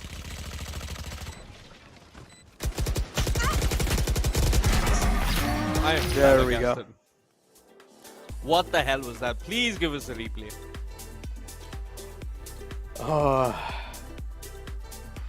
Yep, Salt, they deserve all the show off in the world. Considering the fact that the last time these two teams fought, it was one of the most closest best-of-3 series that we've witnessed in the entire VCC, and now, in the second map of Ascent, complete one-sided affair. I mean, I'm not gonna lie, the production teams actually did ask me for my guesses as well. They were like, okay, predict who's gonna win over here. I said Salt 2-0, because of course, as I mentioned, this is where really a professional organization comes into play. Salt is a professional organization. They get salary to play. They are pretty much like over here. They get paid to do what they're doing. So, of course, things will be taken a little bit more on a serious note. On the other hand, Missile and Friends just over here to have a great time. Let's take a look at the scoreboard and let's find out how the storyline's looking like. Jivix, of course, going to lead the charts. But on the other hand, Missile and Friends, too, Well, you have Missile himself, the man, the myth, the legend, with only 7 kills, 15 deaths, and 2 assists. With that being said, it's time for us to say bye-byes to Missile and friends as well from the VCC 2022. But again, as I mentioned, they've had a great run in the VCC. So make sure you guys spam hearts in the chat for Missile and friends because they deserve a lot of love. They do. Missile is still a great player. Can't take that away from him. And not just Missile, even Pero. All of them, Kyojin especially, all of them really chipping in. And look at that. That's the cutest logo ever for a team. The power of friendship really paying dividends as they put up quite a show, quite a fight. And you got to remember the last time they played Salt, they won 2-1. This time they get beaten 2-0. And this time Salt, clearly today, the better team. And that's what matters. Oh, man. Indeed, far better team. And look at the damage numbers too, man. It's like 5.12k and then it's just like 12.51k. Oh, my God. There's a huge difference. Then headshot percentage. Missile and Friends leading the charts, but it's fine because Missile and Friends didn't really have a lot of kills on their name. But overall, it's just Salt's proven Missile and Friends unparalleled in each and every single stat. The research done, absolutely insane. Salt is one of those teams that's not going to let you away. And we've been talking about this since 2021 in the VCC. Salt was seen, but the roster was a bit different, just a teeny tiny bit different. And each and every single player in Salt is a well-experienced team in the region of Pakistan. Like, these players are well-known players out there. Salt organization in general is also a well-known org. So I expected them to come in through really hard this time in VCC, and they're actually proving themselves. Yeah. I believe they're going to be playing God Particles, right, Necro? Yep. Yeah, that's going to be a close one. I don't think it's going to be as straightforward as people are imagining. I expect that to be a close affair, and then the winner will move on to play Global Esports. So, Jivik's clearly the MVP, without a doubt, without any iota of hesitation. This man owned, he dominated, especially with the AWP, especially his pushes with the flash. That last round, I have no idea what he did. That is some Max Payne Matrix, Wu Fu, Wing Chun kind of bullshit that he pulled off, and it was a delight to look at. One of the better Jets out there for sure, and a very promising talent coming out from Pakistan. Yeah, indeed. Put on an absolute phenomenal show for sure. And then taking a look at the entire roster over here, entire team card of Salt Esports. Shot was a little bit of a kind of sixth man coming inside the roster yesterday. We saw him play. Again, he's a great player too, so nothing really taken away from Shot. But overall, the main lineup is in front of you guys. Jivix, Darky, Stranger, Demon, and Gunner. These guys have been dominating the VCC, even in the wildcard. This is where all the underdog teams are there. And now Salt are going to be moving it forward against God Particles versus Salt. God Particles, after getting slapped by Global Esports, they're here to pretty much try and make a name for themselves again, try and bounce back. Now keep this in mind, the upcoming best of 3 lower bracket finals is going to matter quite a lot, ladies and gentlemen. Whoever wins that lower bracket final match is going to be guaranteeing themselves a slot in the future in the grand final playoffs. Yeah, it's going to be really crucial that they win, because if they don't, it's goodbye, Tata, good night, bye for now, because it's the lower bracket. If you're not winning, you're going home. So Salt versus God Particles, I am super pumped for that one, Necro, and I really want to see Salt do their homework, prepare, and put up a solid fight tomorrow. It's going to be an India-Pakistan affair, and it's going to be a fun one at that. Actually, well, you guys don't have to wait anymore. It's not tomorrow. The matchup is today. So the next best of 3 will be lined up soon. But before that, we have a short interview with the players of Salt. So let's find out what they've got to say. हासिल करी थी थोड़ा सा बताइए first matchup के बारे में, because it was going a little bit face to face, बहुत ही टक्कर का मुकाबला था. या देखिए, एक एक्सक्यूज तो नहीं होगी, लेकिन हमारे कल से और आज से ना, मतलब आई थिंक जब से टूर्नामेंट शुरू हुआ, थोड़े से इंटरनेट इश्यूज चल रहे हैं, जिसकी वजह से थोड़ा सा टीम का मोरल डाउन हो रहा था, क्योंकि टेक्निकल टाइम आउट में इतना हमें फिक्स करने का टाइम नहीं मिल पा रहा था. तो आज भी शुरू में हेवन में वही हुआ था, थोड़ा लॉसेज अचानक से, मतलब कुछ सिचुएशन में ऐसी सिचुएशन में आ गए थे कि हमें वो राउंड हारने नहीं, 4v2 और मतलब अनफेवरेबल सिचुएशन हमने उनको गिफ्ट कर दी थी. तो इस वजह से थोड़ा सा वो मैच क्लोज हो गया, वरना वो भी थोड़ा इसी तरह होता। Okay. मैं एक और सवाल पूछना चाहूंगा। कल जैसे कि आपने बताया था, आपने पहले से ही प्रेडिक्ट कर लिया था मिसल एंड फ्रेंड्स के अगेंस्ट मैच होगा और ऐसा यहाँ पर वैल्यू निकलने वाली है। अब कल आपका मैच है गॉड पार्टिकल्स के अगेंस्ट, तो उसके बारे में क्या कहना है और किस तरीके से आपकी तैयारी रहेगी? आई थिंक गॉड पार्टिकल भी अच्छी टीम है, बट हम अपनी मैं अपनी टीम में कॉन्फिडेंट हूँ, अपने प्लेयर्स की एबिलिटीज में कॉन्फिडेंट हूँ और आई नो हम जीत सकते हैं। तो कल अच्छी फाइट देंगे और जीतेंगे। जी, आई थिंक पाकिस्तान की आवाम काफी खुश होगी आज आपके रिजल्ट्स के साथ। तो आपने कल प्रेडिक्शन दी थी 2-0, कल का प्रेडिक्शन एक दे दीजिए हमको, उसके नाम पे हम लोग कल का कन्वर्सेशन नहीं, मैंने कल भी प्रेडिक्शन नहीं दी थी। आज भी मैं ये कहूंगा कि हम अपना बेस्ट देंगे, बाकी डिपेंड करता है ऑन द डे कौन सी बेटर टीम है। ऑलराइट, काफी ज्यादा अच्छी बात यहाँ पर बोलते हुए gunner, and congratulations for the victory, because कल का मैच काफी ज्यादा आपके लिए इंपॉर्टेंट रहने वाला है, बिकॉज दोनों में से कोई एक ही टीम प्लेऑफ्स के लिए क्वालिफाई होगी। And best of luck for tomorrow. Yeah cheers. Thank you bro, thanks for having me, bye. A great interview, man. It seems like they're pretty much ready for what's going on in the future. So things are really going to be looking great, man. Overall, the best of 3 series between God Particles and Salt is going to be looking really great. Now, keep this in mind, as we mentioned, whoever wins the matchup of the upcoming lower bracket finals is pretty much going to be also securing their slot in the future of the grand final playoffs. There will be wildcard grand finals as well, don't get me wrong, but still the grand final the wildcards grand finals will pretty much be played for just a pride game, nothing really special. Yeah.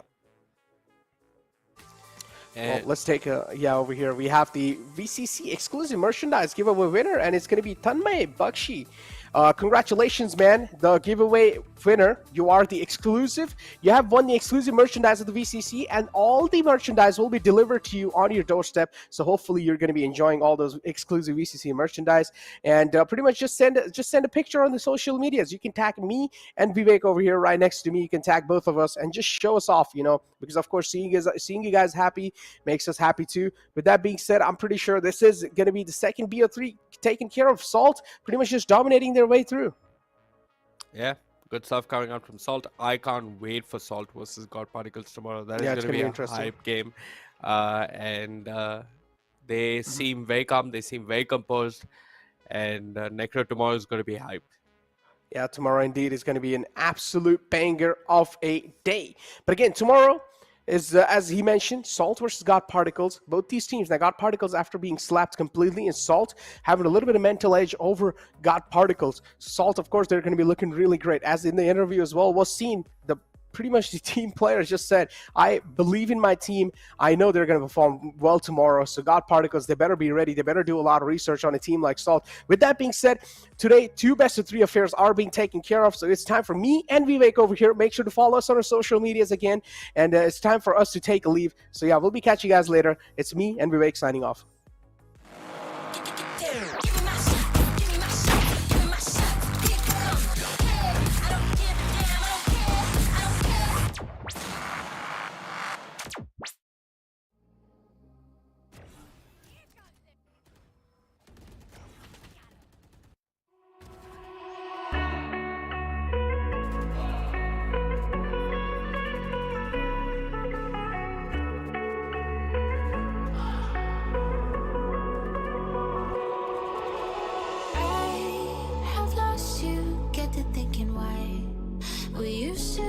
So high in life, without you I don't feel alive.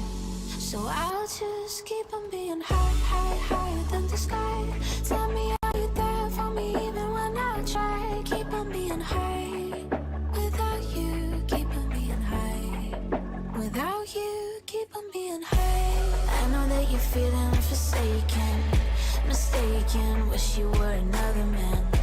I remember feeling awakened, mistaken if you thought I'm in that place where you want me to be, but I don't want you back. So it's easy to see when I'm high all the time, 'cause I have lost you. Get to thinking why we used to be so high on life. Without you I don't feel alive. So I just keep on being higher than the sky. Tell me, are you there for me even when I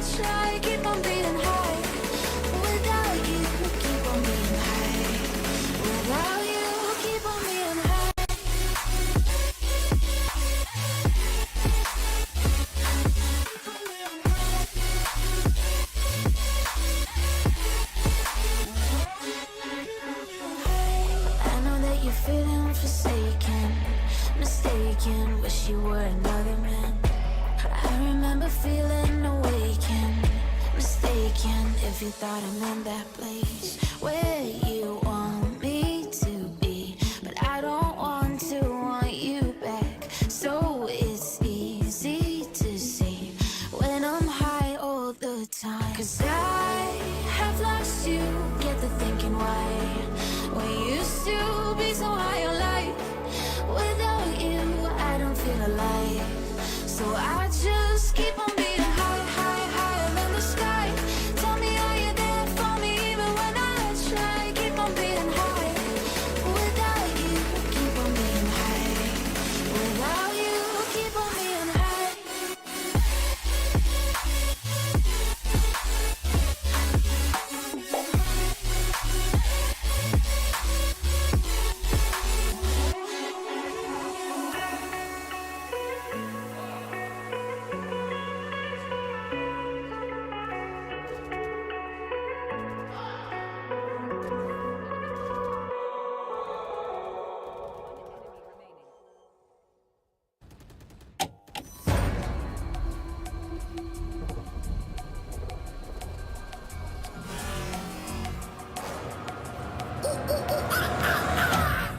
There's a pyramid of power with eyes that can see it all. Cameras to capture your image at City Hall. Realize they listen whenever you make a call. If you want a revolution, I'll really give it to y'all. Mine is the army that bands against bands of dead presidents, determining life of mankind of cancerous. How we read papers, green got us bleeding in streets for cheap paper.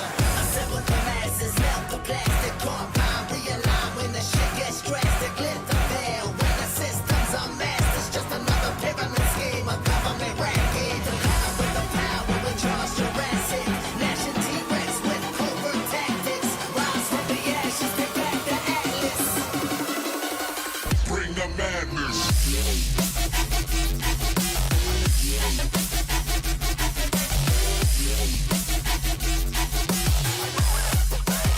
Bring the madness.